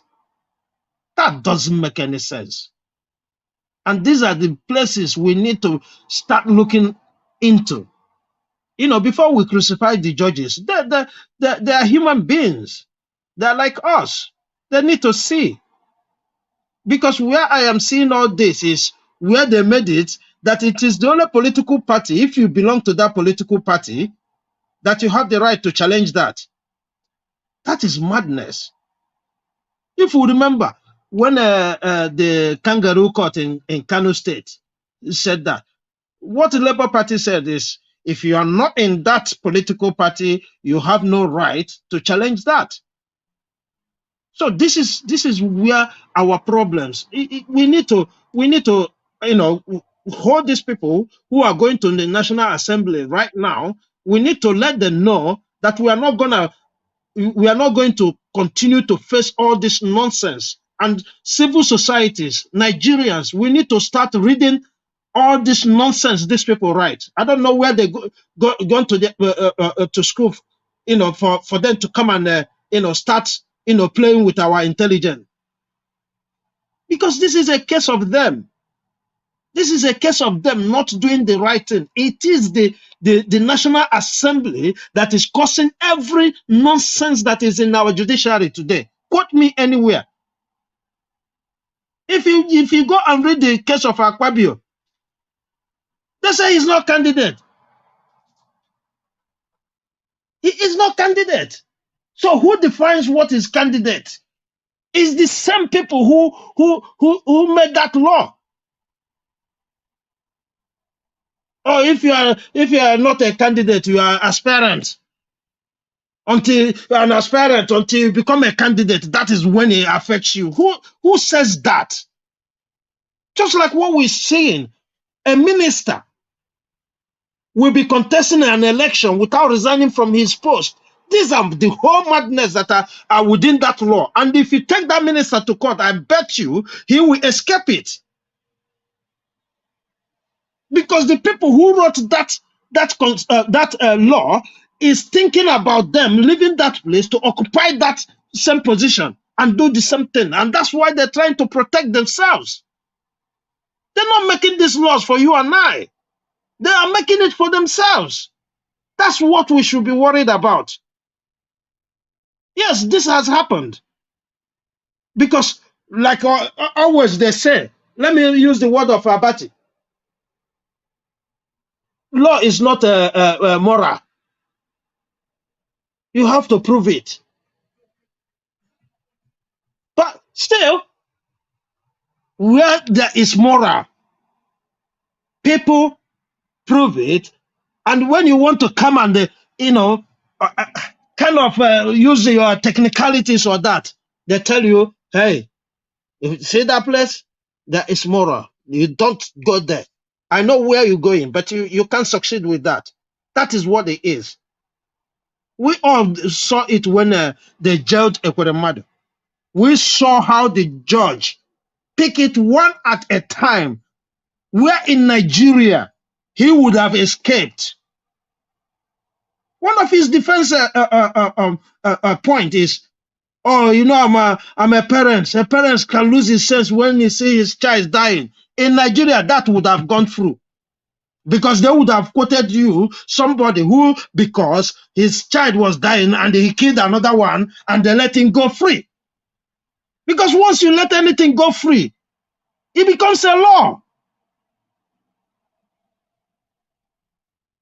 In as much as we have that hope that something is going to happen, with what happened with what is it called, Akpabio's case, tells me that this one is going to be difficult because it's similar. There's so many things that is similar within that, because they tell you no, because you didn't belong to this party, you can't do anything. Go home, because that's what the lower court did. The lower court said, hey, I have no jurisdiction because PDP, you have no business interfering in their party's internal affair. How can something you write as a law for Nigerians, you call that party internal affair? That you said that no person in Nigeria should be hunting for two political positions at the same time. Come on, this is unbelievable. This is unbelievable. I don't want to talk much about people saying what they think, but those who think Nigeria is who think it's okay the way we are living in Nigeria. And I guess most of them don't live in Nigeria. Most of them don't live in Nigeria. And even if you live, some of them, they just, got one politician on the other. In the next 3-4 years, the politician is out of the way, you become like me. Then you start crying, calling for help. It will touch everybody. And I'm asking all Nigerians, please, let us not give up hope. Let us not give up hope. And we need to continue doing what we're doing. Because if they tell you it doesn't affect them, they're lying to you. They are in hot seat. Aso Rock is boiling as we speak. They are running all over the place, thinking, what are we going to do on Monday? We're not going to do anything. We're going to come out and say our mind. We're not going to be violent. But one thing we guarantee you, we're going to come out and say it as it is, including those who come to join you in the jamboree. They will see us. We're not gonna molest anybody. We're not gonna do anything to damage the image of the country. But they must see the truth as it is. There's no way we're gonna allow it to go like that. People are in spaces right now as we speak. Mr. Chooks. Yeah. Can I interject you, sir? Yeah. Well, when you say about the image of the country, what more image is left for the country? No more image. Yeah, but as citizens, you just confer the highest honor on a drug baron yesterday. Yeah, but as citizens, we still have our dignity. Look, I am saying it. I always say it here that I have no problem them, inaugurating him, but the problem I have is the dent it will leave on the name Nigeria. That is the dent. The first time I'm not even going the way of drug dealer, but for you to inaugurate somebody who is not constitutionally elected, that is my biggest fear. That is the problem. And it surpasses all the crime he has committed. Exactly. This, I'm telling you, surpasses all the crime he has committed. Because if we are to look into this, it means when he comes to office, None of us should listen to him. That is exactly the position. And that is why when that Ahmed was saying you murder democracy if you do this. Now That you is are the hitting the true, nail on the head, sir. Now you are that hitting is the the true nail on the head. definition, brother. That is the true definition. When he said that, that is what he meant. Because look, if the constitution says you are not you didn't meet the criteria to be there, and you are there and you are telling me what to do, it can happen. And that is where the fear is. So please, let us continue to do what we're doing. We are doing well. Don't listen to nobody. Listen to nobody. We are doing well. You see, the same way they doubted us before the election, you and I were here doubting ourselves even. But when we went to the pool, we defeated them hands down. And this is the same spirit. This is the same thing they are doing. Trying to play with our mind. It's not going to happen. It never happened before, and it's not going to happen. So I ask everybody, don't lose hope. This is not the main thing. The main thing is still coming. When we go there and defeat them and show them who we are. I yield here. Thank you. Thank you, Mr. Schultz. God bless you, sir. Thank you. That is why we are going to be having our guest tonight. Aisha Yusuf will be joining us by 7 p.m. We're going to be on air from 6 p.m. Fingers crossed by God's grace. So if you are joining us on this show, where you can ask more questions and where we can boost our hope, faith, then you need to come on time. We only have 10 spots. Remember now, 2 is taken. It's only 8 left. Normally it's 9 because when I take 1, I remain 9. But this time, because obviously I'm going to send link to my guest privately. So now only 8 could remain. So, and also remember, anybody that joined the show, the last person will be removed when my guest is ready to come in. Thank you very much, my people. I appreciate you all. Mr. D, you wanted to say something? Okay, yes. Yes, sir. Thank you very much.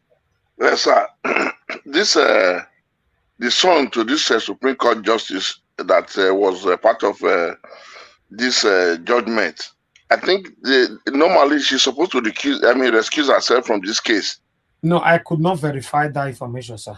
It's from Foundation for Investigative Journalism. They have full story written. No, it's from a blog. I can't verify blogs. Anyway, it's also in a WhatsApp which I sent to you, but no problem. That's what I'm saying. You send it to me on WhatsApp. That's what I clicked on. I could not verify it. Okay, but all the same, I want everybody to understand that those people who are hearing me back home, I know it's not by force to go for demonstration, but I want you people to understand that go on peaceful demonstration. Don't destroy any property, because any property you destroy, if it costs 1 million, they will budget 100 million. Meaning you give them opportunity now to also embezzle further. Exactly. The international community from tomorrow. Anything more than peaceful protest, this platform is not part of it. Peace tomorrow, as from tomorrow, international community, they are all over Nigeria. They can never use force when this thing is happening, because till on Tuesday, most of the international community will be in Nigeria. Those they invited. So for that simple reason, go out on peaceful, demonstration. Let them know that the person they've come to observe his inauguration is not the person the nation, the citizens of this country has chosen or has voted for.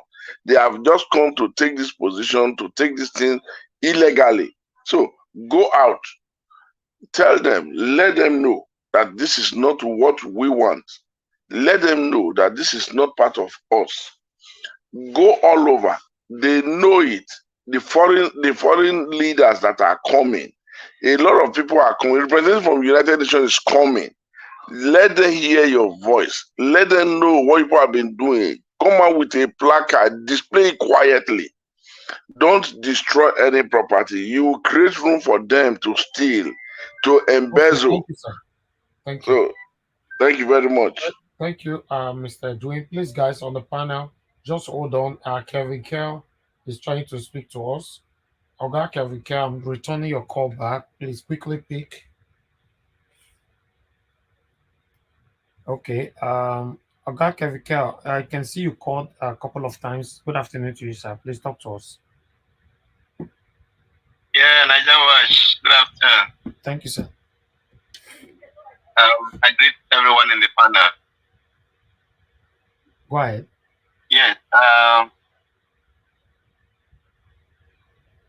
Nigerians, I want us to look at where we are coming from, so that we don't lose hope in this struggle. The success of every struggle is the hope that is alive. Nigerian state has been captured since 2015, when this administration came in. 2019, they confirmed it. But last year, something happened last year, towards January, February. Nigerians woke up and said, enough is enough. People like one man from Nigeria Watch called Every Sedig, Aisha Yusuf, and some other guy, people came up and said, no, there is something called citizen. The last hope of human being is not the Supreme Court, it's called a citizen. They woke up and said, no, we have to be active citizens. And under 10 months, they brought a man from a major party, and he entered a party that has no name instead of. And that party, the sponsor supported that party without money. They canvassed for that party. That party won 2023 presidential election. No doubt about it. That party from nowhere unseated several political bigwigs, senators unseated. Do you know that Tony Rumeru, younger brother, was unseated by a non-politician, Ndudi Rumeru, by this movement? Do you know that Shimaro Kenamane is a political godfather of Enugu State? This movement unseated him by a politician that is 1 week old in politics. My people, I want us to know that we have covered, in this struggle to recapture our country, we have done 75% of the job. What is remaining now is 25%. 25% push. There's a saying we say that the major job has been done. What is remaining now is for us to re-energize ourselves, re-galvanize our strength, push more. We will get these guys out of power. Let me tell us, please, judiciary, according to CM has said, what Justice Oputa said, they are everywhere in the world, they are biased. But the only way to win a case in a judiciary that is biased is to overwhelm them with evidence. And we have more than evidence in this case. Look, you see the ruling that happened this morning. When I look at that case, the truth is that I think judiciary that have set trap for themselves. I think that PDP set trap for judiciary and they fell into it. Why do I say that? This ruling is a pre-election matter. The only person that has local standby to go through High Court, Appeal Court, and Supreme Court is the person that contested with this guy, APC, in primary. Now that it has happened, the only way to win this case, this particular case, is to take it to election tribunal. The only way Atiku would have challenged this case is to have gone, if he had gone through through the Presidential Election Tribunal. That is where he has the locus. He has no locus for this case because he went to file it through the from High Court. Where he's supposed to go is from the Presidential Election Tribunal. That is where he has the local standard for it. So we have this case. Obi has this case also in our petition. In this case, it will be treated on merit of it. Now, why do I say that judiciary they shot themselves? Now they have said they want to follow the law. They follow the law to adjudicate on this matter. Oh, they have shot themselves by the foot. So by the time our own comes in appeal court, let them not tell us about technicality because Obi has local standard for this case. So what I'm trying to say is we have won this election and we are going to prove it to the world. That is where our principles stand. Please, everybody that is saying protest is good. But I want to tell us, in every struggle, you have to find out a strategy to fight. Looking at your opposition, APC, they are terrorists. They are violent. You don't follow a violent person with violence. They will smart you in that game. What we need to do is what we are doing. We are playing a wiser game with them. And that is why they are going haywire. They expected us to come violently. They expected us to march in the street with violence. But that if we had done that, my people, this case would have been over long ago. Everybody would have forgotten about this election, this stuff. Okay, sir. So thank you. Where we are smarter than them. Is a game of intelligence. It's a game of wisdom. They are going on violence, but we are showing them superior power. Thank you. It's like when somebody is with you with guns, you are somewhere using a guided missile for them. What we are using guided missile against people who are fighting guerrilla war. We just stay in our comfort zone and press buttons, press computers and get them. Forget about we have this mandate and we will win it. We will get it. So let's not be despaired. Let our hope be intact and then let's continue to push in our struggles. People in Nigeria will be rescued by people in diaspora by what we are providing for them. Okay. Analysis. By giving them support morally. And they will fight that fight and we'll get it. Thank you, everyone. Thank you, Mr. Kevin Kell. God bless you, sir. Okay. Let me come to before Mr. CM. Let me see if anybody is right there. Okay, Mr. CM, please talk to us. It's good to have you on the panel. Okay, yeah. Thank you, Niger Watch. What I want to quickly say is this: given the judgment that we are discussing this afternoon from the Supreme Court, everybody, including you have the right. You have the hope to say you are hopeful, irrespective of what happens. Yes, nobody can lose hope. We sleep every night because we hope to wake up in the morning to continue what we're doing. But some people will sleep, they won't wake up. So that hope, we can't lose it. However, if there are other people saying they've lost hope, also see reasons with them because it's based on what they've seen. I remember somebody telling me, say, lawyer, you may be in Ibadan, commit a crime, and he's going to be tried in Abuja. Maybe he goes there. The judge who will try it, maybe that day you were committing the crime at Ibadan. He may even be on holiday. He doesn't know you. He's seeing you for the first time. But before they give any judgment, they will say from the evidence before this court. In other words, from what he can see. So for us, anybody who says he hasn't got any hope again in Nigerian judiciary, Supreme Court, he has evidence.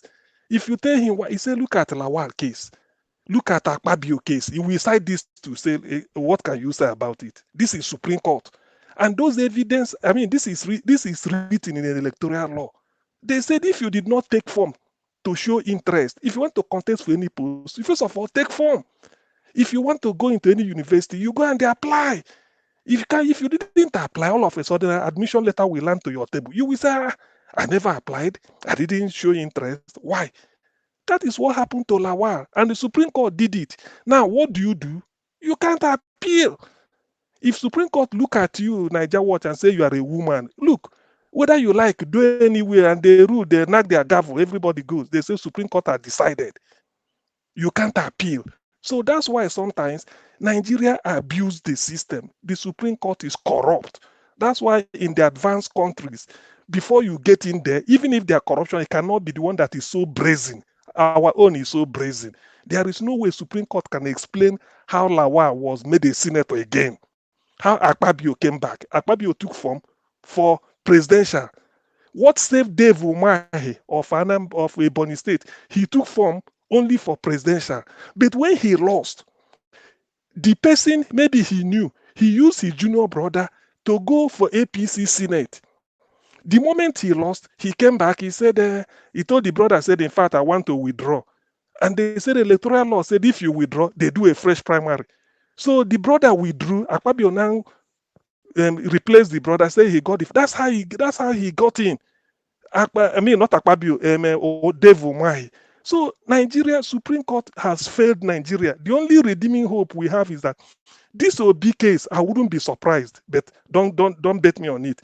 Given what we are seeing, to say that 25% is not maybe if you're not citing the case, can Supreme Court overrule themselves? After all, they say law is based on precedent. If you decide today that Mr. A is Mr. B, and the Supreme Court rules on it, people will go home. It becomes a legal classicus, the way they say. So tomorrow, if you're an unquote, you say, according to Supreme Court judgment on this is similar thing. Therefore, I'm going to win it. When you go there and they say 25% is no longer needed in Abuja, what do we do? They will say, okay, court. They knock. You don't go. That ends it. So these are the case we are facing. That's why Nigeria Supreme Judiciary has been captured from beginning to end. If you can go to because why people go to Supreme Court is that they feel that at the magistrate court or high court or appeal, that these people, no, let's go to the Supreme, who will look at it dispassionately. All these senior advocates, they know the case. They are not going to cite a case in United States or in UK. It is the cite Nigerian case. That's why they say Nigerian Weekly Law Report, NLWR. Every week, any judgment given in Nigeria weekly is documented. So this SAN, they read everything to see. Law is based on precedent. If you can't prove it, if you can't cite, that is the evidence. You said in Cross River State, it was decided on so. This is the thing. It was here, it was decided. That is what you keep citing. Precedent is what they use in law, and that is the evidence they want. But if it has not been done before, but then we tell you that in this case, in my court, they will rule another thing. You don't have to do anything about it. You even if you just be smiling, say, well, the Supreme Court said nothing, as your lordship pleases, then you go away. So Nigerian judiciary has been, who was even the person that said it? He said when the legislature made this thing, they will go to the judiciary. When the executive feel whatever, they go to the judiciary. But when the judiciary becomes corrupt, what do you do? I think it was this same Oputa was saying it. So judiciary is like God. The Supreme Court are like God in heaven. If they cannot look at the case, because that's why they have to be apolitical. If you don't bribe them. You don't. In fact, they must, because they know that their decision is life and death. But some people may disagree with me. Their decision is life and death. If they decide to change, say that, okay, you went to there and say that the capital of Cross River is Calabar, and somebody is proving that it's Ogoja, you go to Supreme Court say it's Ogoja, what do you do? The moment they say you don't do anything, it's done. So that is the annoyance. That's why people are saying they've lost hope. If you can go to Supreme Court and simple thing, what you know that there is legal precedent, they will set it aside and say what they want to do. Who did anybody ever think that Supreme Court will make somebody who did not take form, who did not declare interest to contest for a Senate seat, they say he's a senator? He should be. That's why Lawal was saying he was surprised. And this is the same Supreme Court. And everybody kept quiet. You see, that is why Nigeria has been captured. I cannot blame anybody for any action anybody take. I think I've said it before. At this point, because when P2B, the only thing is that I'm hanging hope that eventually P2B will get in to repair Nigeria. Otherwise, without P2B, I'm just speaking for myself. I've been saying it. P2B is Nigeria's last chance to me. Apart from that, I don't want to hear anybody telling me, oh, unity again. I will never tolerate that. Because I've given my all. I've had hope. We've got a corrupt candidate. We've got a clean one. We played by the rule. Go and get your PVC. We did. You take our Naira. We agree. You didn't want to give us Naira. We agree. all the hardship we faced, in fact, this election it should have been, in terms of violence, it's not too violent because people believe that they are going to change the system through PVC. That was why the number of voters ballooned to about 8-something million from what it used to be. Everybody had faith and they played by the rule, looking for what Peter Obi did. Now, if after doing all these things, the hope is dashed, man, when one door closes, another door will open.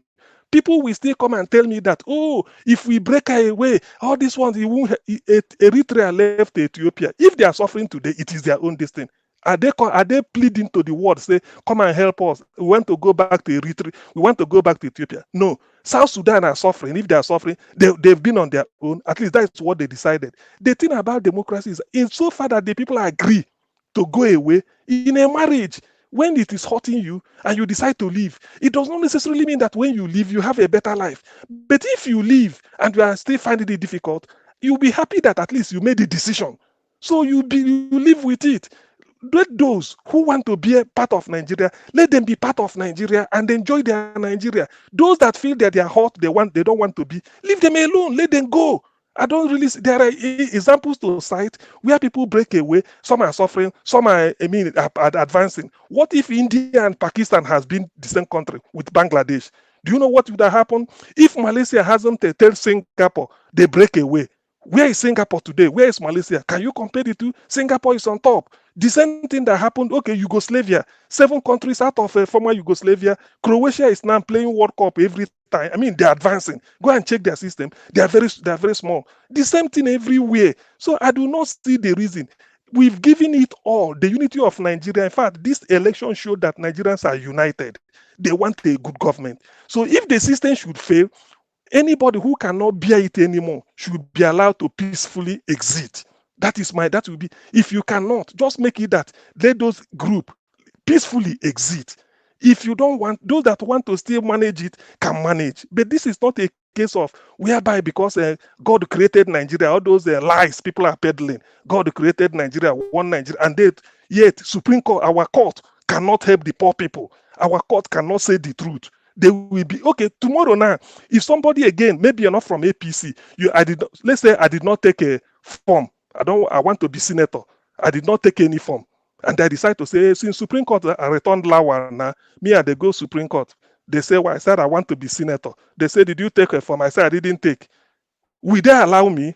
Will it happen? Because it's not a precedent. Law is based on precedent. That's why when you go to court, you quote. You say according to this, according to this. If you can't give precedent in law, the judgment cannot be on your side. Largely based on precedent. If it's not on precedent, they call it legal classicals. So when Nigeria is destroying the hope of the people and everything, what do you want people to do? So please, as much as possible, we have to, I won't blame those that are still having hope. Yes, we have to have hope. After all, that's why we sleep and wake up. But those who say that they lost hope and they want alternative, please, they also have a reason to seek that. Like Olisabakova said, Nigerian unity is not sacrosanct at all. It is not. It is never sacrosanct. Anybody can be anywhere. As long as life goes, whether you chicken out or you are suffering, it's up to you. Those that want to remain, let them remain. But not to tell people that tomorrow say, hey, no, we have to be okay, look at the meaning of togetherness. When you cannot obtain justice from the high apex from the highest court in the land, and they will be even simple thing, they can even reverse themselves for what? When it suits them. So please, Niger Watch, I enjoy, I like your expression of hope. Yes, we have to hang in there, pending when they hear the last of P2B.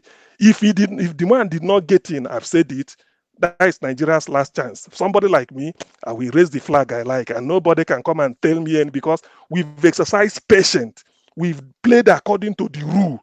If we play according to the rule and we couldn't get it, then why? What does it mean? The world is laughing at us. The world is laughing. We make a law and we bungle it. We make a law and we bungle it. If they did not TPEX all the result, we will be where we are now. What is presidential election? What is the reason that you will sign a result, all of us will agree, pulling agent, and we all go home with it? You now take your own, go and TPEX it and start to upload nonsense. Then you base all the figures on that to declare somebody winner. When I'm going to say go to court, I've done all what I could do. I don't have TPEX. So I don't have TPEX to TPEX result. I've done my bit. This is why it should be. We make the law that we transmit it in real time. Why did you not transmit it in real time? Lai Mohammed went to America to say that they deliberately switched it off, that they fear that some people will attack. Who is attacking? Who? Because only presidents they will attack. What are they talking? They feel that we are stupid. Every year, illiterates will be really ruling Nigeria, a nation of champions all over the world. Take a Nigerian selling orange at the street, take him to Europe and America, a graduate. You will see how clear you will be on top. But when you get to Nigeria, illiterates at every level, mediocres. Now Tinubu will be president in a country that has the likes of all these people scattered all over the world. You are bringing somebody without school start, no evidence. No, show us how you went to Chicago. They dodged it. Come and do debate. They dodged it. How old are you? Nothing. You worked in Mobile. Where is the evidence? Nothing. Then you roll the person in. Tomorrow they say because of that, let us unite. Oh boy, the gods are wise. All these things must have to stop. Either they allow people to be in. As for me, I'm speaking for myself and nobody told me to speak. Either they allow people to be clean. Let him continue to go and repair Nigeria so that 200 million people that invested hope in him will recover, sort of will regain life. But if they feel that they can maneuver it after they promised Tinubu since time immemorial that he will take over, oh boy, I'm not going to fight. I will just agitate peacefully. Whoever wants to take me on can take me on. But for this Nigerian unity, somebody could be born a Nigerian, but it's not compulsory you must die a Nigerian. It's as simple as that, and we all know it. So I do not see why somebody can leave Nigeria, go and obtain the citizenship of a foreign country. But if I want to establish my own citizenship, the one that will be indigenous to me, somebody will tell me that I must take the one given to me by the British. It's not done. Otherwise, I'm yet to arrive. I haven't asserted my right to full humanity in this world. Let me stop here for now. Thank you. Yeah, thank you. Let me just respond quickly to something that was said, because I had to go and double check this stuff too. Okay. The law in Nigeria says that if a politician is nominated twice, double nominated in a political party, that people from that political party are meant to take care of it. But if it was in two different political parties, that's when I think anybody can challenge it. This is what is wrong with this case. That's what I'm saying. That what is wrong with this case is that the PDP knew full well that this is not their matter. This is a private party affair, because that is what is stated in the rules. And they had to prove that what the party did damaged them. And they didn't come with any case to prove that what the party did within their own political party damaged them. So this is why they threw the case out. And I really think that people need to be paying attention to the details, because this is where it's most important. It might be difficult, but we need to be paying attention to the details, because this was not even our case. Clearly, whatever Tinubu this article is playing at, he is just wasting people's time by doing what he did here. Thank you.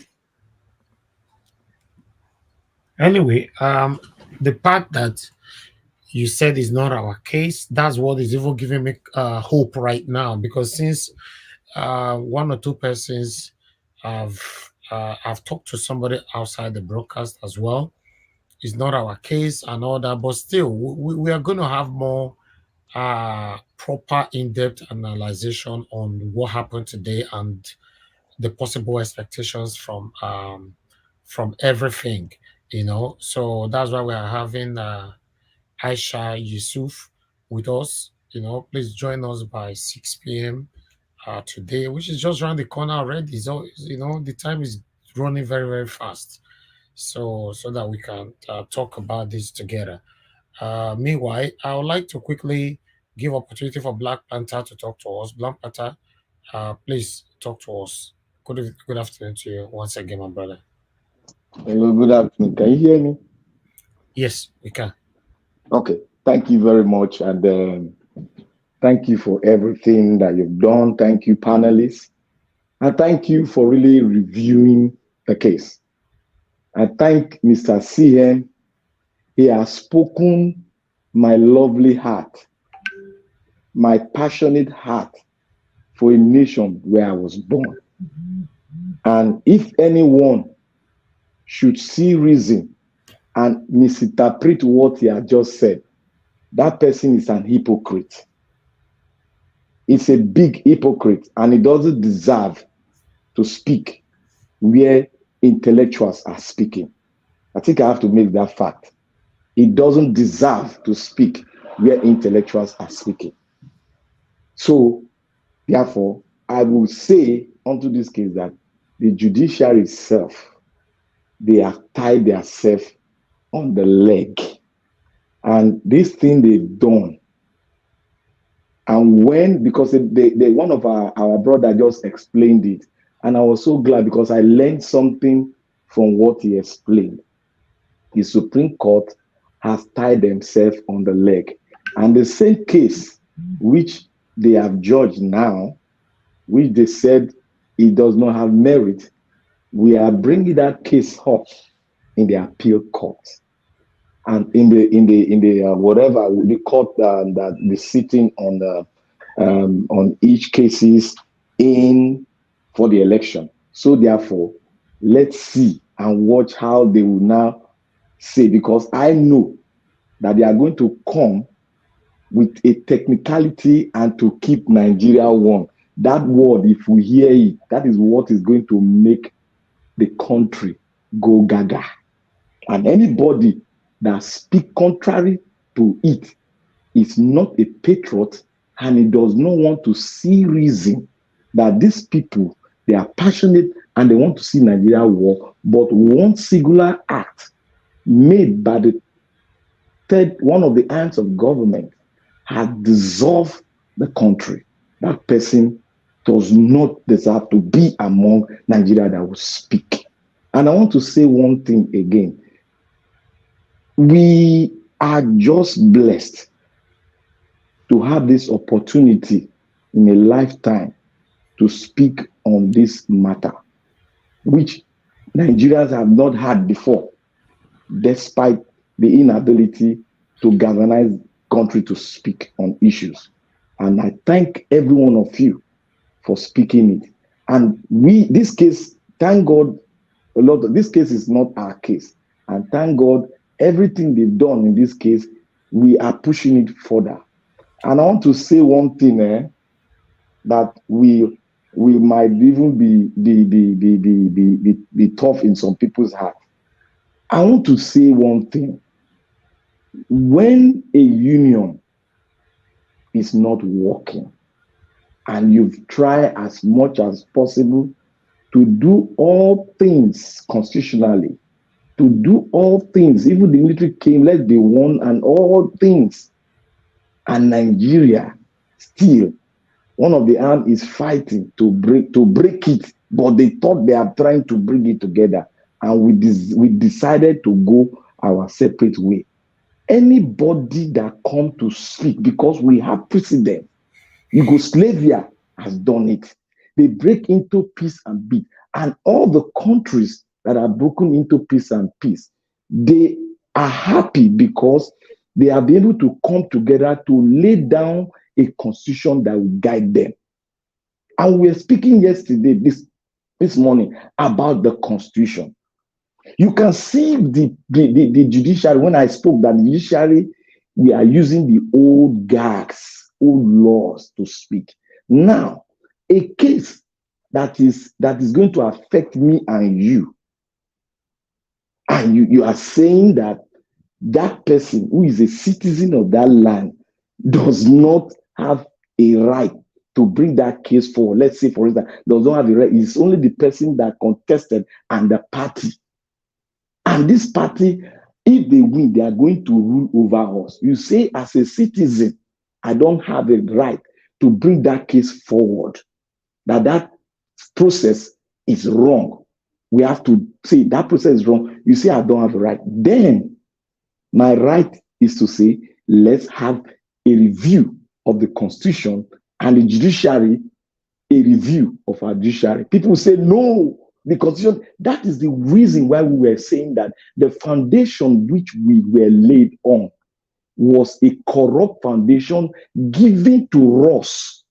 We have not sat down holistically to argue who we are and what we will be in the future, to set a precedent for others to build on. We have not really sat down. When they say, oh, We sat down in 1979. That was a fluke.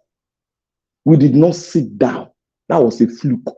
We have not sat down to define. Even that 79 did not define who we are as a group before a nation.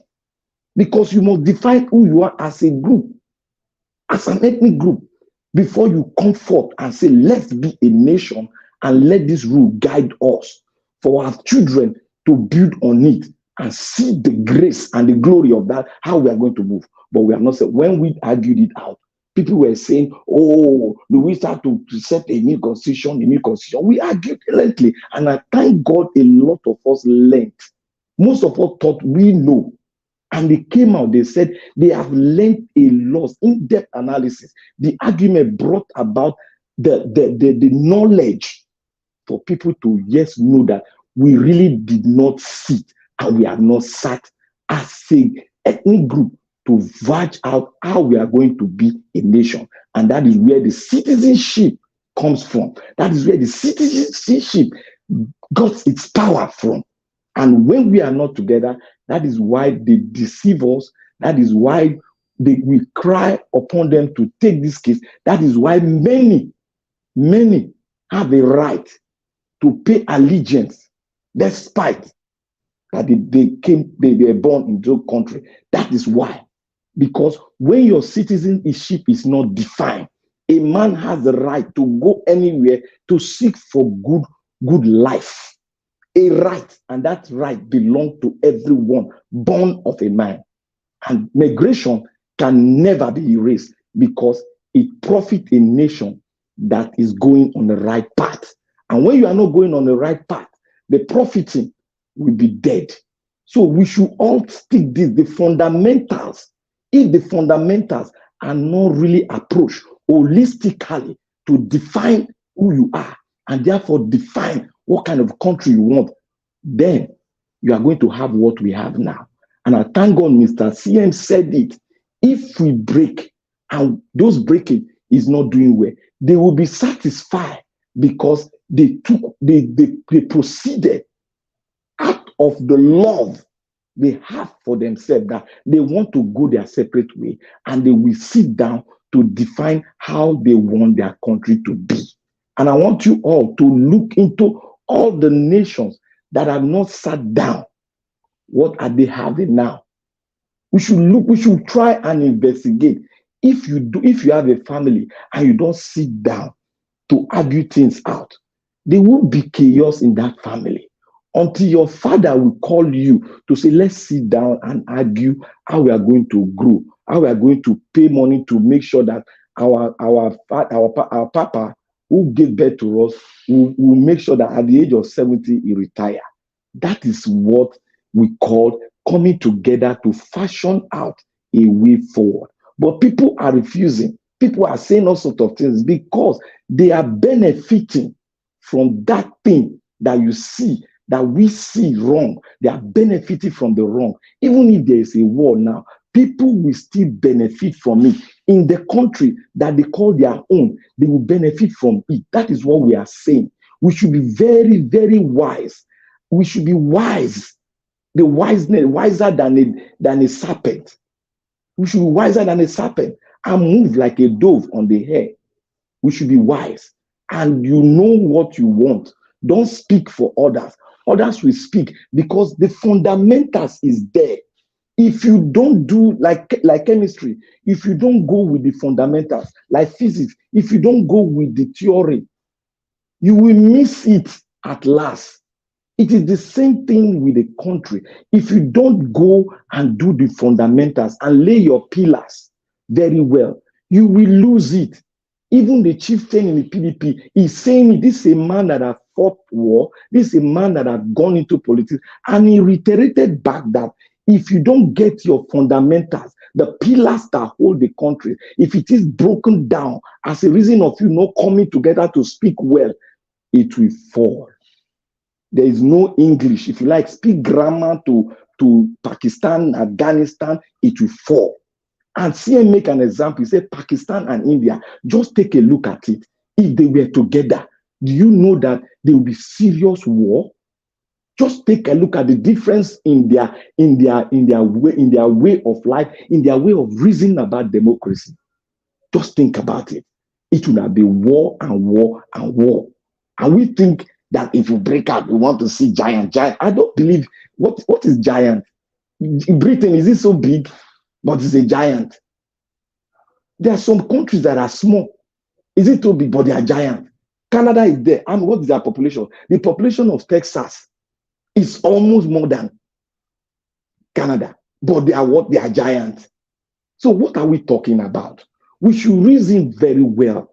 These people knows what they are doing. Their foundations are okay. Your foundation is not okay. We said, let us do. You said no. And you are thinking that, oh, they are coming here to exploit us, because you refuse to sit down and work on your foundation and follow the fundamentals and get it right. That is why they creep in to divide you. And that is what is happening now. Definitely, they say if your house does not buy you, outside that no go fit buy you. That is wisdom from our forefathers. We should get it right. It has a deep meaning. And if we don't sink it and believe it, we'll keep on doing the same mistake. And I thank God, men of timber and caliber, intellectuals, doctors, professors that mean well, that know the reason why they were giving that thing in knowledge and in character. That's why they come forward to speak. If you have none among those in learning and you don't have one in the two, you are not worth to be called a professor, nor you are worth to be called an academician.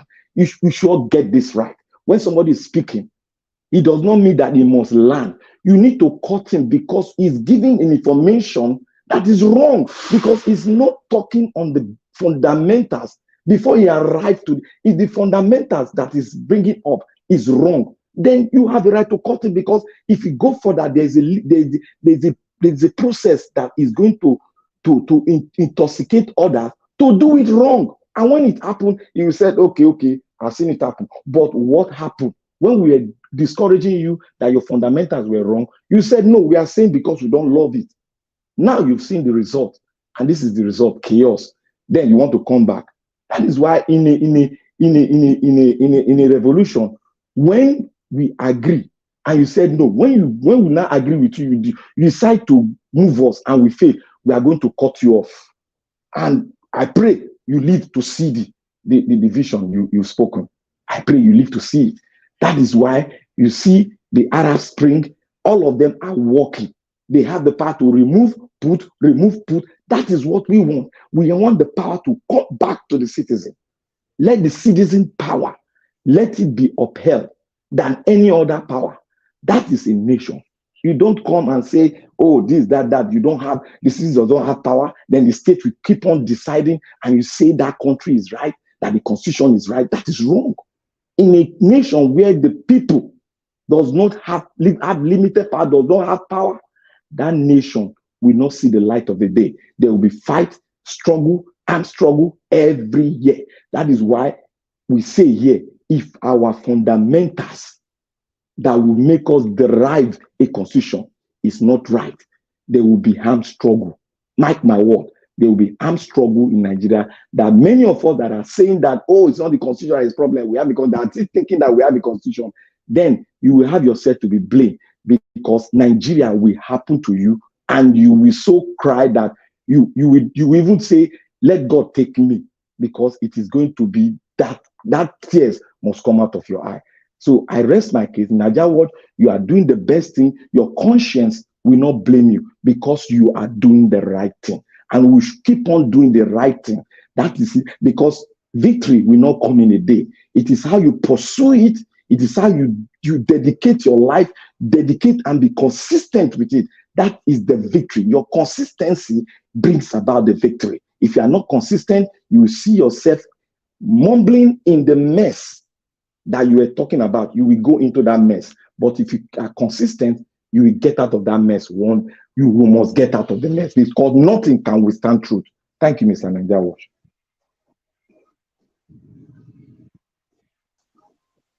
Naija Watch. Naija Watch, is that okay? It's like Thank Naija you. Watch. Okay, who is next? Thank you. Yeah, Patricia, go ahead. Yes. Okay. Who is next, please? It could be I you think now. It's Otherwise, I me. okay. wanted to But interject. I think it's it's not Bossy you. Brains. 1 minute. Okay. Oh, You sorry. were I the last wanted to person. interject. I don't know. Sorry, I don't You know. were the last person, Mr. CM. Good afternoon, by the way. That's why I said it's you. I think they say it's you. It's me, yes. Okay. Okay. Oh my God. But Yes, Bossy ma. Brain I hasn't just said anything. Has Bossy Brain says anything? who That what? one Who what? another fire. Buzzy Make you notice. Brains. Busy brain. Busy Busy. brain. Okay. Okay. Yeah. Let us Or speak. Busy Yes, you haven't said Brains. anything. Busy brains. Yeah, The please. brain is the Hello. brain is always busy. Good morning. Let's hear from you. Right now, the brain is is in a state of catharsis. To be honest, I don't really. I just want to just. I came to just to stand in solidarity and to get some words that will encourage me. So, if you don't mind, let me just keep quiet for now till I'm able to flow myself and All move right. out of where I am at the moment. I Thank, am not. Um, it is thank you. well. I'm not giving up. I'm here for strength. All right. Yeah. Thank you. Thank you, Madam Busy Brace. Thank you very much. Endeavor to join us later if you can as well. That would be nice. Niger Patrick watch. Obiku. Hold Niger on, sir, watch. please. Hold on, sir. Patrick Obiku, you've been on the backstage. We can't add you in. Please turn on your mic so that I can add you in. Mr. CM, go ahead. Yes, Niger watch. I want to make a suggestion, though it may appear selfish. It's all 4 o'clock and 6 o'clock, 2 more hours. Why not leave it on so that 6 o'clock we continue? Why not? Because What? I know I may not be able to get in. We when should the, leave this on. No. yeah, we'll be No. discussing among ourselves when the time comes. Because No, but I mean, That is but big time rigging. obviously we can't leave this broadcast for our guests. That is not possible. okay, it's okay. It's only a Yes. suggestion. It's okay. So Yeah, it's you only can they get say in. it's Don't rigging worry. already. So It's not. But you can say get it's in. rigging. It has been difficult trying to log on to get in. It's I true. It's understand. true. Okay, Yeah. well, no problem. Yeah, but because it's even going to be more difficult today because Aisha Yusuf is coming and a lot of people might want to come in. So make una just try, see how it is. I will announce before I post the link, don't worry. So let me call.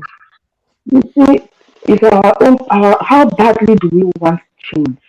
How badly Your do we voice is want not change? very clear, madam. I don't know what you are Oh, using. hold on, maybe because I put earpiece, I'm using Bluetooth. No, it's Can you not. hear me better now? Okay, hold on. Let me take it out of. Let me go to settings and and take it out Could and go back to could be. default. Okay, we'll come back to you there. Okay. Thank you. All right. Let's give 1 minute. What? Speak. Let's see, madam. We can't hear you at all. You are not even talking anymore.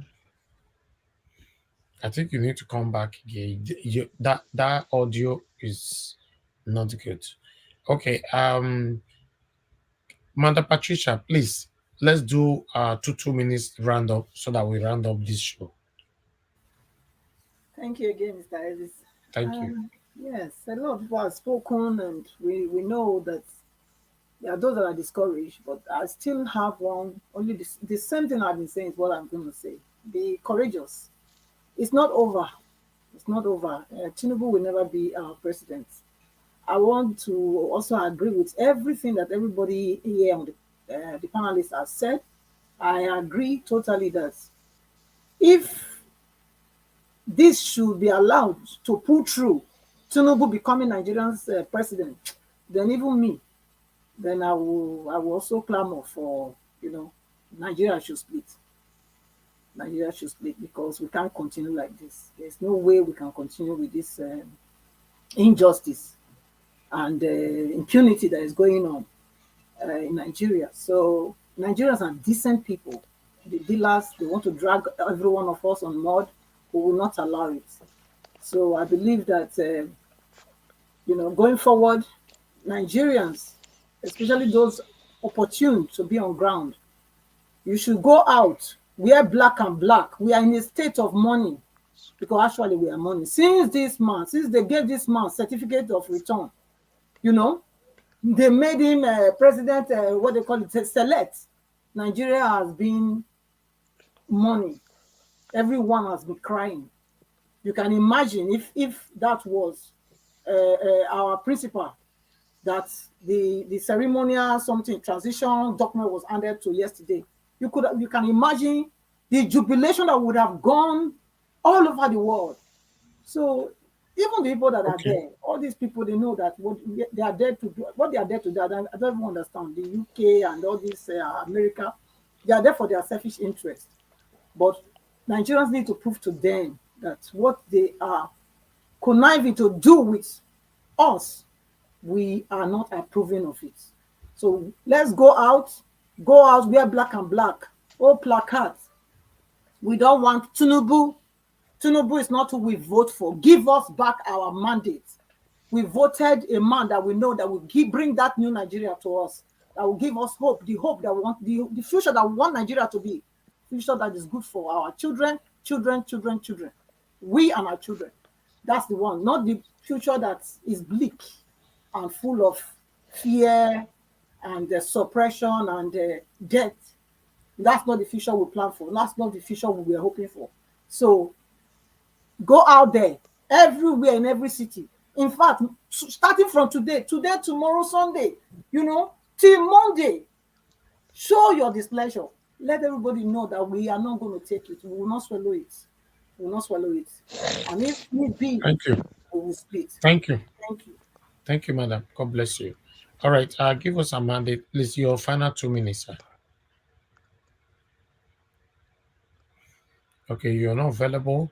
Madam Nena, if you're there, your final 2 minutes. Thank you so much, Mr. Nigel.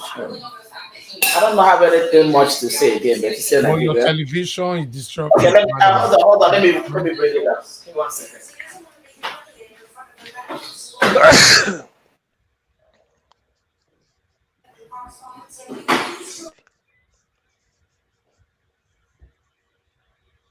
All right. Can you hear me? Okay, yeah, you are good now. Go ahead. Yeah. Okay, so what I just have to say at this point, like everybody is saying, I believe that some of the reasons why most of these things are happening the way they are happening is because Nigeria seems to be like, same old, let's keep moving on. But if Nigerians really display and show their displeasure, somebody will hear our voice. I'm not even talking about America and London and everybody. They are getting ready to come for swearing in. Nigerians that are listening, these people are coming for inauguration, not because they care about you. Don't think that they will come and do it. America will open their border and say, all Nigerians start coming into America and have them like, no, they are coming to steal. In fact, they have seen the man. They have seen the man that will help them purchase Nigeria. Before they were taking small oil from Nigeria. Now they have seen a man that will sell Nigeria incomplete, like in totality to them. That is the man they are coming to celebrate. Because all these people care about is what they get from our land. All they care about is what they get from us. I'm telling you, Nigerians, that's all they care about. They don't give a damn about Nigerians. If you people fight, it is to their displeasure. I mean, it is to their pleasure. Tinubu coming in is to their pleasure. It's to their own game. That is just the point. So if you know what is good for you, we are saying it. Nigerians march to the street, scream, yell, let the world hear your voice. On that day they did the inauguration. All the people that were sent, let them know, let them go home with one thing, that Nigerians are so displeased with the inauguration. Let this be the first time they will go for an inauguration, and there will be a massive protest going on concurrently with the inauguration. Let this be the first time it will be in the history. I don't think it has ever happened before. Let this be the first time it will happen, that there is an inauguration going on, and the nationals of that country are massively on the street with black, mourning, screaming and yelling, telling every entourage, every government, the official that has left whatever they're supposed to do in their country to come to Nigeria to celebrate this wickedness, to know that we are not in support of whom you have come to celebrate. Let Nigerians, this is the time for you to see. Do not go there. You're not going there to fight anybody. You're not going to carry a machete or whatever to hurt anybody. Go on a massive street protest. And this protest, like we said before, must not just be for Abuja residents, because Abuja residents are not the only ones that are suffering what is going on in Nigeria. Let every part of Nigeria, Imo State, Anambra State, Lagos State, Bayelsa, Edo, in your own nation area, look for one of the busiest streets, one of the busiest roads in your area. Block it. Stay on the road. Lie down, cry, roll, whatever. Let every Nigerian on Monday wear black. Wear black. Step out of the road and scream. Let the world hear you. So that those people that came to see, by the time they're going home, they'll be like, wow, this nation, I mean, this man we went to inaugurate, he does not have the Thank you. mandate of the people. Let it what Nigerians need to do now. Thank you. So that the world will see. Thank you so much. Thank you. Nigeria Watch, let nobody give up hope. We still marching on. We will not stop. We keep screaming until something happens. Thank you so much. Thank you, madam. Thank you. Mr. Louis Okonkwo, I don't know if you're still available to give your 2 minutes submission, final submission. Okay, I'm not sure Mr. Louis is available, so I'll just go to Niger. To Niger, please give us your final 2 minutes, sir. Thank you, Niger Watch. I think that we as a people have to be guided by facts and a lot of truths, because it's important for our decision making, and in other words, we will get better outcomes because we are making better decision that is tied to realities on the ground. And this is one of my primary reasons for being part of some of these conversations, because I fear that a lot of information conditioning that is being spread out there to our people is actually faulty. And you know, we keep misdiagnosing our problem. I've seen Nigerians talk about many of the things they talk. 90% of what we tend to talk about is what we have been talking about for the last 40, 50 years. And because nobody is checking to see what we say, why is it not working? You see what I mean? So, and what my focus is always trying to get the truth out there in my own eyes as objectively as possible, because I always draw it to evidence-based this thing, because I don't just make it only about my own head conclusions. I try to evidence.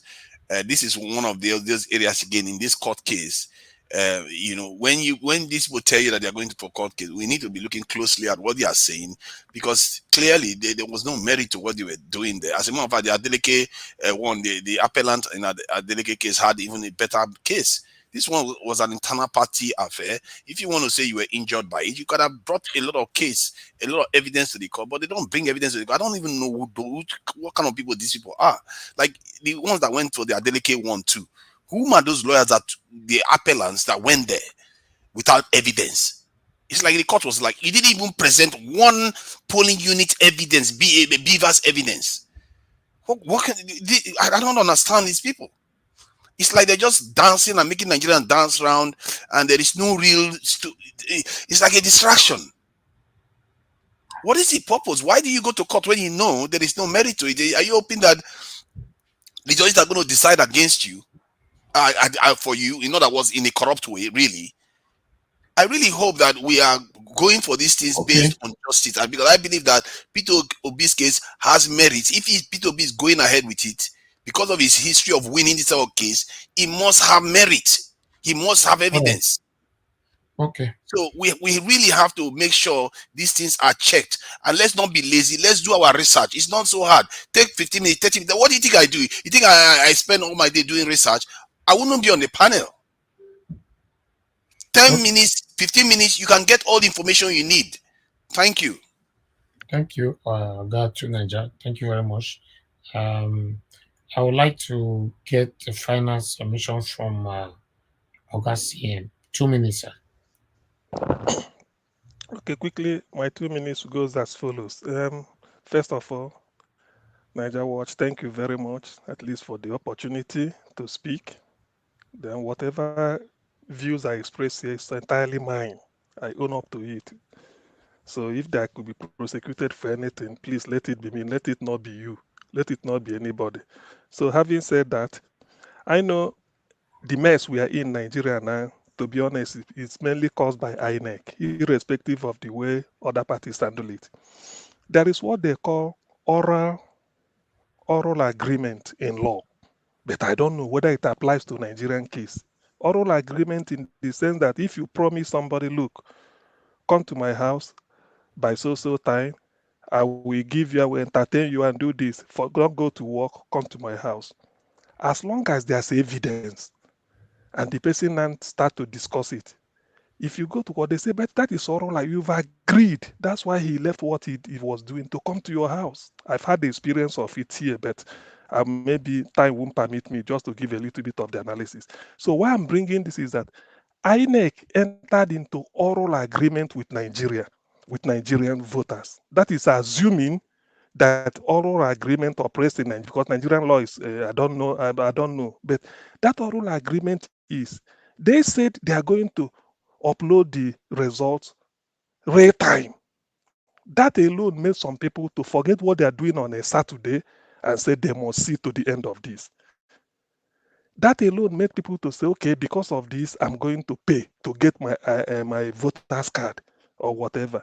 That made people to say, okay, if they are going to upload it in real time, nothing like card reader, nothing like they are taking it from my local government headquarters to the state collation center and the armed robber will lay them on the road and swap the ballot box. No, because everything has been uploaded. It's like me uploading a photograph I took now, put it on WhatsApp and then send it to each and every one of you. So I don't know whether that operates in Nigeria. Otherwise, INEC entered into oral agreement in Nigeria, and for them not to upload that in, that is against the law, and they must pay for it, which is they failed Nigerians. And because they failed Nigerians, they have to go for a penalty for it. That is assuming there's oral agreement in Nigerian law, because I've experienced it here.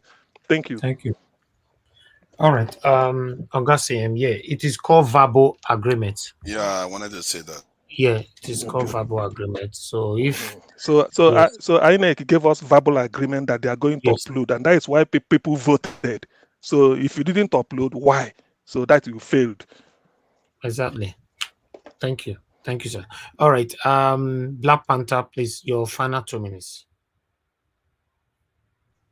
Mr. Najawa, you can hear me? Yes, we can. Thank you once again. Thank you, all the panelists. And thank you, the good patriot that have been, sleeping and waking up and thinking about what the solution, how we are going to, go about it, and giving hope to those that have lost hope. As we heard, was it yesterday, today, or yesterday, this morning, that a man came and said he has lost hope. He has done this. He doesn't want to hear anything about Nigeria. But when he listened to Nigeria Watch, hope came back. And you won't know one thing: if you have hope, the fight will be straight head along and nothing can stop you. But I want to ask many of us, I want to say to many of the panelists here, please, we know the system is wrong and our constitution is wrong. That should be the guide. That should be the thing that will guide us. And it is right time we stop accusing, but giving a solution, which every one of us is giving, but sometimes we deviate and start saying this. We know everything that is happening. Please, let us try as much as possible. And even when you go into the media, it is what they want you to hear. It is not everything that is a fact there. You can say to them, that thing you have spoken is not that which my father is, or that which is in my culture. A lot of history has been laid out online, which is totally different. That is why we are thinkers. That is why we are academicians. That is the purpose why we have wisdom. That is the reason why we went to school, to think and to be found worthy of what we have gone for. It is not, I am not a lame man that will just go online. What they give me, I will sink in. That is not me. That is not what I went to school to do. I went to school to always see the fact behind the fact and prefer a solution. If I see an argument online which contrary to my existence, I have the power and the right to contest it and to bring it back, because what is written and what the military has given to us, it is what some of us are still taking as fact. And thank you, Nigerians. Keep on. Put your eye on that crown and come out massively.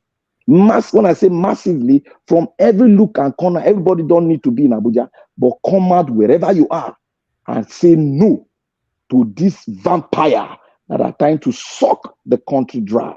And that country is your motherland, and it is Nigeria.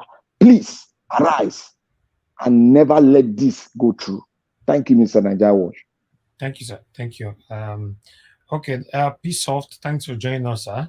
We're rounding up now, but we're coming back again by 6 p.m. But I'll give you 5 minutes to talk to us, sir.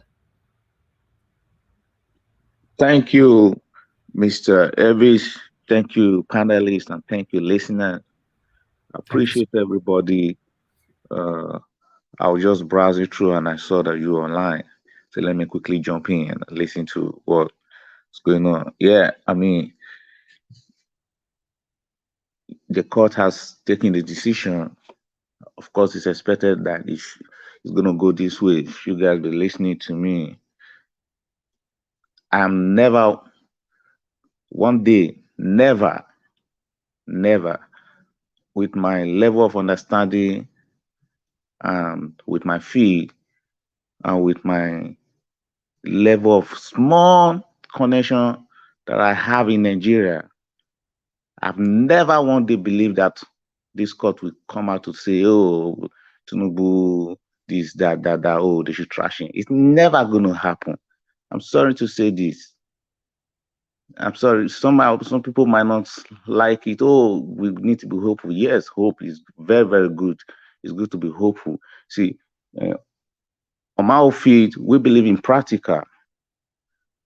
Not until you first of all even have the hope of whatever technology you're developing, but not until you practice it over and over again and it's consistent in its working, you continue to try.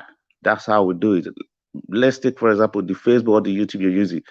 If you go check, before it was even deployed out, it must have been tested maybe like over 1,000 times. Exactly. Privately, across the whole world, over 1,000 times before it can be deployed, before you and I, the user, will be able to first of all have access to it. And then from time to time, features will be added to it. From time to time, you see some buttons that were not there before, they will add it to it now. From time to time, some things that were not functioning before will begin to function the way they begin to add. Before, Facebook was not showing any pictures, like you can only just send message. But at the point that the picture enablement came into being, which means they have to also test it over and over again before that one started working. So that's how life is. This current Supreme Court Justice, the Chief Justice of Nigeria, if you did a background check on him, you will just know that this one, they brought him for a reason. You will just know they brought him for a reason. I'm sorry to say this, that election, when I checked, even with Senior Advocate of Nigeria, Mike Ozekome, when I listened back to his statement about over a year ago on Arise Television, when I went to check him, so if what he said then was real, it means Supreme Court cannot even give a judgment in this election, which means it means that because he analyzed that law and what it requires to win a presidential election in the Supreme Court. If that was true, then I want to ask him, why is he pursuing this very one? And why does he think that he's going to win this one? If I'm to ask Senior Advocate of Nigeria, Michael Zuckerman, because I can bring out the video, now you listen to him, what he says it requires to win a presidential election at the Supreme Court. If what he said then was true, so why is he pursuing this very one in the Supreme Court? Knowing fully well that he has not even said on air that they have that requirement that he made reference to last year. So we fact check people a lot. People like me, you know, we fact check people a lot. We quickly do some research. We just fact check you. We try to find out if what you're saying now it corresponds with some other stuff. This, that. But let me bring you back a little bit hope. Peter B will likely regain this seat, but not from the Supreme Court. Something is going to happen. If Tinubu is allowed to be the president of Nigeria, believe me, the country is gone. Tinubu is standing right now in between. Okay, it's either he wants to be the president of Nigeria, and then the Nigeria side of it will go. Then he will not be their president, but not the president of the southern Nigeria. That's where he's standing. And court is not going to be the one to do that. What will do that is on the pipeline. And when we reach that bridge, we'll cross the bridge. I agree that people should go out and protest. Believe me, if people truly comes out to protest, two things will either come out. Either Tinubu will not be sworn in, be stopped, or Nigeria will divide that immediately. If people truly came out to protest, I mean, like all state came out to say, we don't want this, believe me, even the international communities will frickle. That means will buckle. Thank you, everybody. I appreciate that. I understand your time is currently up. And thank you. God bless you. Thank you, Gapisoft. God bless you. I appreciate you coming in. If you can come in later on as well, that would be nice. We'll have a guest later on. Okay, everybody has participated on this particular. Sorry, I'm not sure if you called me while I was away, but if you call me, no problem. Yeah, You can go ahead. Yeah, go ahead. No worries. No, give your 2 minutes. Make sure if you are there. Go ahead. Well, thank you for the opportunity. Truly appreciate all that you've done in the past year and then still continue to do. Thank you so much. Truly appreciate your tenacity, your courage, your doggedness. I mean, you've been there, and the only big prayer we can continue to pray for you is that God will bless you and bless everything that pertains to you, because you've always been here standing for the truth. Mr. Peaceoff says something which I think I like his last comment. My call is to all well-meaning Nigerians. There comes in a life of a country where things have to stop. There comes a time in a man's life also that some things just have to stop. Not Nigerians alone, but even the black race all over the world is sad and dark right now. And so my call to you Nigerians, obedience, Labour Party, Shana like this now we go the day. Shana like this now we go the day. The killings, the suffering, the maiming, tribal bigotry is enough. Shana like this we go the day. We need to take the bull by the horn. Dr. CM said, if he lifts any flag, nobody can question him, which I believe in. If I also lift the flag, nobody can query me. It is now or never. I just posted something on Twitter. Finally, Nigeria is the first country in the world, in the history of the world, to have a drug baron conferred the highest honor of the land upon. But that honor is being renamed as Grand Criminal of the Order of the Federal Republic. That is what it was given to him. We cannot fold our hands and then allow this to just go down in history. You cannot point your children to that kind of precedent. I cannot point my children to that kind of precedent. Mr. Pisov just gave a last comment. I think I buy into your last comment. Thank you. Thank you. Thank you. Give us a mandate. Thanks for your submission. All right. Madam Busy Brains, we are rounding up now. I don't know if your audio is good now. You can quickly talk Is to it us. better now? Is it better? Okay. It's good. Okay, talk to us 2 minutes, please. We are going now. Okay. I just picked up from what I think it is Mr. Christoph that said about Nigerians going out, bringing the change. One of the reasons why I'm so disheartened is because of the Nigerians themselves. You know, with what is happening, come out. People have, I don't want to come out here and be talking again but they are asking for payment. Some people are asking for payment to go and fight for their rights, to be paid. So this thing called Nigeria, it will not happen without a certain degree of sacrifice. Those in the diaspora might not be there physically, but they are making financial sacrifice. They don't even have, some don't have in their bottom box that they went and emptied. They emptied their piggy bank to be able to support those on ground to do things. Then you are hearing people asking for payment. But how are they so? What part of sacrifice are they? What don't they understand? There needs to be sacrifice. It is only going to happen if it is sacrificial. That is what it is. It needs to be organic. Organic is the sacrificial element of it, where you go out in faith that your own person, you are able to bring about the desired change.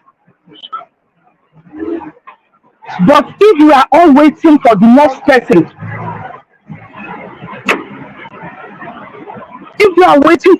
person, anyway, please let me leave you.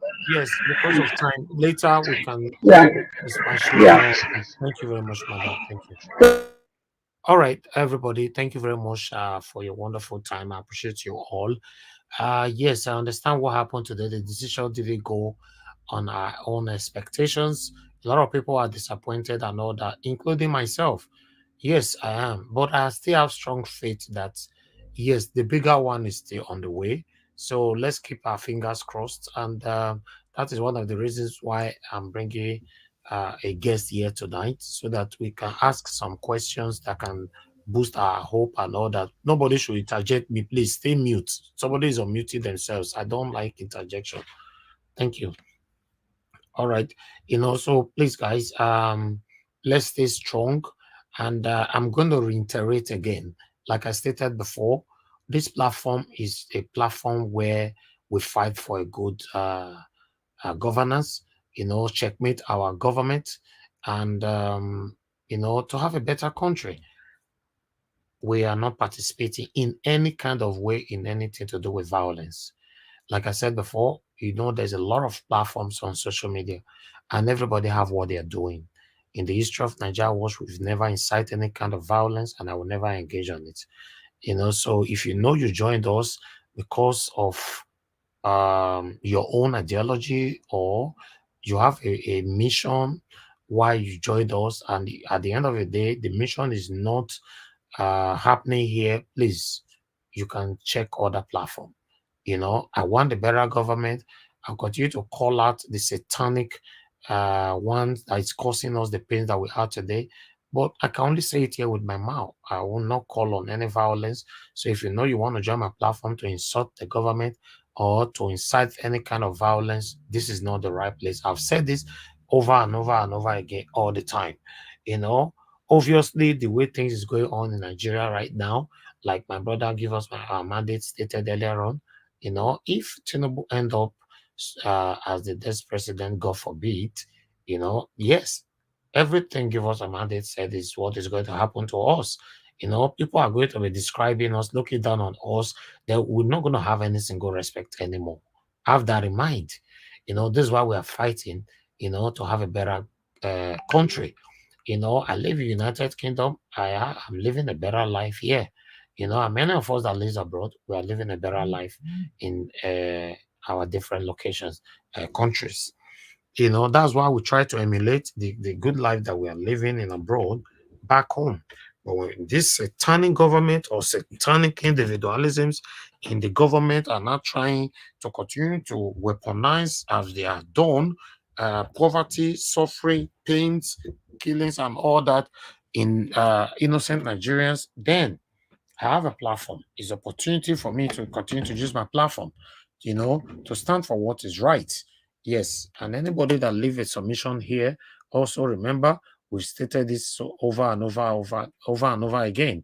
You know that everybody's submission on this platform is their own submission. It doesn't have anything to do with Nigeria Wash. Like I've said before, views expressed on this panel are solely that of the presenters and panelists, not of Nigeria Wash Media.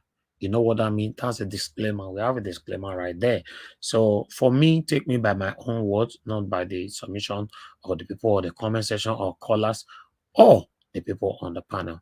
I still strongly believe that we're going to have a new Nigeria. Some of you is already giving up. Yes, I understand. Even a lot of people back home, they've given up. You know, many have given up because by now, the streets supposed to be flooded by now.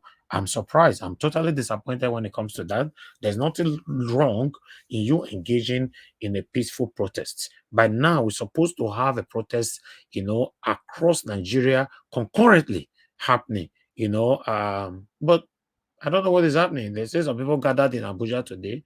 If you can't, then maybe they're not able to vote up to 4 or 6. What is happening? What is wrong with you guys?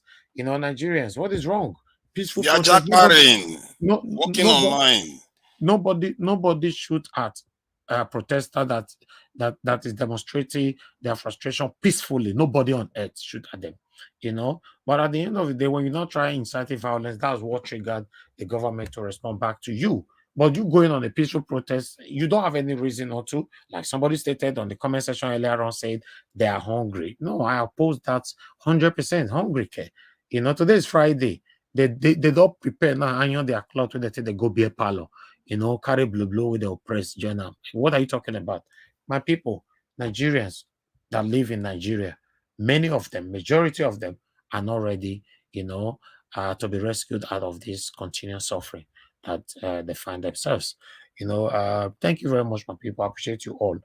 I will have to round up right now. If you know you want to join us in the next 1 hour, I'm going to be back on air where we have Aisha Yusuf that are going to be joining us. We can ask more questions that can kulu temper.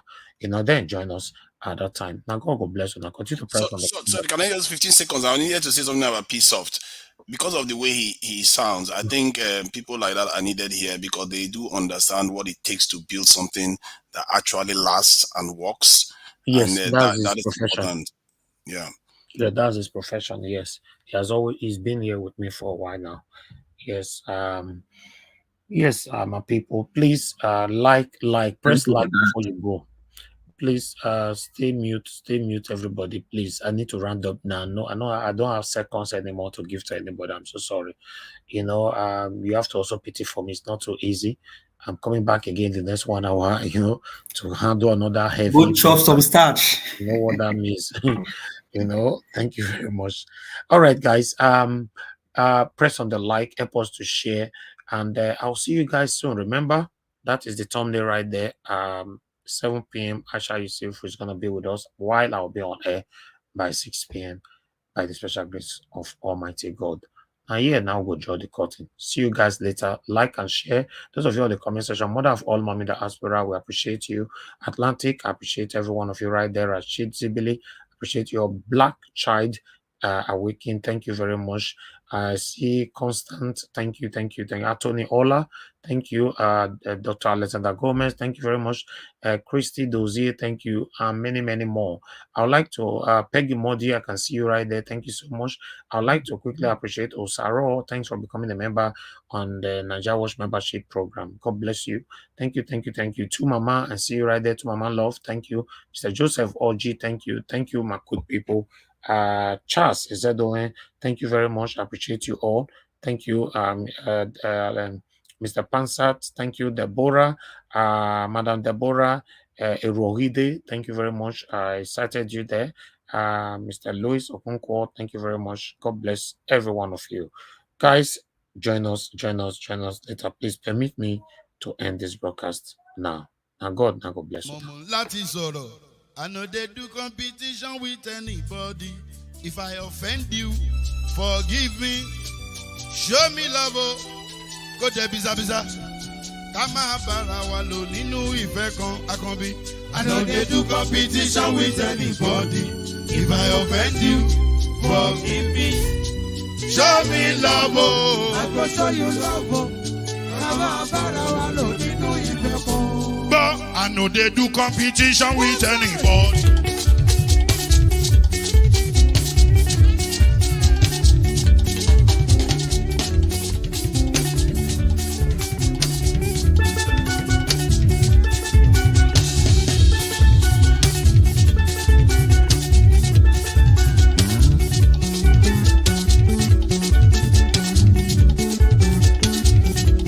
If I offend you, forgive me. Show me love, I go show you love. Kama bara wa lo ninu ife kan. I know they do competition with anybody. If I offend you, forgive me. Show me love, I go show you love. Kama bara wa lo ninu ife kan.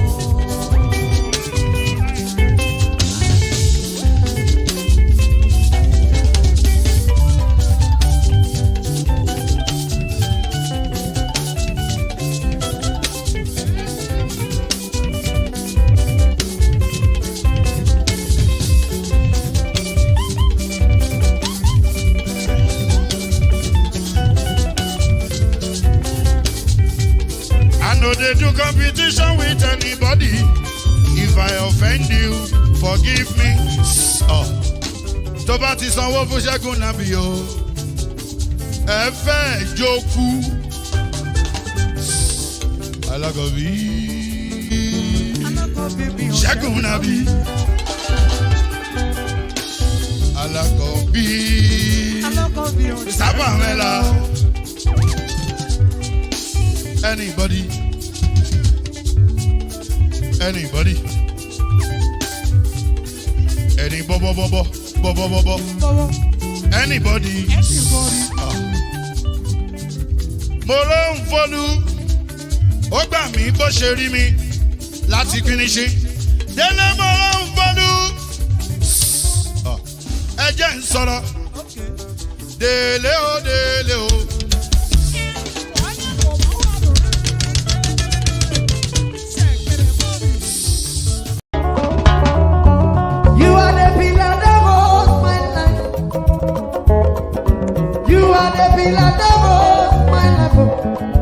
Master Jesus, you are the pillar that holds my life. Lily of the valley, you are the pillar that holds my life. You are the pillar that holds my life. You are the pillar that holds my life. Lion of the night, you are the pillar. Chickadee, you are the pillar. Daddy, you are the pillar that holds my life. Lion of Judea. You are the pillar that holds my life.